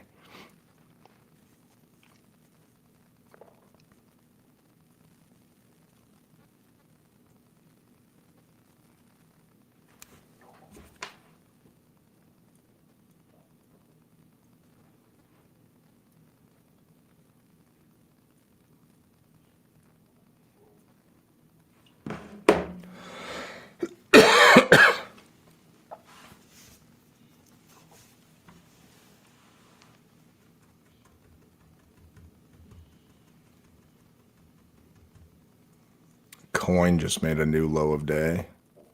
Not particularly interesting, but that is a fact.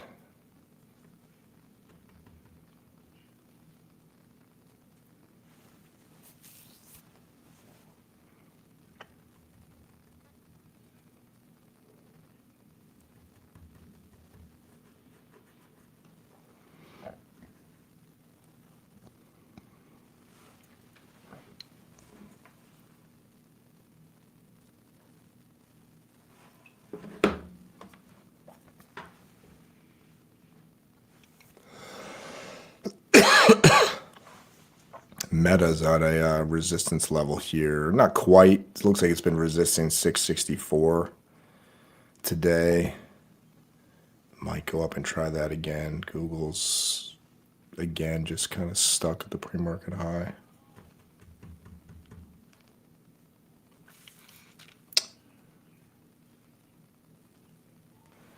Is AMD getting volume? Yeah, it's building a little bit there as it pushes up into yesterday's high and 217.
Poor PLTR has been having a rough go of it.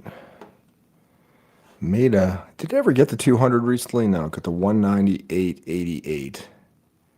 Spent a few days up in the 190s and now selling off again.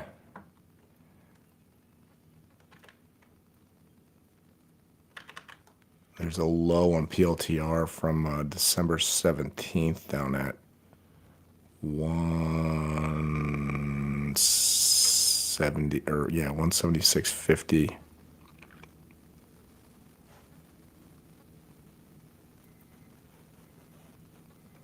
That's still a ways down. It's another couple bucks.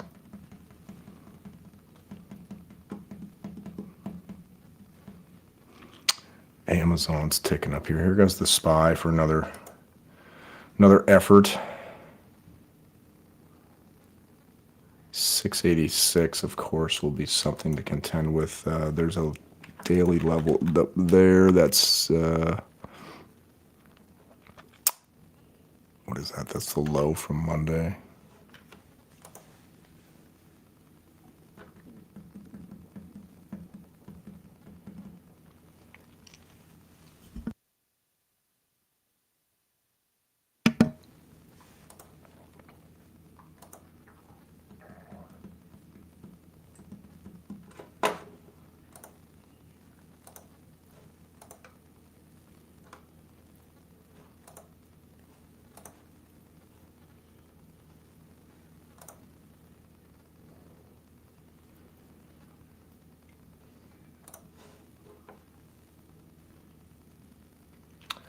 Austin, yeah, did Andrew say a date for Austin?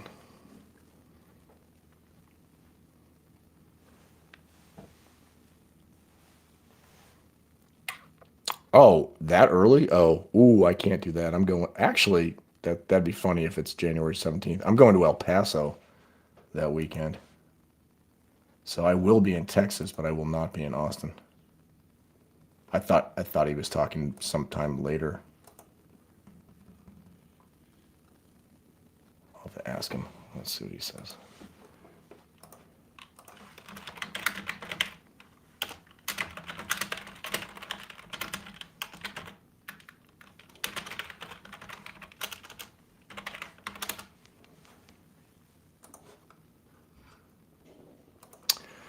Vacation. No, a bunch of guys I deployed with in the Army were having a 20-year reunion. And it's turned into quite the big deal. There's like 1,000 people going, so it should be quite the event. But it's actually at Fort Bliss, Texas, which is basically in El Paso. Pretty close. I don't think it's in El Paso.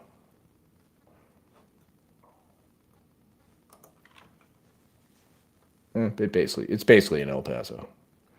Very, very close. Actually, it might be. I don't know, but whatever. Fort Bliss.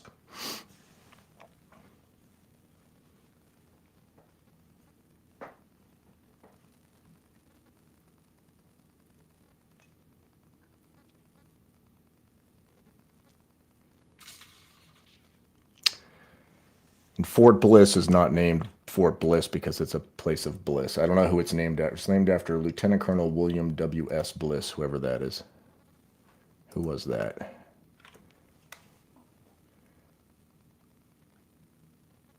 He was a United States Army officer, mathematics professor, and an esteemed linguist. That's interesting. Huh.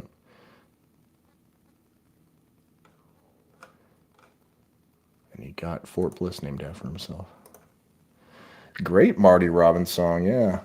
I love the Grateful Dead does. I mean, they've covered it a billion times. If you're a Grateful Dead fan, I'm sure you've heard it, but it's one of their live show favorites. That's where I first heard it.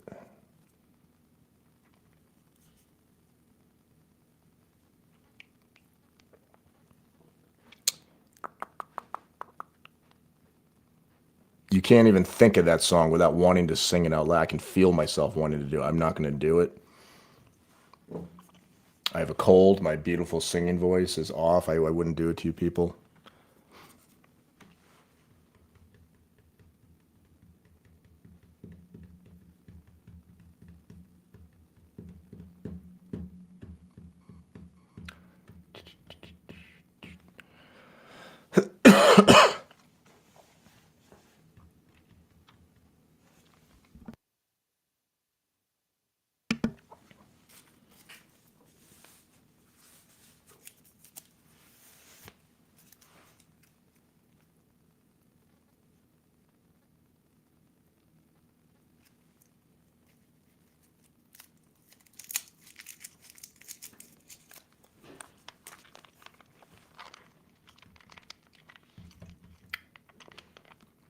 I actually spent a summer down in El Paso back in 2015, 2014, something like that.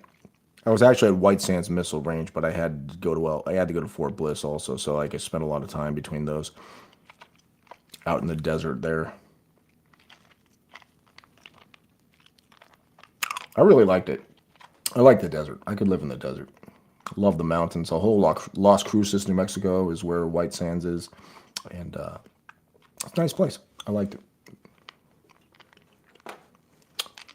Cool. Are you talking about the El Paso High School Stadium, Josh, by any chance?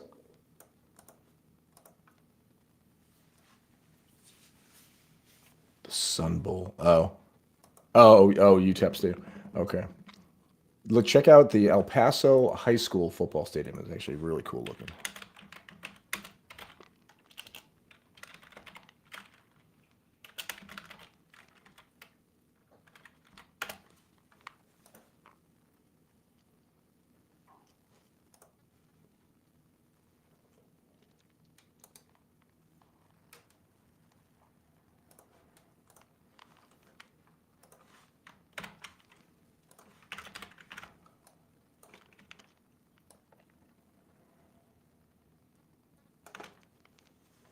There's one shot of it there.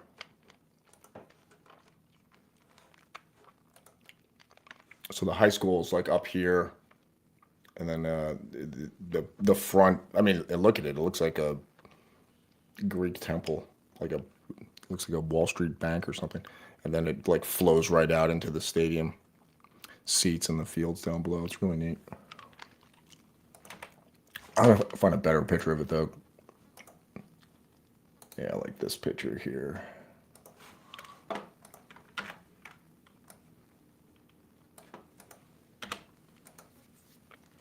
Isn't that cool?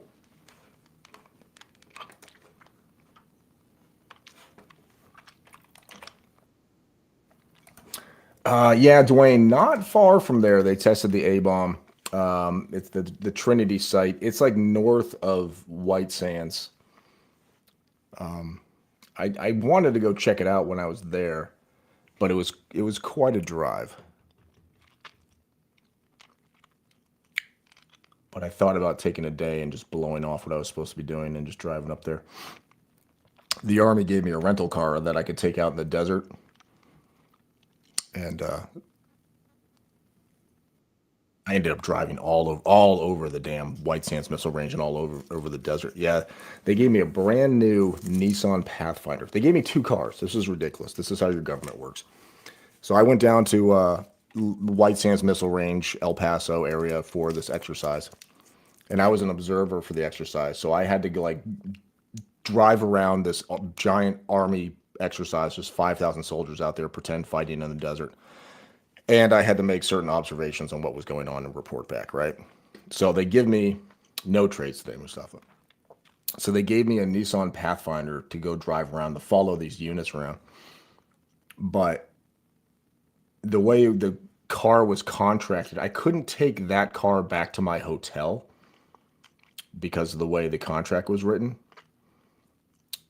So I had to have another rental car, which was a Jeep something, like some kind of Jeep SUV.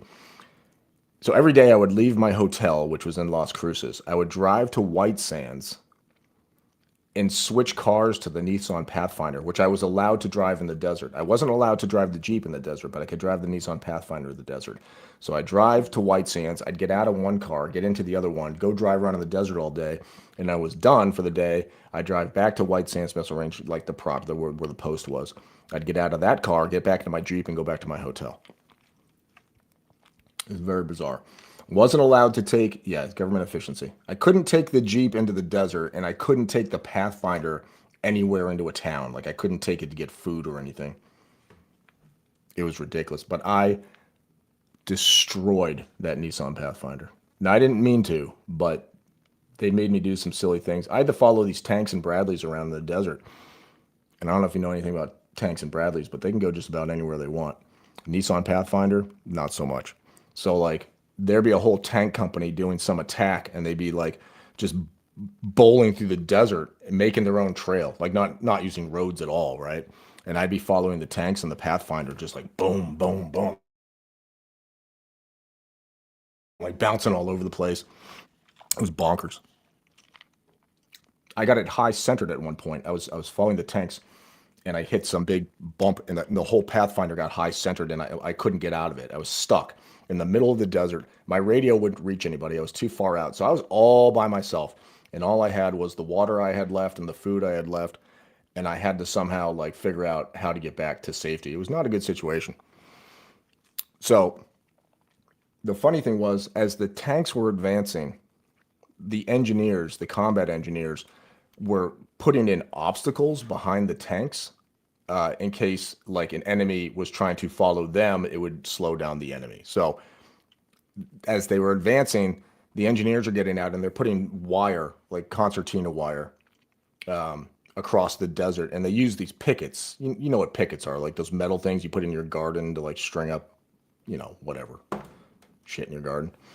So as I was following the tanks, it was pretty hilarious. I had to keep stopping at these wire obstacles and like pulling them aside and like making a hole so I could drive my Nissan through and then close them back up again. So I was doing this all by hand. I had no gloves or anything. It was very stupid.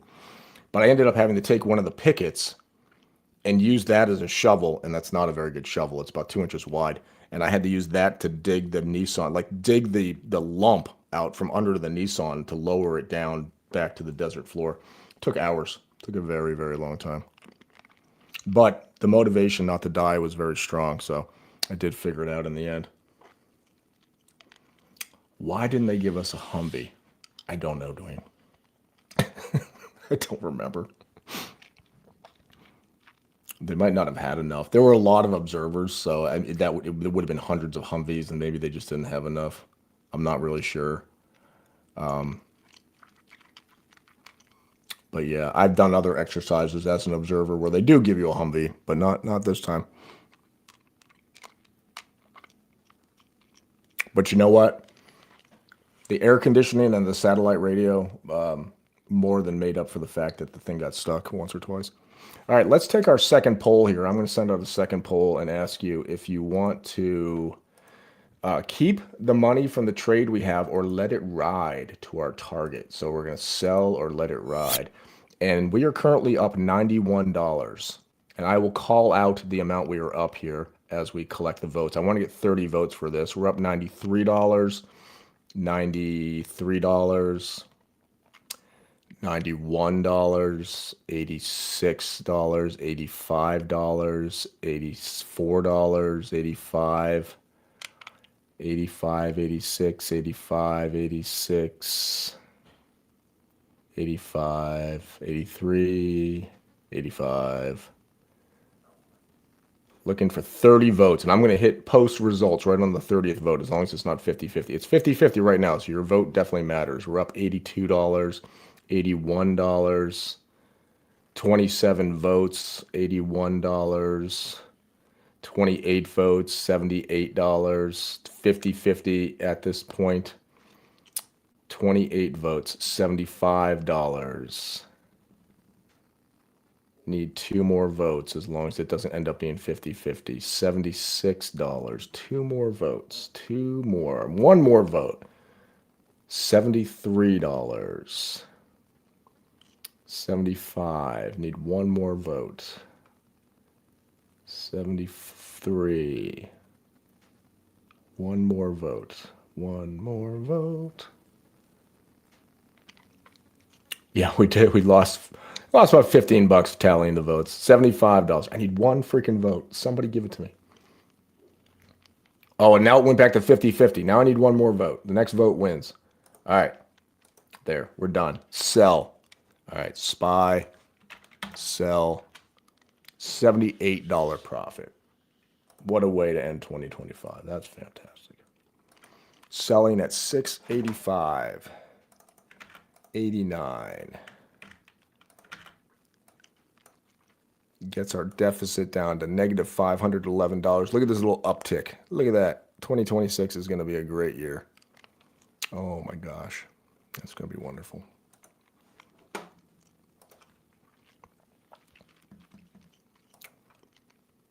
Have you been the red flag? No, that's not the kind of exercise I would go to, Dwayne. Unfortunately, I'd love to go to. I would have loved to have been assigned to a red flag exercise. That'd be a lot of fun. I don't know what the hell I would have done.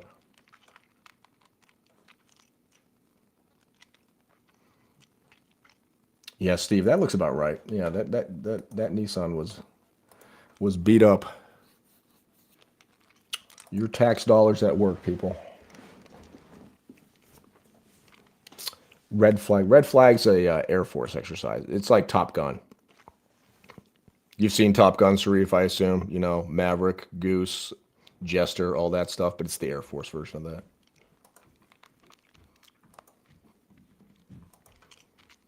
Is it joint, Dwayne? Okay. Then it's more than the Air Force. My bad. It's probably international as well.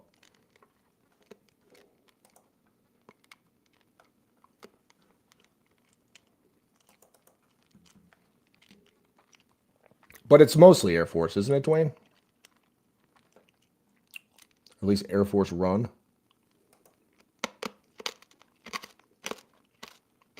I thought it was. A lot of it is. You see, folks, life is all about marketing.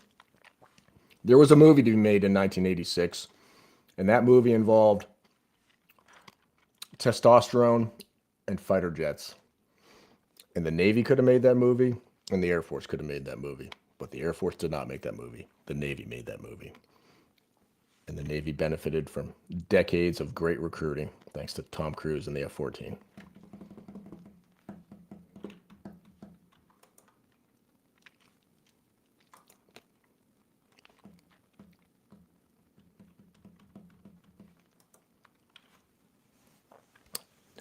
Tesla is going down. Dink balls. I don't like to use the word tanking because it makes me sad for Tesla, but it is definitely going down.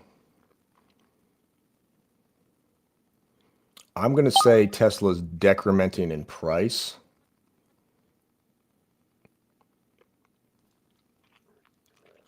Something like that. Something that makes me not as angry. But yeah, it's tanking a little bit. Did they set up recruiting stations? Top Gun made me join the military, Percival. I was like, I want to do that. And I went to an Air Force recruiter and I was like, I want to fly jets. And they looked at my glasses and they were like, you're not going to do that. And I said, well, you know what I'm going to do instead? I'm going to go dig holes for the Army, which is the second coolest thing you can do after flying fighter jets is digging holes to put tanks in.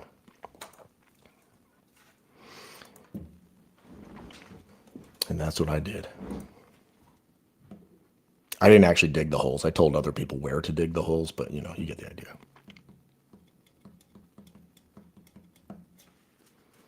Dig a hole over there. Good job. Now dig a hole over there.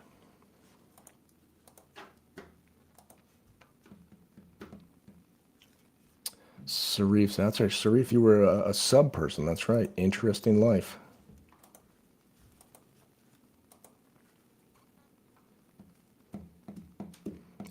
Matthew, you got some military experience. I can tell Matthew's being for real because he's saying he cleaned the motor pool a lot. That's half your military career right there.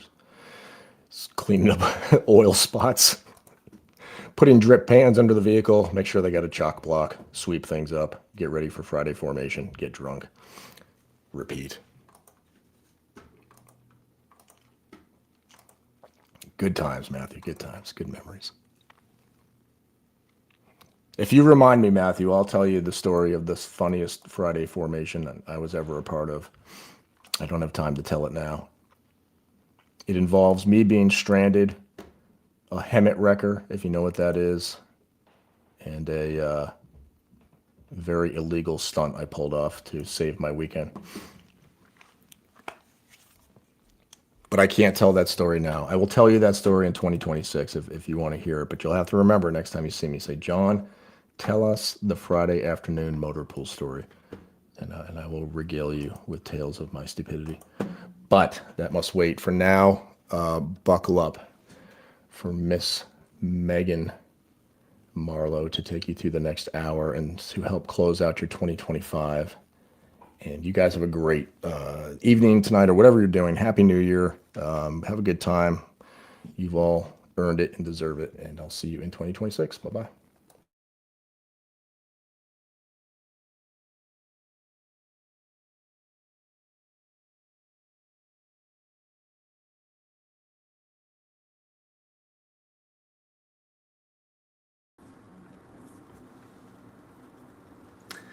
Happy New Year, John. It is I, not Megan. So, happy Wednesday, everybody. Looks like I am next in line for last portions of 2025. So, we spoke with Megan, coordinated a shift in schedule, and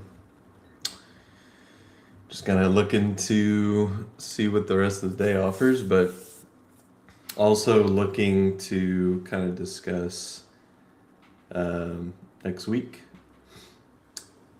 So it's kind of it's a small crowd right now, but Monday next week, I'll be using Megan's hour to do a 2025 recap.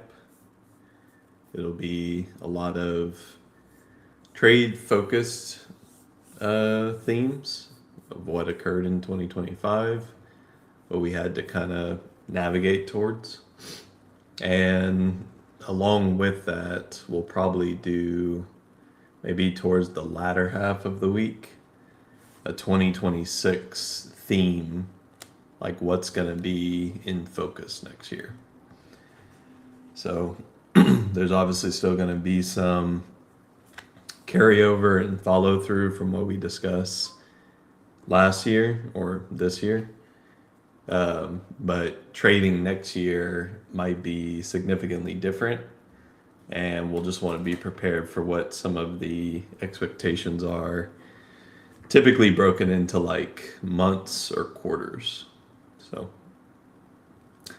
be on the lookout for that. Monday for the recap, probably somewhere Wednesday, Thursday for themes, 2026 themes. So, but other than that, how's trading been? Hopefully it's been worth your time. It looks kind of light on volume, but a little bit of movement to take advantage of and a little bit of opportunity across the board. Ironically, one of our strongest stocks was mentioned this morning. Nike is actually pretty strong. So there was kind of a poo-pooing on it on morning session, but it's actually one of the best trending stocks today. Not really a lot of resistance over here in the gap, so you can kind of see how quickly a price can move back up if you get a breakout or a change of trend kind of behavior. A couple people maybe got like some Nvidia short.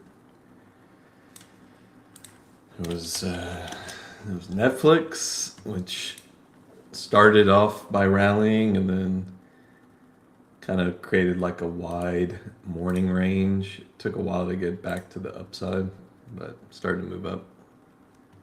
I did not trade Nike. It was on my list, and I decided to focus on Netflix first, even though it wasn't on my original list. Mostly because I looked at the orders in the morning, and I'm glad I did, because I would have missed any sense of the fills. It happened so quickly. But I wouldn't have said that that's an ideal trade, because you kind of just had to set some orders, get filled, and then I was selling every 25, 50 cents to basically get those orders completed. And afterwards, it fell right back down. So it wasn't a very sustained move up. But looks better now. Just would have had to probably reset a position. You know, given the RVR, it's kind of tight. But yeah, a couple things rallying today. Just not an excitable day. Not a lot of upswing. Nike strong, but everything else is like down, barely green, and you know, some of the stocks that are the strong ones today are like the weakest names on the year. So the trading desk is up today. It's like, who the hell is going look at the trading desk today? I mentioned it this morning, but it's like, we're not going to just look at it and say, oh, that's a strong rally, you know. But I think most people are trying to find more nuanced trade than this. So yeah, given it's kind of the last, second to last session of the year, what do y'all want to talk about?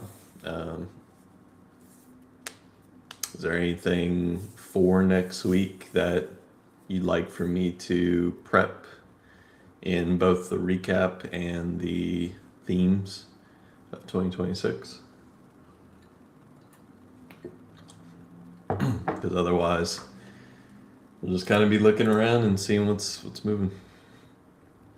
What am I expecting for the rest of the day? A close. The market will close in about an hour. That's what I expect.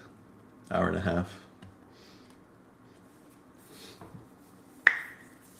Not much. I mean, I expect an hour and a half of trade.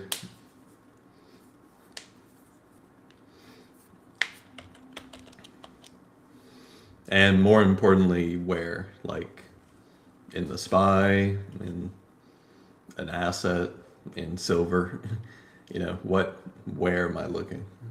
So I'm expecting us to trade where we've been trading, because why would we move? We need volume to move any further. Now we're getting what most people would consider a rally, but to me, we're just moving to the top of today's profile.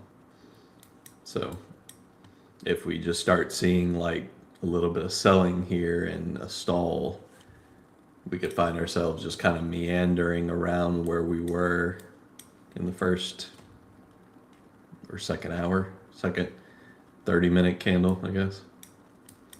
So this area right here is just kind of nominal.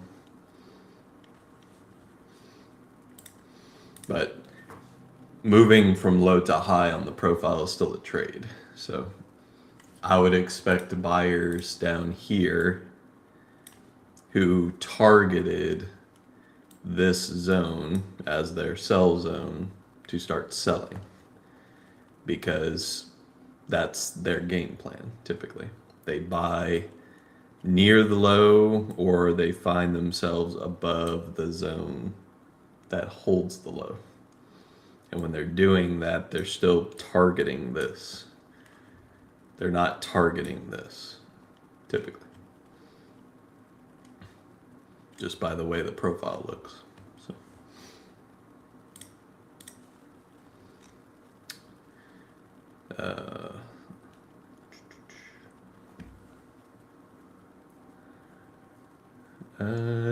Trying to catch webinars, but numerous have not been at the scheduled time posted. Is this normal? Probably not, but I'm also not sure what you're referring to. So it's possible that schedules might have been adjusted, but a lot of webinars this and last week are not available because the holidays schedule is changing things. And I would say most of them didn't have a planned webinar. Like anything Thursday was canceled.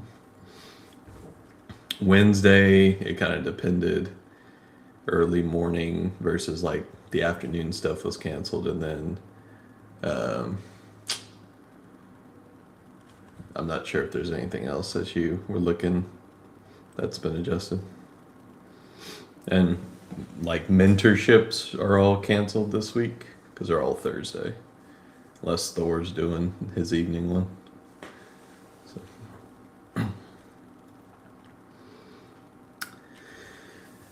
All right, let's see. General question for the new year. What's your recommendation for staying a consistent trader, something to focus on and what to avoid? So, like always, probably not something that a new year should make you focus on. You should be doing it pretty much all the time. But what elements of being a consistent trader are you not focused on, which we suggest? And then there's a lot of things to avoid to become a consistent trader. So I guess, towards that question, are the things that you're already focused on and you feel like you're missing something, plus things to avoid, there's plenty.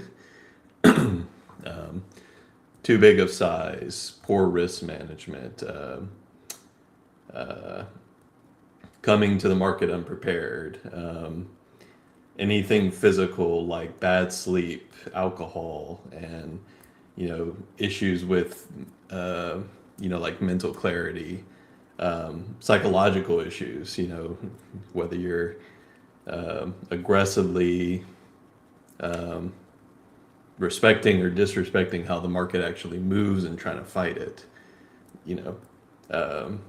Is there something going on in life that makes you also have challenges with reading the market?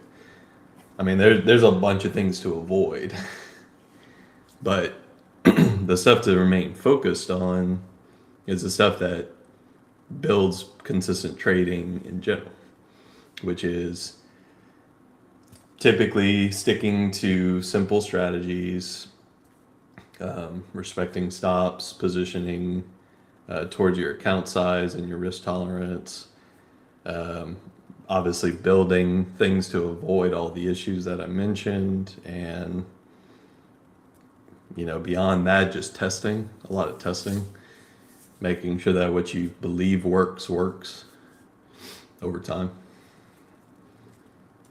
So the recommendations are to do what a lot of us suggest in this room, which is start to understand what it means to be consistent and how you apply that to your behaviors throughout every single day. So it's my number one take on being consistent. Keep doing it. There's not like this special, this is the number one thing that you have to do to be consistent. There isn't anything like that. When it comes to the logical thing, it would be you can't risk the money that you're going to use to trade and expect to be consistent. As in, if you run out of money, you can't trade, right? If you don't have an account, you can't trade. So you can't blow up, right? But that's not going to make you consistent. That's just going to stop you from walking away to go make more money to come back. That's not a consistent number one, element. Most people would put number one as respecting your stop loss or risking what you say you're going to risk or something like that. And yeah, that'll stop you from ever having an issue with the account. Like always risking this amount, always risking what your account can handle. That would keep you in the game. Being consistent, and typically when we say consistent, it's consistently profitable, is about something more. Because your account going like this is not consistent. You just break even. But you're keeping your risk low enough to where you're not blowing up. Most people want to see it do this. And then obviously we're trying to avoid these, right? The account blowups. Or, multi-day, multi-month profit givebacks where you're like, I'm consistent. Oh, there goes an entire month. I'm consistent. I'm back to where I was when I first started. Oh, there goes another month, right? You're trying to avoid that. That is one element of being consistent, and there's a lot of ways to do that. Trade small, hard stops, don't be dumb, those very normal actions. But when you ask someone like John or anyone who's handling like the funded account, any of the simulator account management, the reason they know more about this kind of stuff is because they see what is essentially hundreds of people doing actions that are reflected in the P&L. Like they can see the actions of inconsistent traders in a P&L chart. And it's the same actions, right? Either we have the hot hand strategies where it's like you keep pushing the envelope and then they have one bad day. Hot hand, right? That's not truly consistent. It's consistent in this range. And then they get too hot to handle and then they blow up, right? Because they don't know how to stop themselves. Or, unfortunately, it's still better than the hot hand approach, but we see sometimes like small wins and then like a drawdown, but it's slow and steady and you still give a lot back. And then it's like a slow recovery.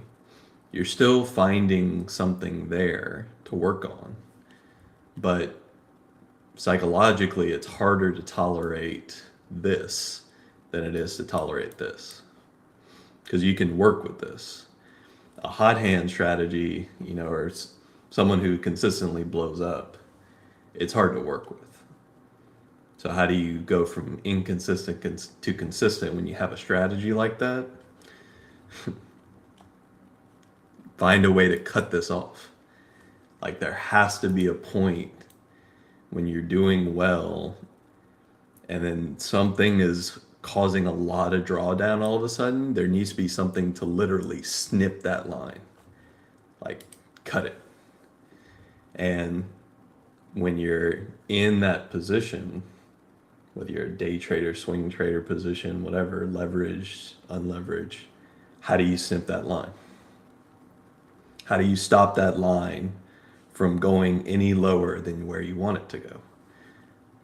A stop loss. It's literally the point.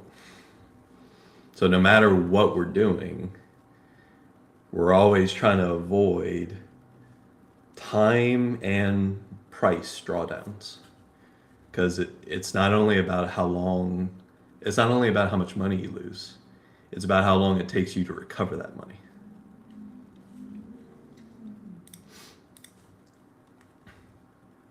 How about the best way to handle overtrading?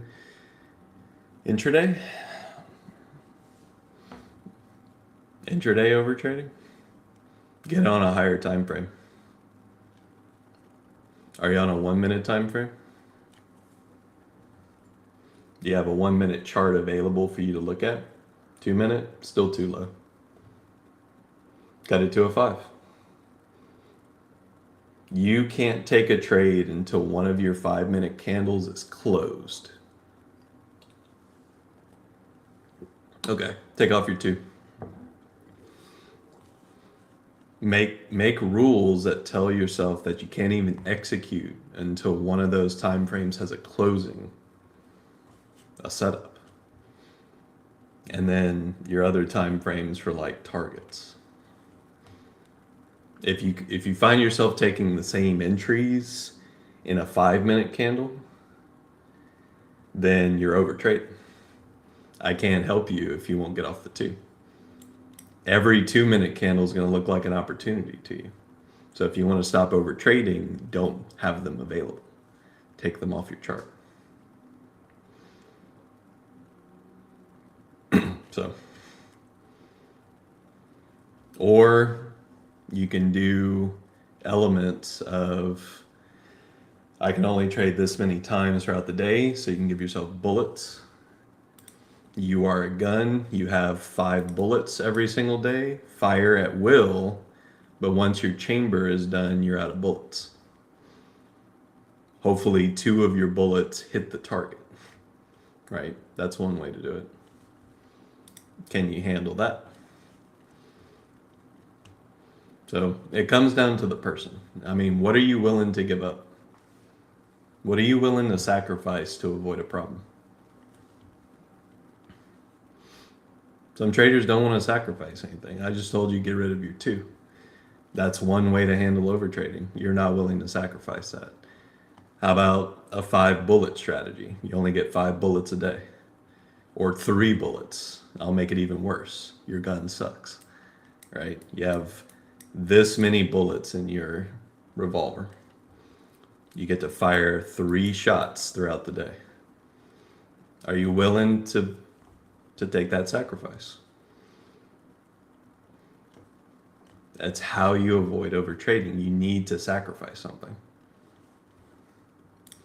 Because right now, whatever you're doing, something in there you're not willing to give up, which means you're going to keep overtrading. It's either something you see, something that you can't restrict on yourself, or the fact that you think everything is an opportunity. And look, I was just asked about the market, right? What do I think the market's going to do? What's happening? We're selling, right? Was that an opportunity? To look at the profile and say to short the market somewhere up here, targeting this magic red line. It looks like an opportunity right now. Would you have waited for that shot? Would you have preserved a bullet all day to fire right here for that one opportunity? $1 move in the SPY. Do you need the 2-minute chart to even see it? I didn't. I didn't need the 2-minute chart to know to short there. So it's an element of what are you willing to give up? What are you willing to sacrifice? Because if it's an issue, you got to either inspect the source of the issue, and most of the time, to solve those types of issues, you have to be willing to give something up from the past. So if the past is now, everything that you know and have, what are you willing to give up?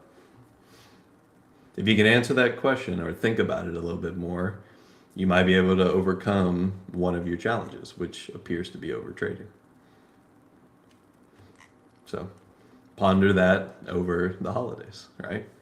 Because everybody's trying to make changes now for 2026, whether it's because of the New Year resolutions or because it's a new month or new year, or you're unhappy with how the trading went this year, or you're super happy how the trading went and you want to do even better. What are you willing to give up? What has to die this year so that you can come out better next year?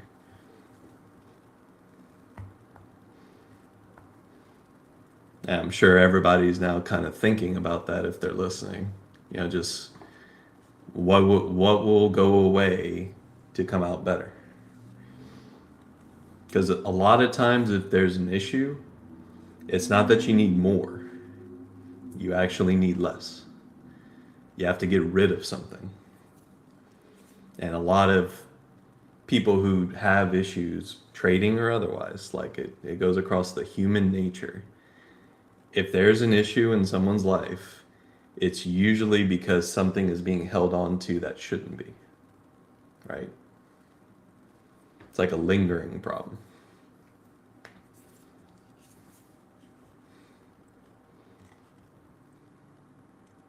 So, something to think about. Chandra and Mark, this is Thinkorswim. Yeah. It's just a simple volume profile, but it's on the day type. I think Dwayne. There's a webinar that shows the configuration. I'm also going to be recording some videos later tonight and tomorrow. It'll explain all of it. So in the interest of like, let me just get the true resource for all of it together. This kind of setup is what I'm only trading off of moving forward. As far as what's on my Thinkorswim. My DOS has a couple of other items, but I will have that information hardened, let's just say by Monday, because I think the videos will probably be done tomorrow. So I have a webinar that has a slide that shows it, but I'd rather just kind of point to the new videos because it's what we're working on right now. It's what I'm working on right now.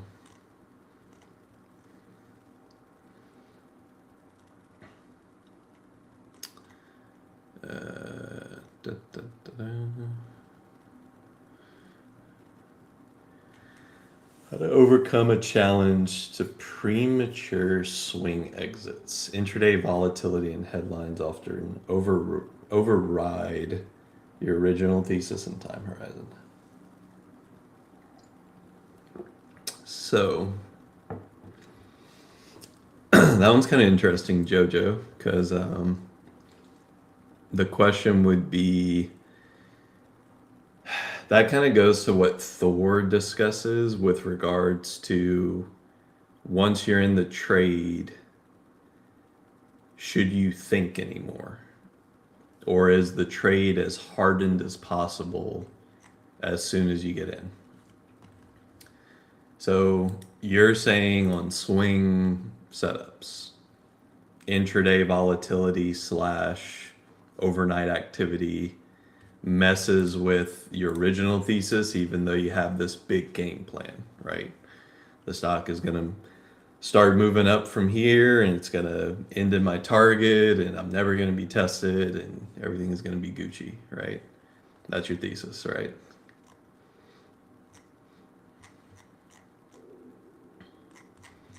Let's make sure Jojo's still here. Give me a thumbs up, Jojo, if you're still listening.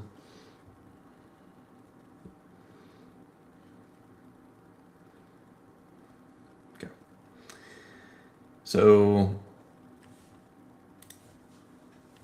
typically, we think of the market as like, we believe that wherever the price is, typically, because we're mostly directional, we want to start a position.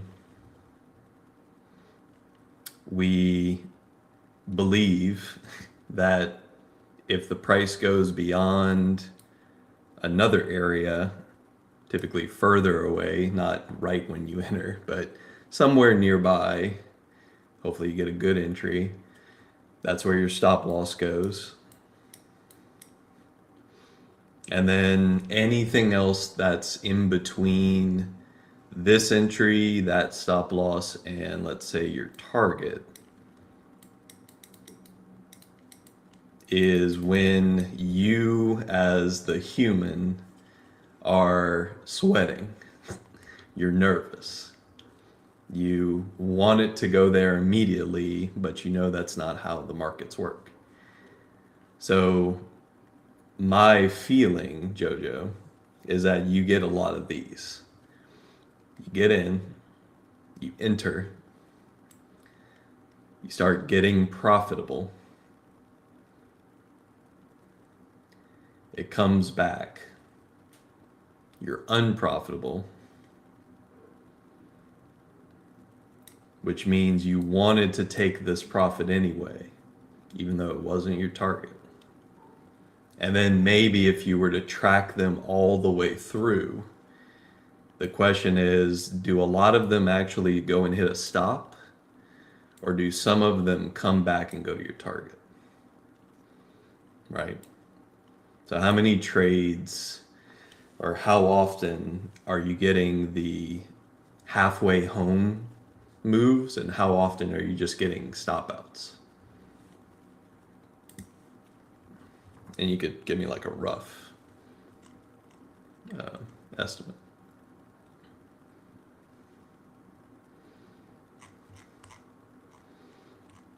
%60. So that's pretty significant, right? Because even if you're doing this, where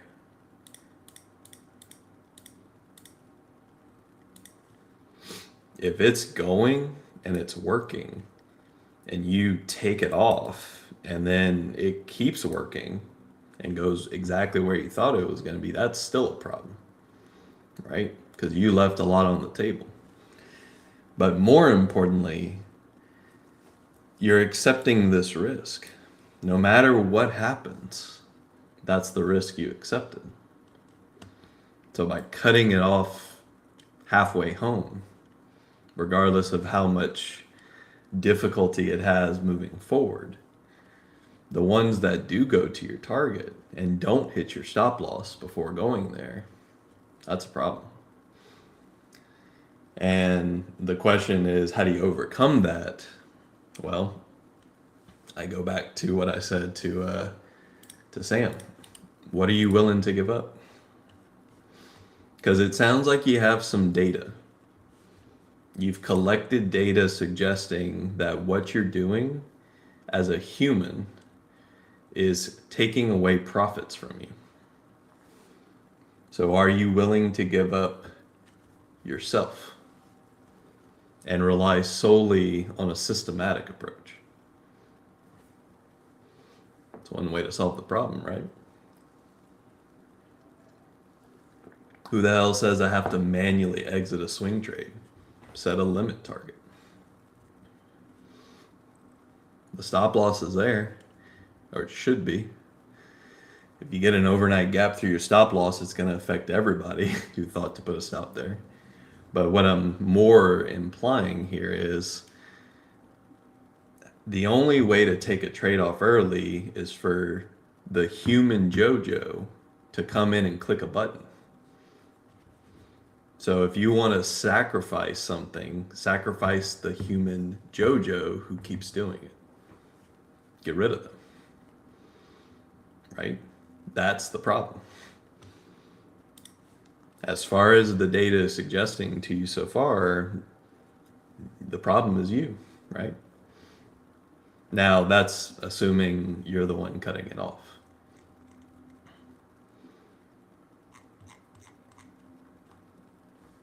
The reason I believe you're cutting it off early is not because you see profits. It's actually because you think information that you got over time has changed the trade thesis. You think the headlines, or lack thereof, have changed the objective. And then your data over time has suggested the opposite, that you're actually more profitable by ignoring everything in between when you enter and when you exit, which is either at your target or your stop. That is what your data has suggested to you potentially over the past year. I don't know how long you've been collecting it.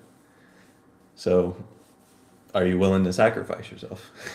And I say it kind of in the most like obtuse way, but if I had to look at the problem, and every time I see a trade that should have worked, human JoJo comes in and clicks a button and takes it off too early, I'd want to go get rid of human JoJo, like get them out of the system. They're not doing a good job. They're messing up the process, right? They're messing up the trade. So how do I get rid of human JoJo? Take them out of the equation. Take them completely away from the system. That would be a Thor type answer, because Thor would just suggest that once you're in, you're in. You set a stop, you set a target, let it go. Everything that happens along the way is irrelevant. You've decided the trade. Let it run. Other than that, I'd have to work with you directly to like figure out what's actually going on, because your data is telling you a story about what you should be doing, and then you're the one that's causing the problem along the way. You think the journey is interpretable. You think you can be smarter than the path, when really you're just trying to get to the objective, the target. So. Well, that was a nice little drop, wasn't it? High to low. Pretty clean too.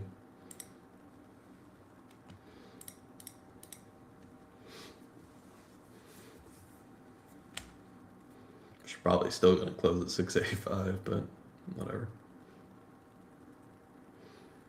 So it's one thing to try, JoJo. Like, if you haven't tried it before, one issue that a lot of traders have with early profits is they're very hard set on this idea of control. They think they're smarter than what the market systems are theoretically trying to do, which is to move from supply and demand, or high to low, or high to middle, or middle to low, or whatever. They think they're smarter than that. They think it matters. So they want to control it all.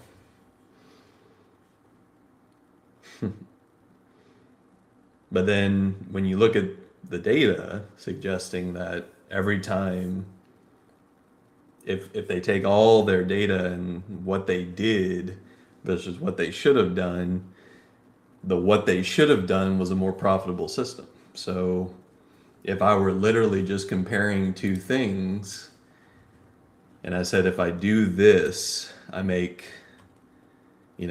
a certain percentage over time. And if I do this thing, I make 0.5 the same percentage or half. And this one has more action in it.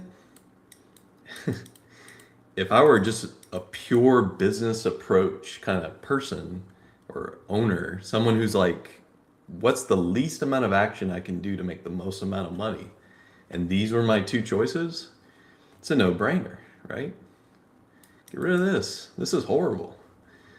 I do not want to take more actions and make less money.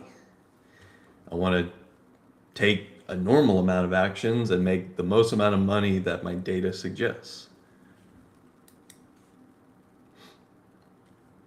So if you approach it that way, Jojo, you might come to the conclusion that you're trading, your actions right now are being done more emotionally, or you're interpreting. You're doing more interpretations than you need to. When if you did set a good swing idea, long here, stop here, target here, and you see that a lot of them are working for you, you might just want to stop getting in the way, right? So if you agree with that, try it out. Yeah. It's a great starting point because you have a lot of data suggesting that you should be doing it. There's nothing worse than having cold hard facts tell you that you're doing something wrong. As in, it's kind of like a blessing in disguise. It's like, of course I should be doing this. The numbers don't lie. The question is, can you? It's the point of the sacrifice. It's actually a good theme for any other question that comes up today. What are you willing to sacrifice?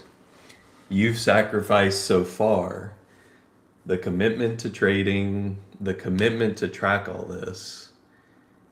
And what you're realizing is now you're sacrificing profits. So can I get rid of Jojo the human to get those profits? Can I get rid of one thing to get what I'm after? More consistency, better profitability, better trading. If you can, welcome. Welcome to 2026, right? So it's what we all should be doing. I mean, it's probably what someone who's been trading for years at this point would probably be using a week like this week and even parts of next week to literally look at what they've been doing. Not just as a day trader and all the little nuances of a system, but more of like, is there a core element that keeps coming up that I can remove because it's not working? And it's like, we look at things that even as traders we do for years, and it's like that has never worked. And yet you keep coming back to the same well, making the same mistake. It's like, can you really cut it out completely? Or at least to a point where it's not a core issue anymore,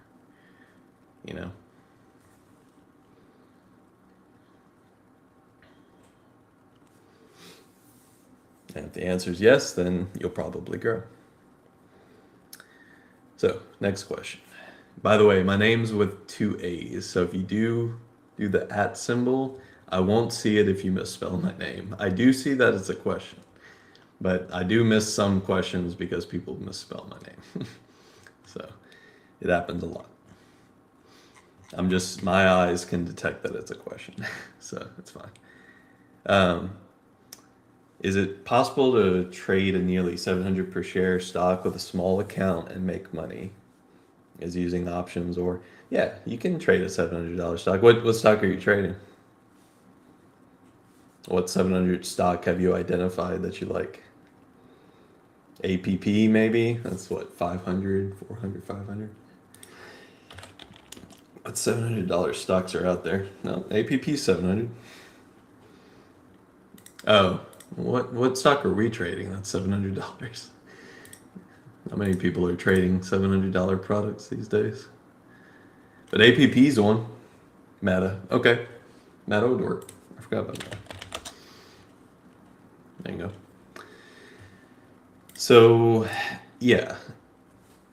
You do want to consider here the cost of the position. A smaller account assumes a smaller share size. It probably also assumes potentially wider stops, which can also reduce the position size for someone with a small account. If I have a $5 stop on Meta and my risk tolerance is $50, I could probably take 10 shares, right? So is 10 shares doable? Can your account own 10 shares of Meta? Which is not that much, right? It's like $6,000, 6.5 grand for 10 shares.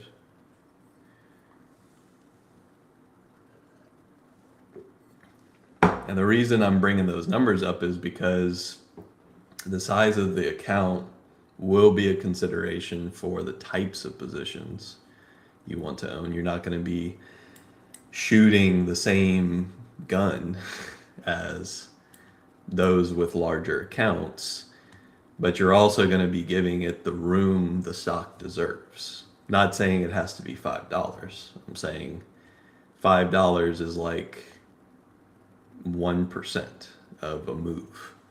So $3 for Meta, we could bring that down to about 0.5%. Can Meta move 1% in a day? Sure. Not every day, but in general. So, is it possible? Yes. If you want to size up and your account is still small, you could use options, or you could find a different stock. There's no one in this room that is telling you to trade Meta or Tesla or the SPY. Go get you a Rocket Lab. Cut the cost in 10, by 10. Now you can go to larger share sizes, what appears to be tighter stops, but it's just relative now. So instead of $3 a share, we're now considering 30, 50 cents. That's still kind of tight for a Rocket Lab, but it's tighter. The stock is capable of moving dollars. Your share size could be different. It could be managed, right? So the short answer is yes, it can. The main thing to concern yourself with is if my account is small, I don't want to have Tesla on my watch list, or I don't want to have Meta on my watch list. I want to have something that's volatile enough and at a share price that I can handle with my buying power, or use options. Option strategies are available.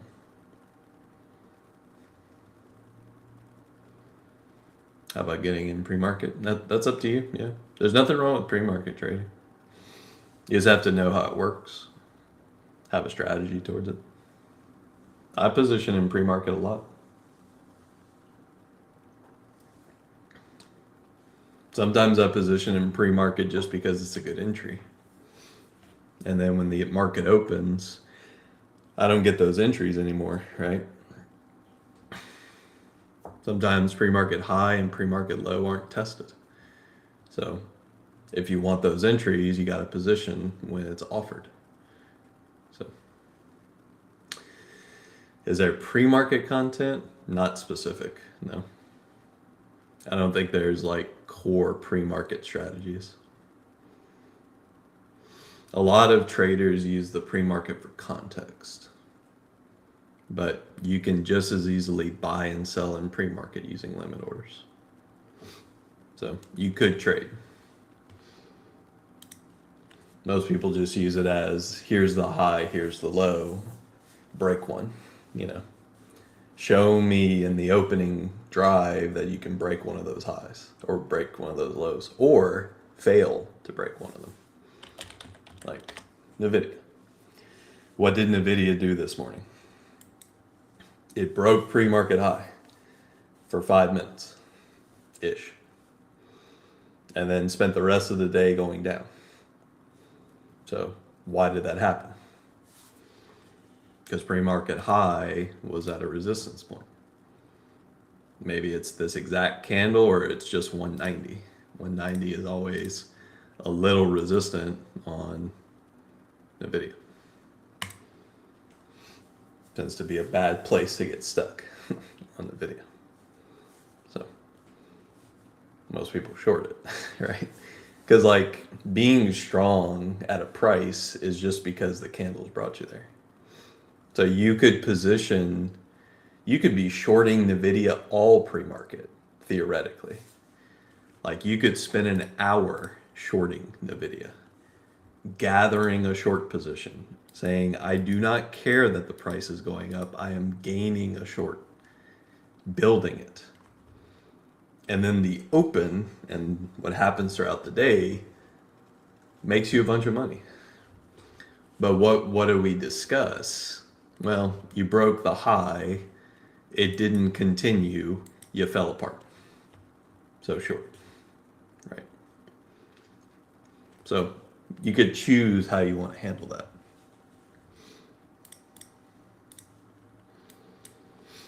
You could short here, after this, wait for the sweep, where it takes out a candle high and then comes back down, wait for the opening price to flip. That's another clue that NVIDIA is not strong, right? When it goes red on the day. Because everything that happened in the morning on NVIDIA is a wick on the daily chart.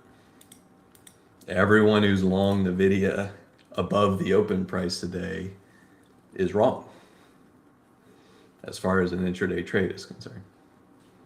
So that is something to consider, plus all the other analysis. Or like you were seeing, most people are taking the pre-market to get it there, which is to say, if you saw the rally on NVIDIA, you'd be buying to that price.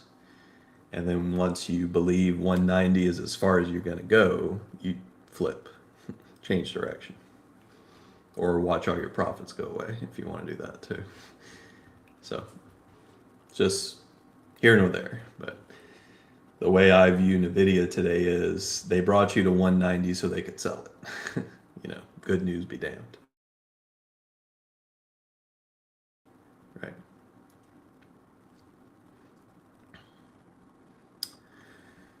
Am I using Thinkorswim for pre-market? I can see the pre-market in Thinkorswim. DOS tends to cut off some elements of the pre-market, like it doesn't look continuous in DOS, but that's fine. I just ignore a lot of the data that kind of goes on between here and here. Because really what we see in DOS is like from 3 Eastern, 4 Eastern, something like that. So, you know, where does NVIDIA's pre-market start? Or anyone's pre-market?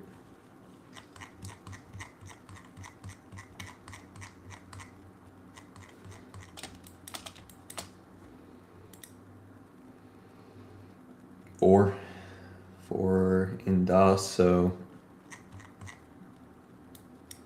I forget if DOS is accounting for my time zone. 9:30, yeah, so that'd be 4 Eastern. So DOS is showing 4 Eastern as the beginning of pre-market. If I go in Thinkorswim, I can see this. Is any of this relevant? Is this even trade that I want to consider? Probably not. But it's there, it's visual. What you see in DOS is right there.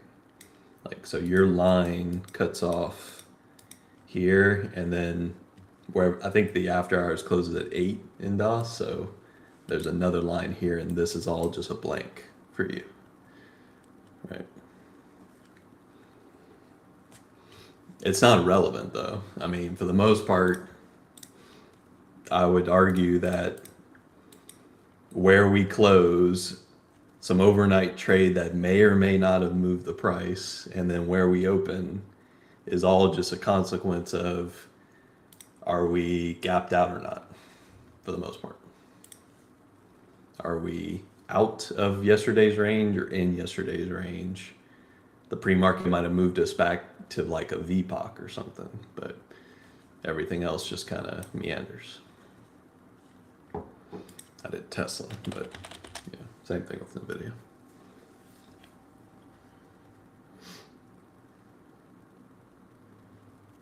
So, something to consider. There's nothing wrong with positioning in pre-market though, to me. A lot of traders aren't comfortable with it. It's probably because the limit order aspect of it, but pre-market's just price offerings. If they move it to a good area to get long or get short, get a position.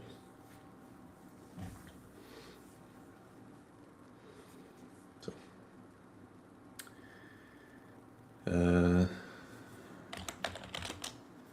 what's ATMC?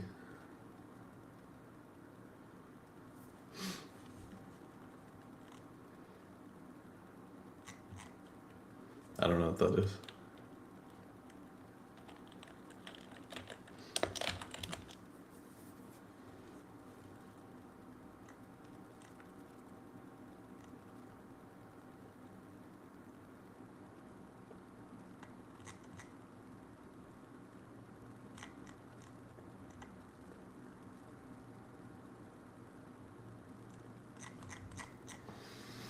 Cool. So, yeah, about 1 minute here, so I think I'm gonna go ahead and drop off. Happy 2025. We did it. So, hope everybody's had a great year. If you're gonna trade this last hour, just be aware it's the last hour of the year. Could be a little erratic. Might not even be what you expect.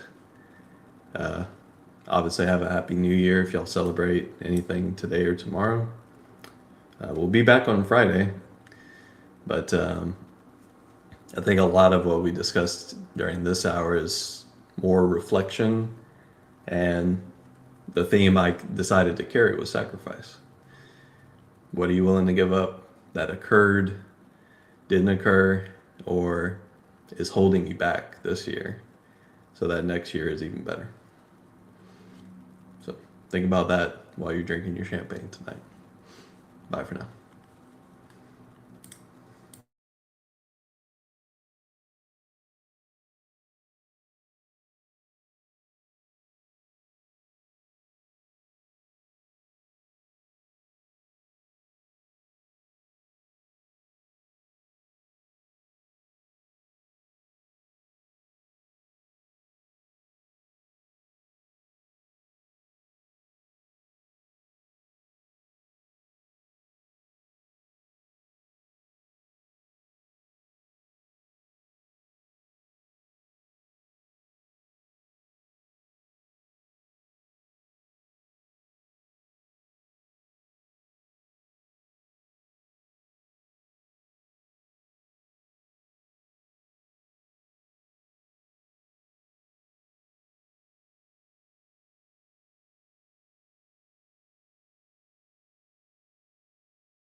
Hello, traders.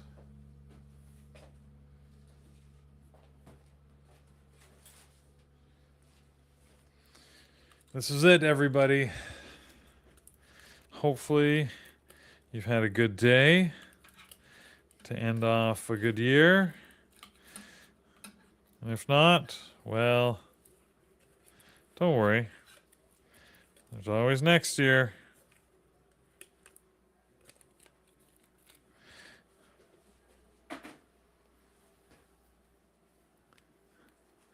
All right.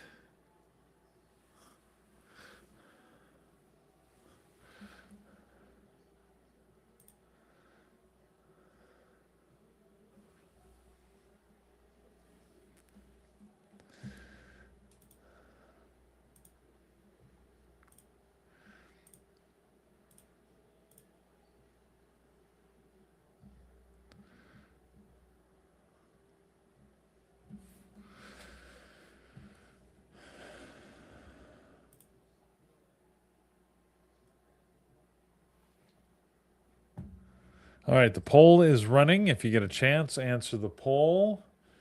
I'm just coming back here after having stepped away for a while. As usual over the holidays, not watching the markets that much. Doesn't look like I missed much. No, Tesla finally got down to 450, eh? Wow, what a hard journey before you were able to get there.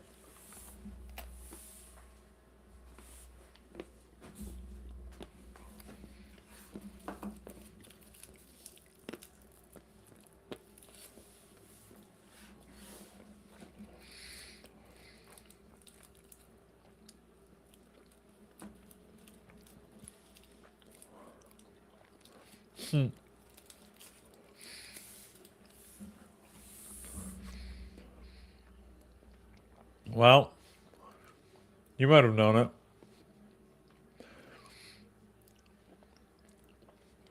I think we can safely conclude at this point. I'm going to mark it down. I know I'm 55 minutes early, but I'm going to mark it down that Tesla never hit 500 before the end of year.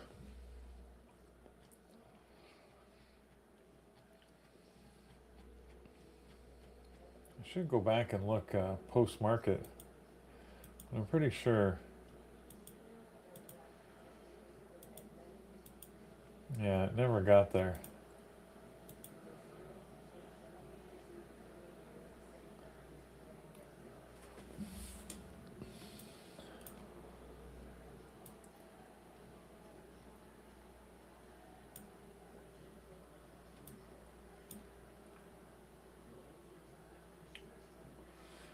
Got close.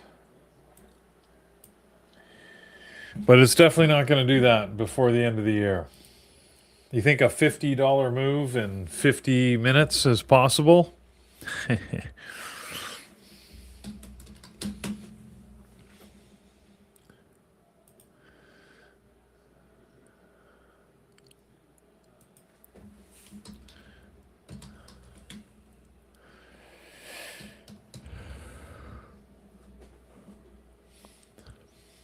Oh, Magic 8 Ball said Tesla over 500 by end of year, without a doubt. I wonder if it misunderstood the question. Yeah, possible? Sure. Oh, Magic 8 Ball. Time to redeem yourself. Teddy wants to know. At 4 o'clock today, which is in 52 and a half minutes, will NVIDIA close above $216?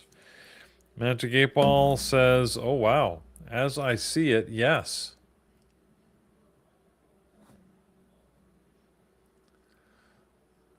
Did I say AMD? I hope I didn't say something different. And the Magic 8 Ball is going to be giving me a wrong answer. You said NVIDIA? Damn it! Oh, darn it. That's my bad. Sorry, my tiara. All right. Magic 8 Ball. Let me try again. In 51 minutes and 50 seconds, will AMD close at a price over $216? Magic 8 Ball says, better not tell you now. Oh, see, you're right. I jinxed it. I upset the Magic 8 Ball. Now it doesn't want to answer me. That's fair. That's fair. That's my bad.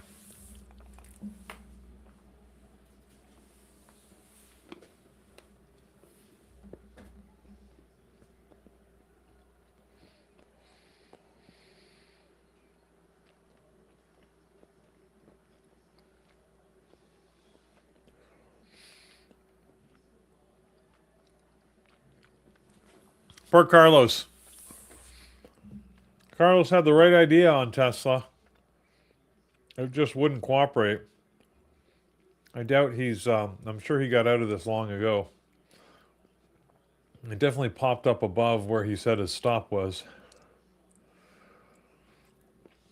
Which sucks, because he wasn't wrong, he just... The timing, they were giving everybody a hard time. Well, today's not helping a lot with the famed Santa Claus rally, is it?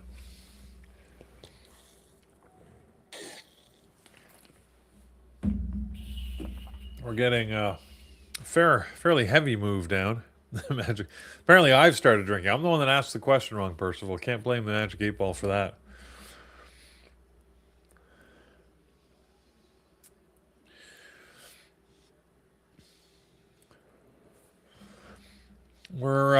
I feel like we're ending this year not with a bang, but with a whimper.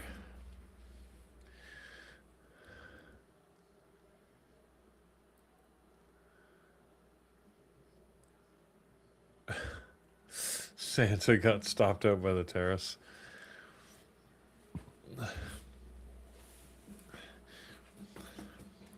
Maybe Santa did get stopped. He's in a detention center. Because I don't know that he had documentation. I guess technically he would have been an illegal alien when visiting the U.S. to deliver presents.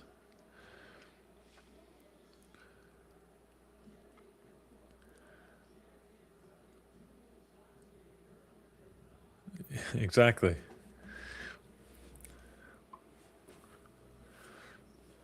He's got the gold ticket. Yeah, maybe. That's true. I assume he could afford it. You know, if you can afford to give out all those presents, shouldn't have a problem coming up with the money for that. But, you know, I saw, what's the movie? The Miracle on 34th Street? Maybe he's staying there to prove a point.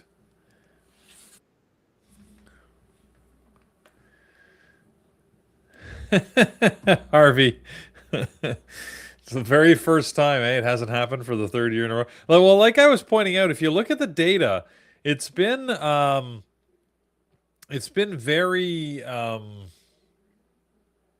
slight, the move in the last few years. The last decade, really, the Santa Claus rally has not proven, to be very helpful in predicting market direction. So.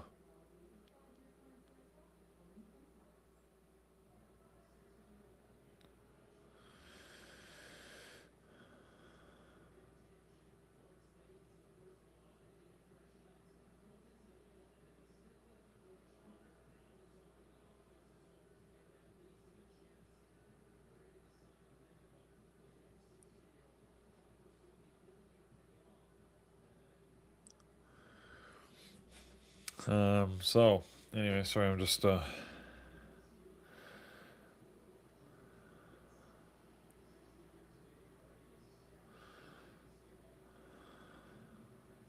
looking at some settings here. I have to admit, for my side, I am a little more focused on New Year's at this point than I am at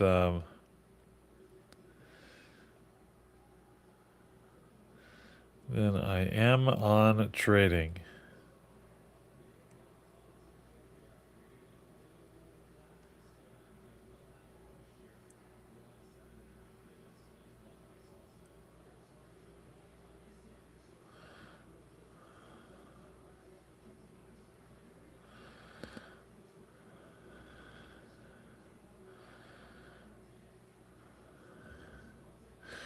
I don't. I think Friday is going to be a pretty lame day, to be honest.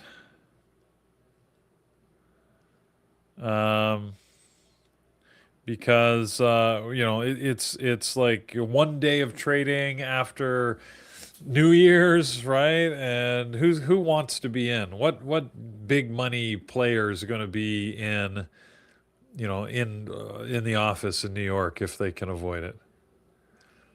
So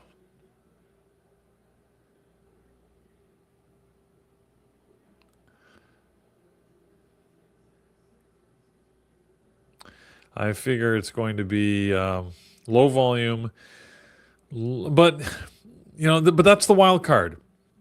That's the problem with the wild card, is that the that you with the low volume you might get some motivated player that's going to try and move things, and you can get some like big movements that you wouldn't otherwise get. So we'll see, Teddy. It's not the algos don't need the data sober up, but they often, some of the bigger algos, they don't let run unsupervised. So they're not going to allow them to operate. They won't put the money behind it unless there's actually somebody in the office to watch, just in case. You could only trust your algo so far, right? Are you going to really leave all of that to chance?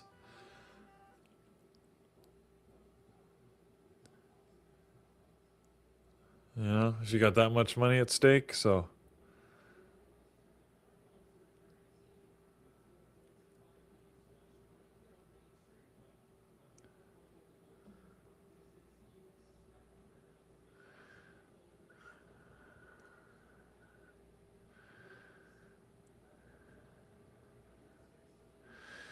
The second would be a big day. I don't know when they actually do that. Like, it feels like it would be too predictable to do it right on the second.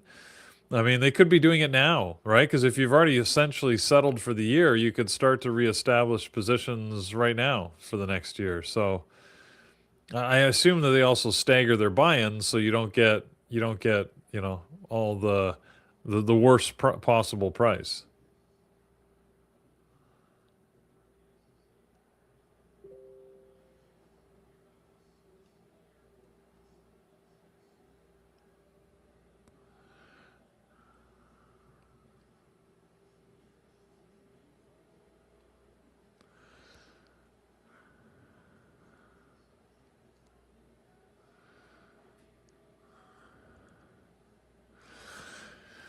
All right, getting a bounce back here on Tesla, a little bounce on Nvidia. It's gone green again.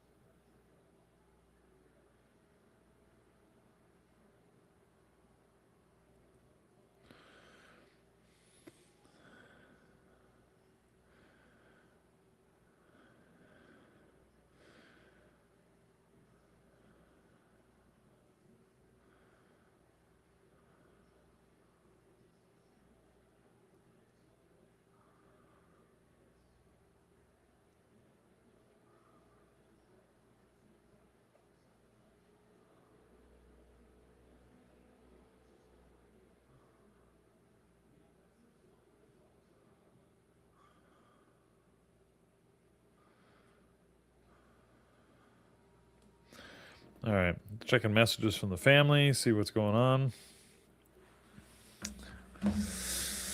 Yeah, markets are pretty tough today. Oh, look, Microsoft. Microsoft made a move lower. Let's see, let's dig in here on Microsoft a little bit. Wasn't a high of day. Yeah. Might have been an interesting move around 2 o'clock. Good short signal.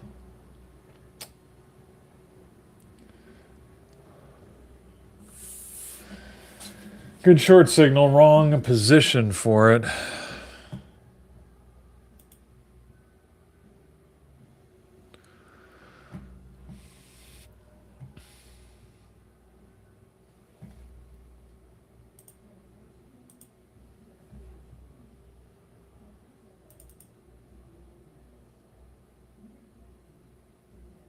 All right. Well, you know what? Despite being a weird week and a second week of Fridays, as we're referring to it as, it is still this day.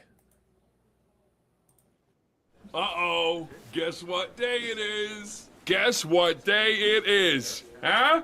Anybody? Julie, hey, guess what day it is? Oh, come on, I know you can hear me. Mike. What day is it, Mike?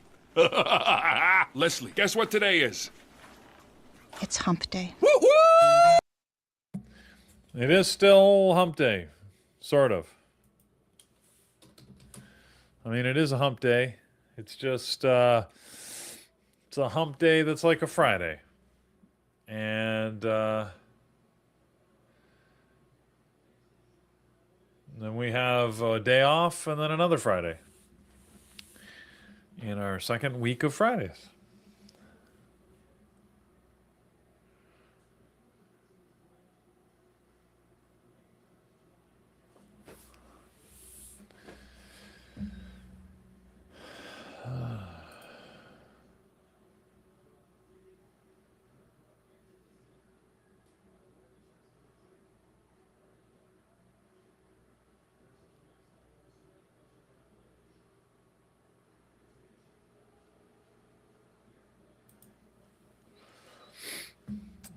Right now, I am not holding out a lot of hope that we're going to get a good 1 to 10. I think the volume is likely done in the market. I still only had my one trade at the open on a Tesla short.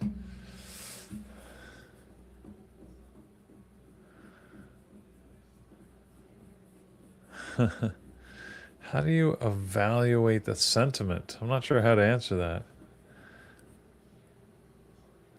You need me writing a count. I'm sure anybody proficient with AI can generate that, Tom. That's usually Alex who's doing that in the mornings. Alex on the palm tree. He's usually on that. The poll, by the way, is still running. Wow, relatively few responses today. Not a surprise. We're towards the end of the year. This slogan, I don't know. I just evolved. I mean, it wasn't. This is the polite version. It wasn't damn originally. It was TTFT when I first coined it. So you can tell it was done out of frustration. Figured that wasn't polite to put on something permanent on my desk. So we downgraded its restrictive rating.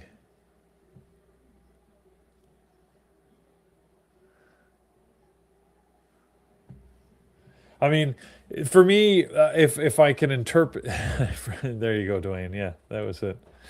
I mean, for me, it's clear, right? If the trade signals were there and I should have taken the trade, then it's clear evaluation that I failed, and I didn't take the damn trade. You know, when I was just looking at Microsoft, for example, that's not a trade I necessarily should have taken. I wasn't actively watching the market, so it's not like I missed it.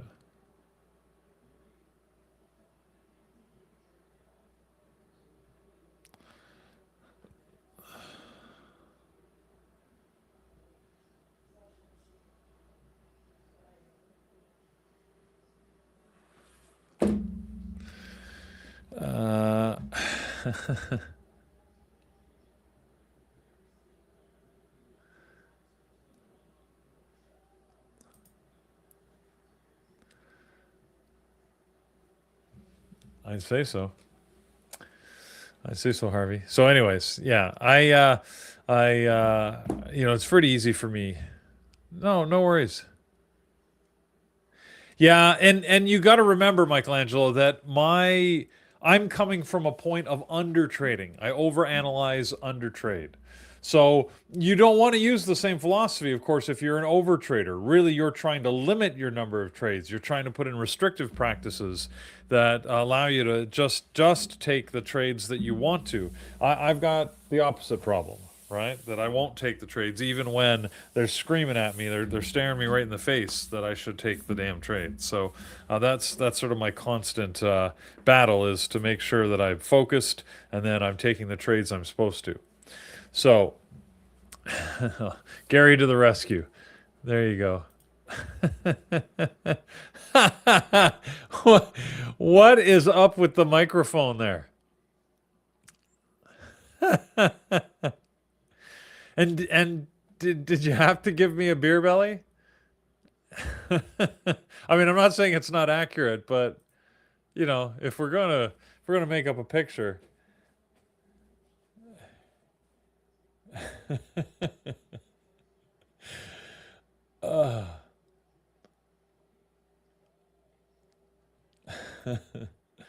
I do look pretty short, don't I? I'm also looking, I'm about 5 feet tall, and that I've got more of a Danny DeVito build than than normal. Well, thanks, Dwayne. I appreciate it.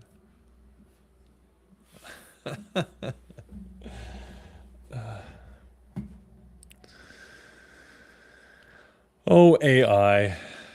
You're so humorous.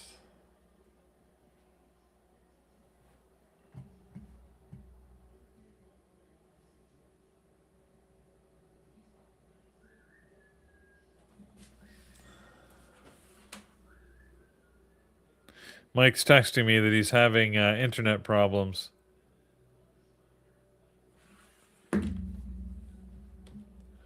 So, he was planning to join. I've got to... Oh, I don't want to... Uh-oh. Make it stop.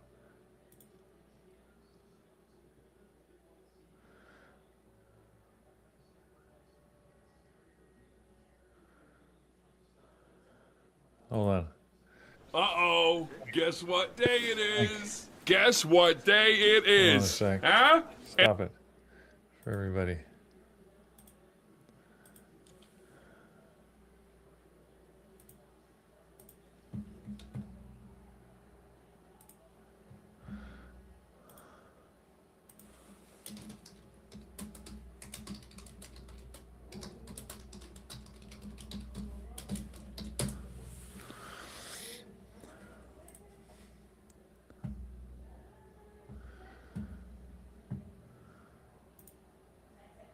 All right, I'm going to close the poll in about 30 seconds.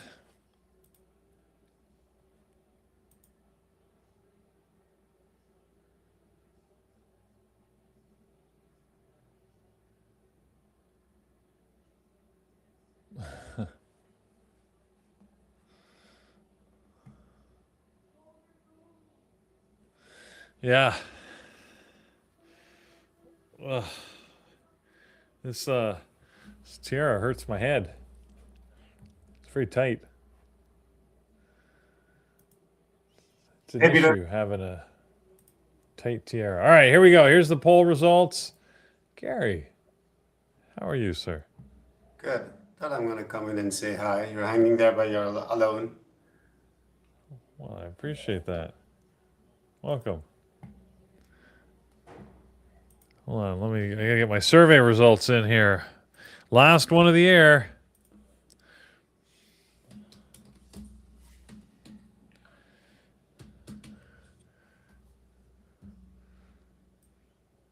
I can't believe you're still out there.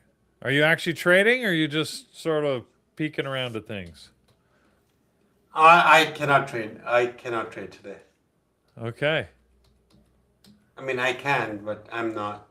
I was going to ask if it was a self-imposed restriction, or... Yeah, no, self-imposed. I am a little red today, so I'm just gonna stop. Although I see 682 on the cards on SPY. Right. I don't want it to go dark red today. That's why I'm like, let me just- That's reasonable. Yeah. And Tom H, that's probably pretty accurate.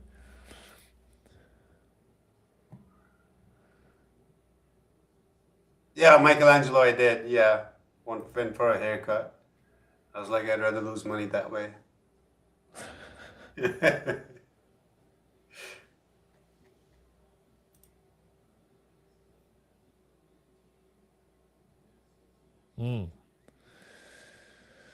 Harvey, it's been a tough day. It's so don't fret. Yeah, this is my normal hair size, I guess. It's just that I had been lazy to go to a barber, so they were like really, really big. But this is what I usually keep. Yeah, this is my normal hair size too. I don't need a barber. I don't need no stinking barber. Man. 682.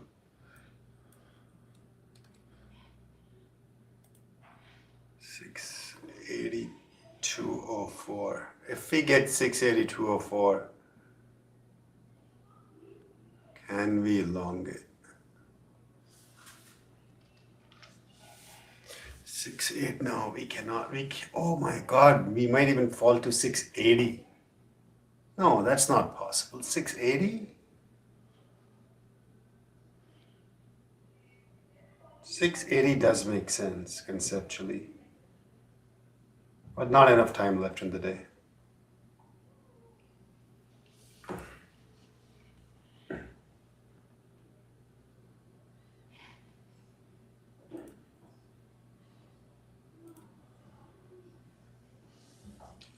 This is where we should pull back from.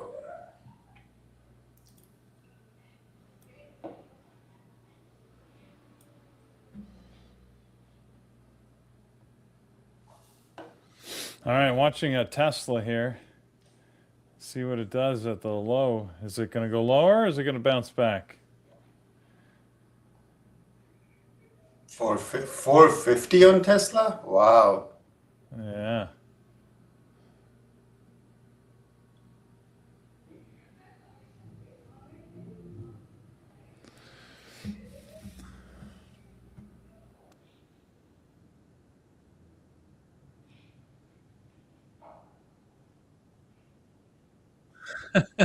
Tom, that sounds like a risky investment to go to a haircut place that you're like, I can't guarantee the results, but it's cheap. No, so actually, this reminds me of back in my college days. And look, I have curly hair. All I get is like the machine to bust through like number 5 and number 3, and I'm done. Right. So there was this, I guess, not exactly a barber shop. It was like a school for people to learn how to cut hair. Ah, right. Yes. Yeah, I don't know what that's. What there was some word for it, and that's where I used to go. And it was like $1 because they were learning how to. And mine was so easy that they came out perfect. I was like, damn, that's the cheapest thing possible.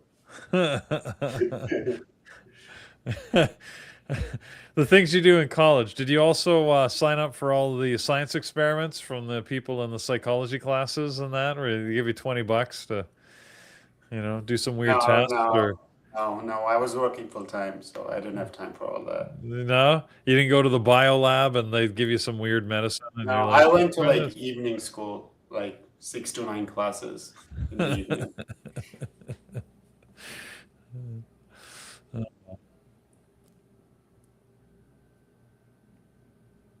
The sun won't come up until February.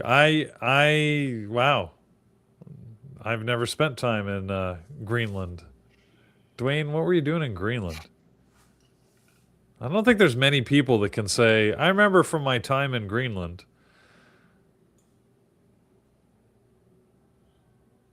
Greenland.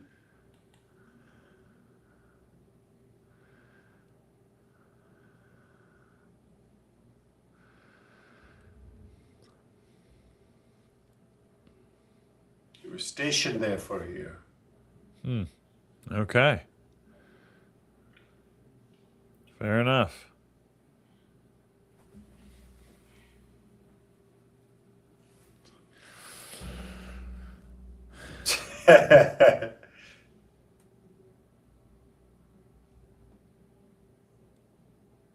Tesla back to 444.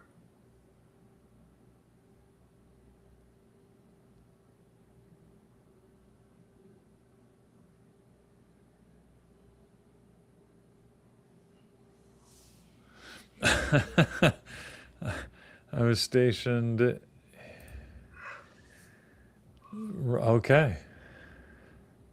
Wow, that's northern Greenland too. That's got to be pretty close to the Arctic Circle up there, if not already in it. Yeah, okay.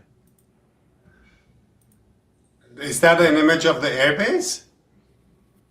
Wow. That's quite a photo. Wow. 450 on Tesla. Man, did I miss this trade? Do you get hardship pay for doing that? I guess it depends on your station with whom, right?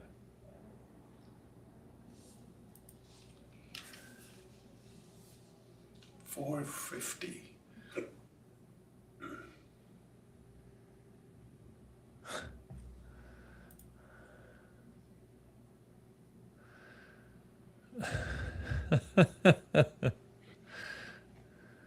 That's a sharp axe.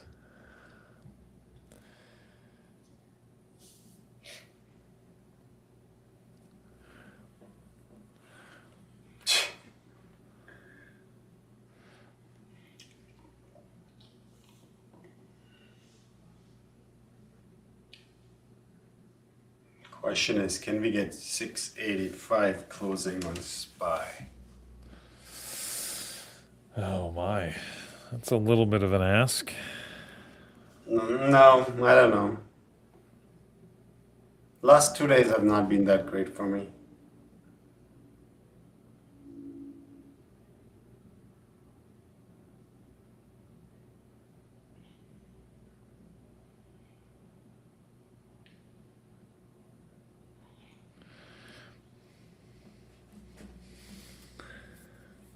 So Peter, what are your plans for tonight?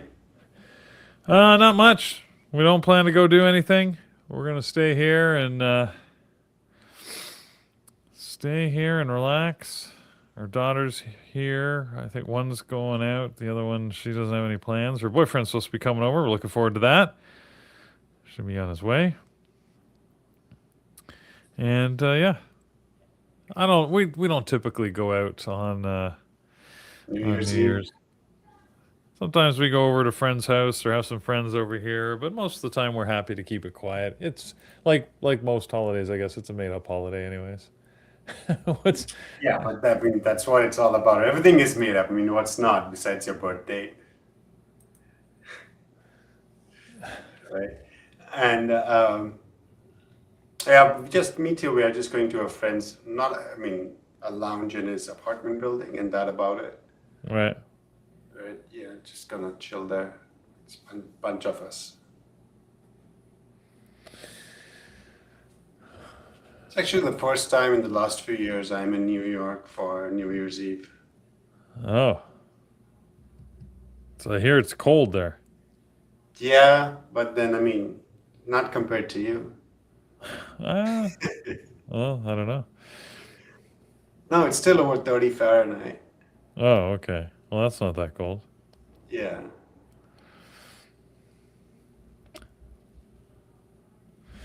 Well, I still wouldn't want to be standing. I mean, heck, if you're going to the New Year's Eve ball drop, don't you have to be there already?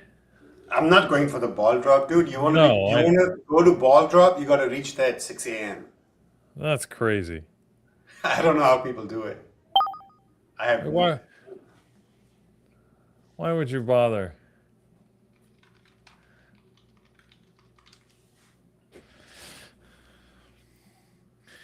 Yeah, Dwayne, that's polar bears. They're one of the only 4 creatures in the wild that actually eat humans or hunt humans.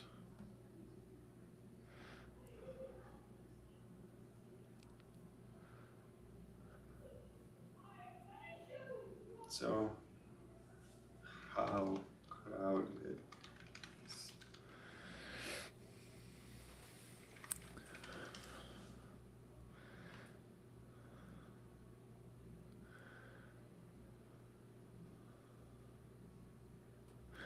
I've never seen a polar bear in person. Well, I guess I've seen them at the zoo. I've never seen one in the wild in person. Apparently they do. I mean, not regularly. It's not, we don't make up a regular part of their diet, but they will. Like if you're, as opposed to avoiding humans, if you run into a polar bear in the wild, most animals will avoid you. Polar bears, see, if you run into any animal in the wild, most of them will avoid you. There's very few that will attack it when not cornered. A polar bear is one of them.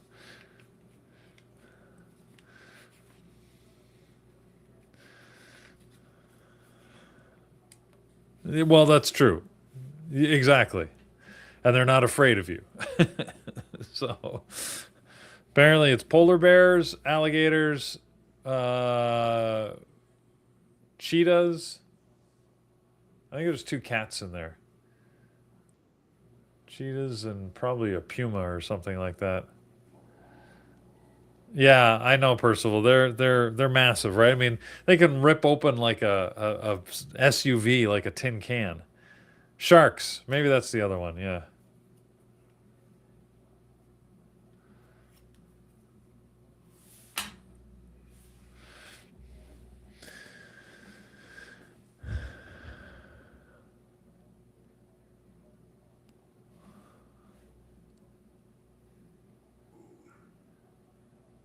No, but if you stray into their active territory, so like killer whales, right? Like killer whales aren't going to go out and try and find you, but rarely do humans and killer whales swim in the same waters as opposed to sharks and humans, which do like the warmer waters.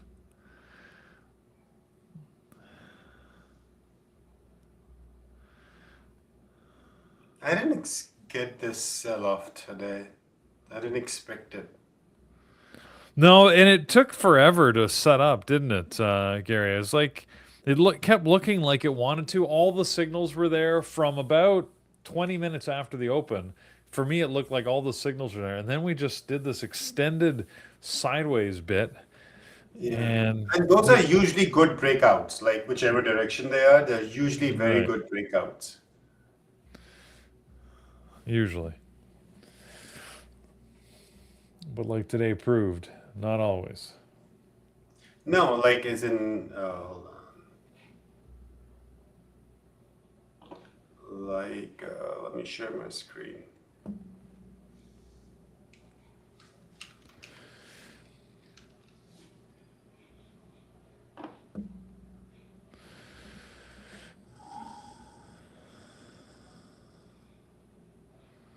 So if you look at Tesla, this right here,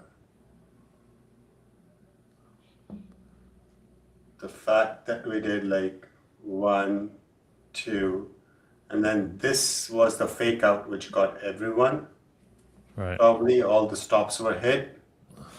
But when you start going below this price or this price, hold on. Like here or here, like this, sorry, this one, right? And then if you consolidate, this is such a big consolidation that the moment you break out of it, that's usually a nice breakdown. Now this becomes a level 450, 250. But I wasn't here, I was getting a haircut. I would have taken this short. Probably would have been stopped out, to be honest. Like at break even sort of a thing with the choppiness. But yeah. And then 450 or like here would have been the long. Like, this is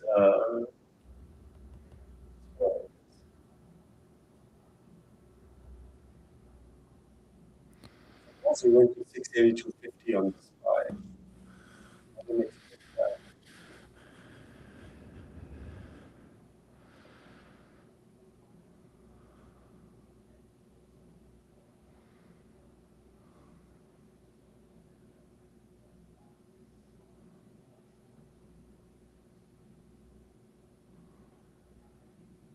Cheetahs are the tamest of the cats.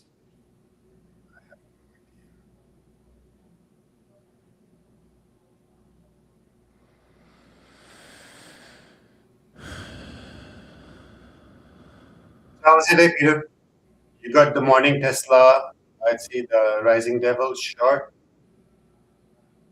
Or sorry, not the Rising Devil. The Rising Devil, right? Journaling his thoughts for the year.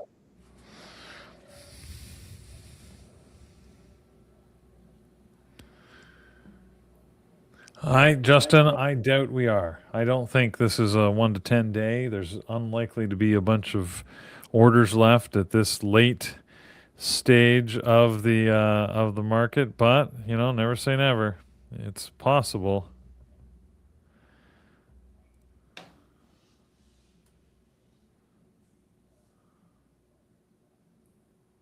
Everything would have been a great chart, Michelangelo. Just the entire market fell.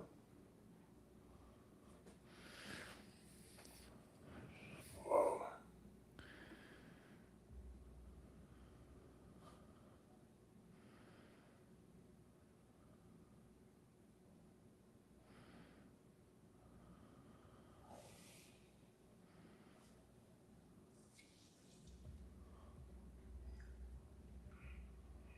Spy.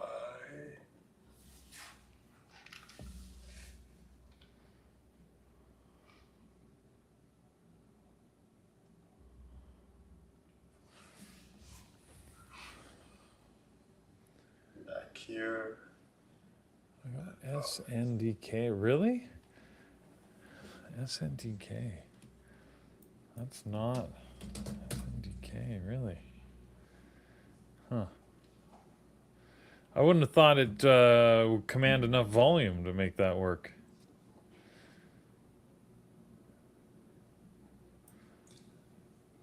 Can you guys see the Bearable flag at in the background? Like on my left side, like right here where the... I can't, no. Okay. So... Oh, wait, I can see the bearable flag. Yes, I see it now. It's white on white, but yes, I got it. I had a hard time figuring out SPX for a short today. Why? I mean, in hindsight, it was easy.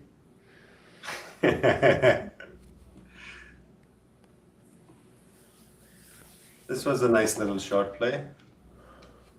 Right here.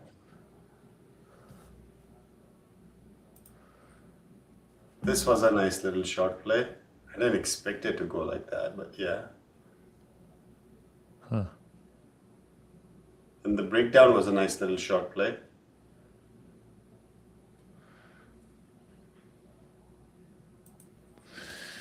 Looks like a good move there, Justin. I'm just surprised that SNDK played well like that. So, good for you. Well, here goes Tesla. It's back up over 450.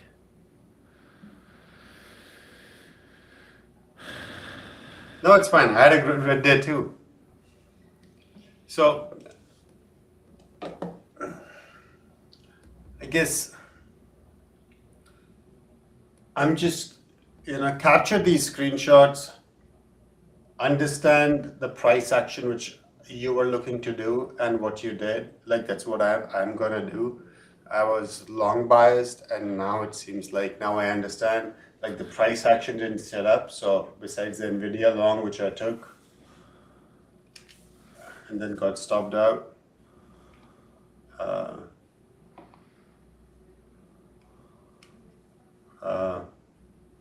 Right here at break even. After that, I didn't trade Nvidia, but my point is,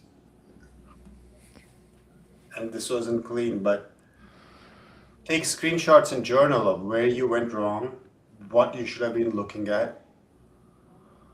Well, then don't trade short. Then why are you so pissed? Like if you're not a good short, then it's fine. You got nothing to complain about. What's your problem? You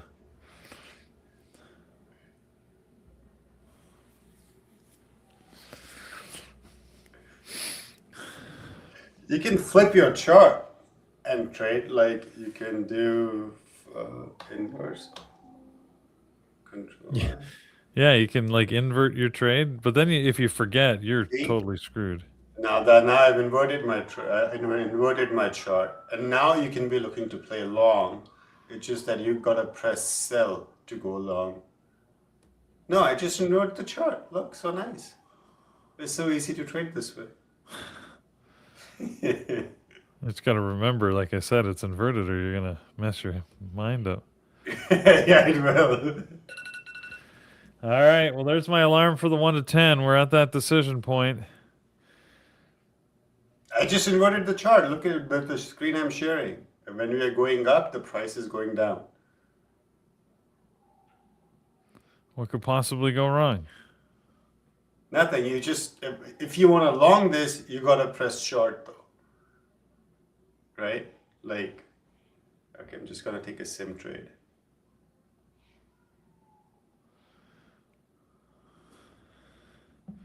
This is what, SPY.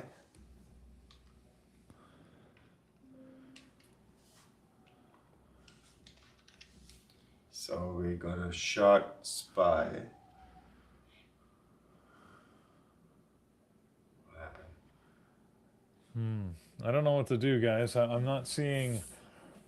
So we shorted Tesla's- SPY.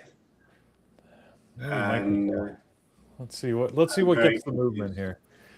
Tesla moved down. and now we're in the money. Yeah, the arrows are messed up. The short arrow still got to show up like this, but we make money if it goes higher.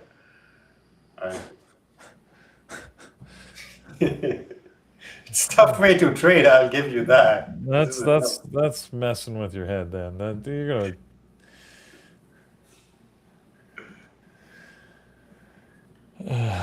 All right, guys.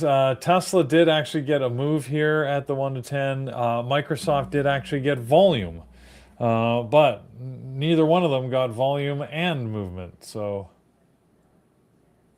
Wait, how am I short Tesla? Long Tesla, I mean. Uh-oh. That's fine. It was just a very small size. I just took like one share of SPY and one share of Tesla, so really didn't change anything. AMD is starting. Yeah, AMD made a little move on volume. It's not enough. It didn't even get to the top of this range that it said. It would have to get up to 215.10 to have been interesting.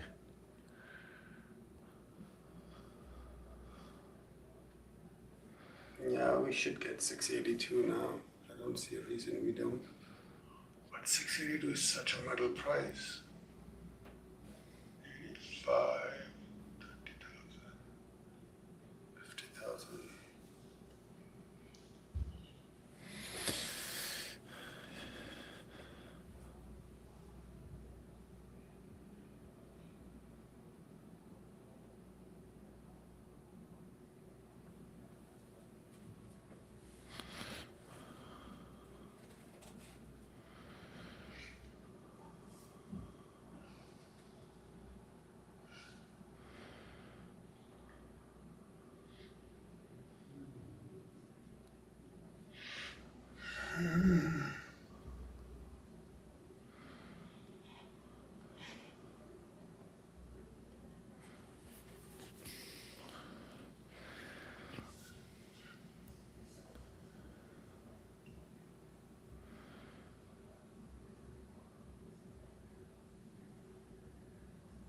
Oh no, that was a sim trade, and Tesla was just by mistake.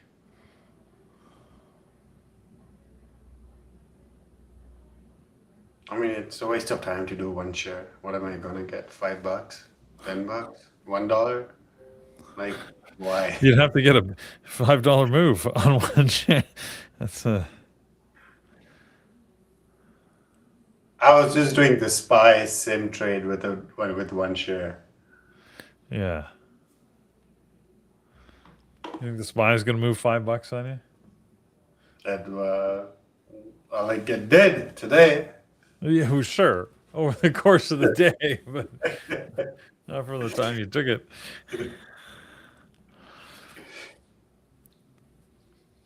And SPY was such an easy short.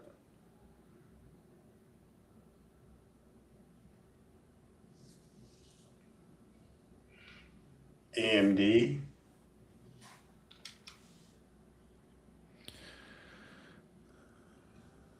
Damn. 353.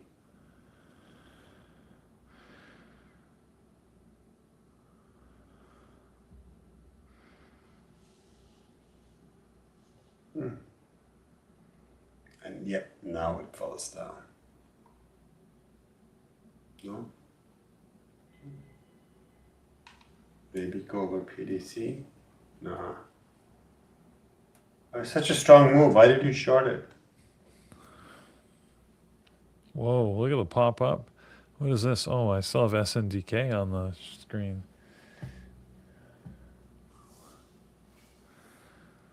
Wow.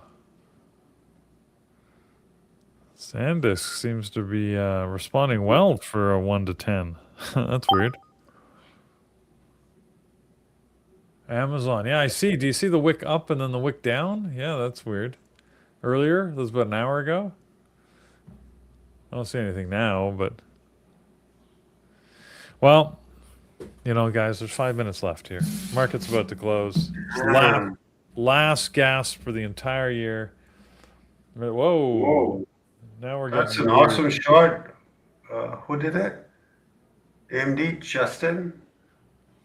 That's, that's a classic 1 to 10 short.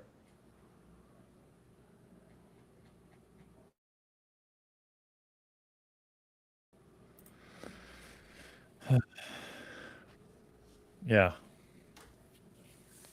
Yeah, I could imagine. But it's going back up now. I mean, yes, it's low volume.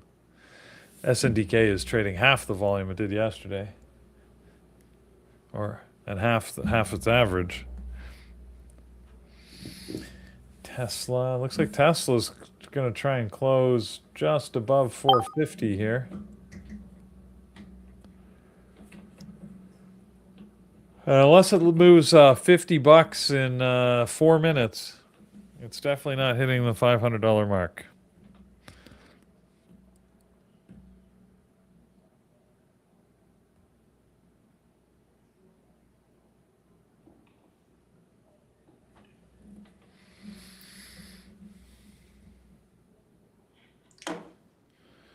SPY 684, 683.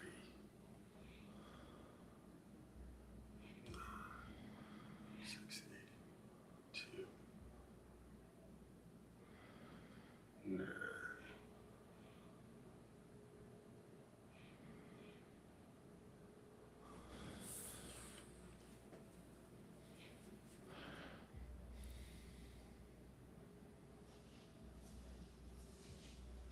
Actually, SPY R3 is for 26. We can double up. Whatever. So then we have.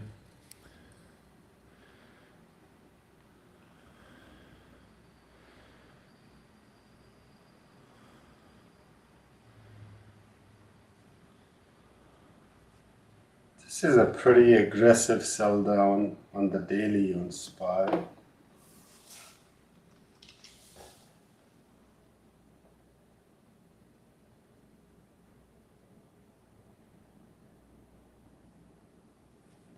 I wonder what Friday's gonna look like. Friday probably we gap down. Open here on 680.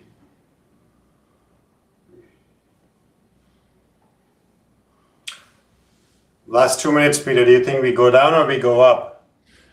From here? Oh, I have no Yeah. idea. I don't think it matters. It's too mild a move to really matter one way or the other. We should get 682 on SPY.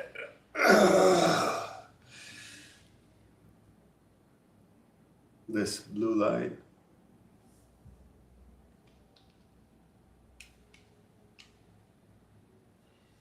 This blue line. Eventually.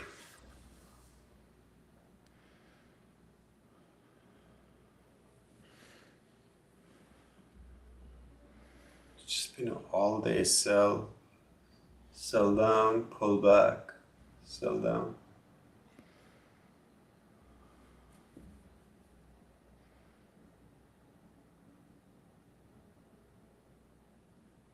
We're hitting targets. Going in the last Hitting minute. targets.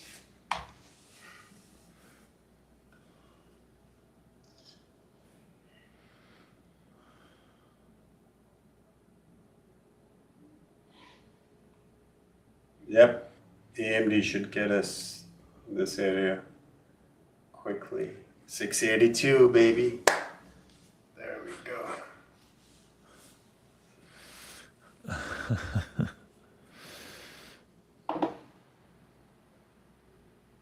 I almost took the 682 short, long the put here. But,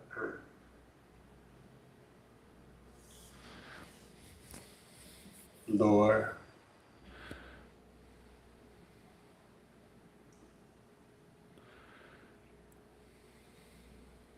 Want to set off.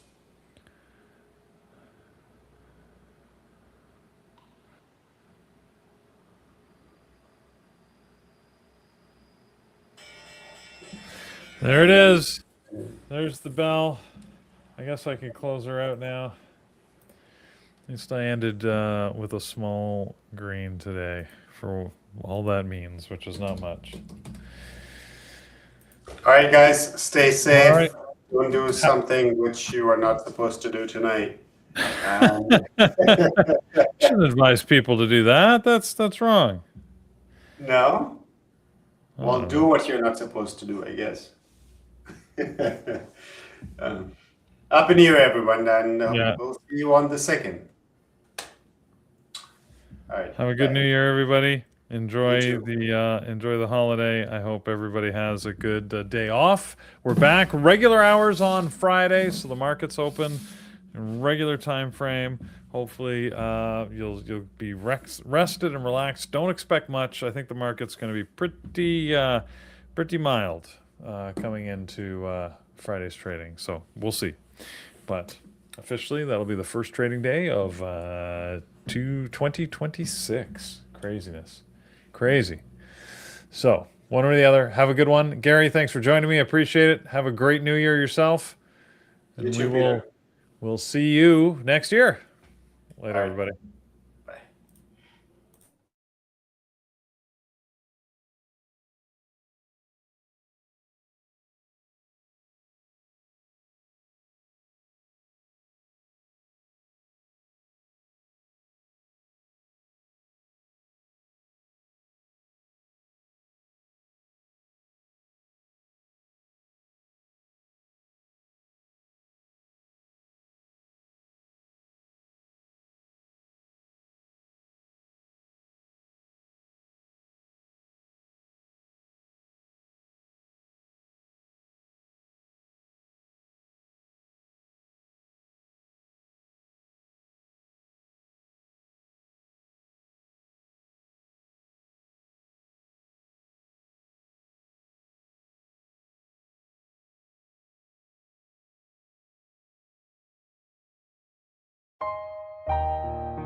Should old acquaintance be forgot and never brought to mind?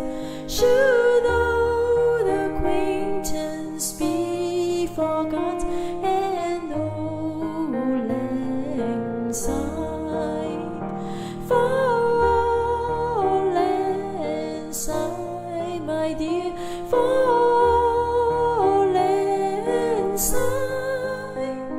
we'll take a cup of kindness yet for lang syne. We two have run about the slopes and picked the daisies fine. We'll take a cup of kindness yet for sign, falling sign, my dear, falling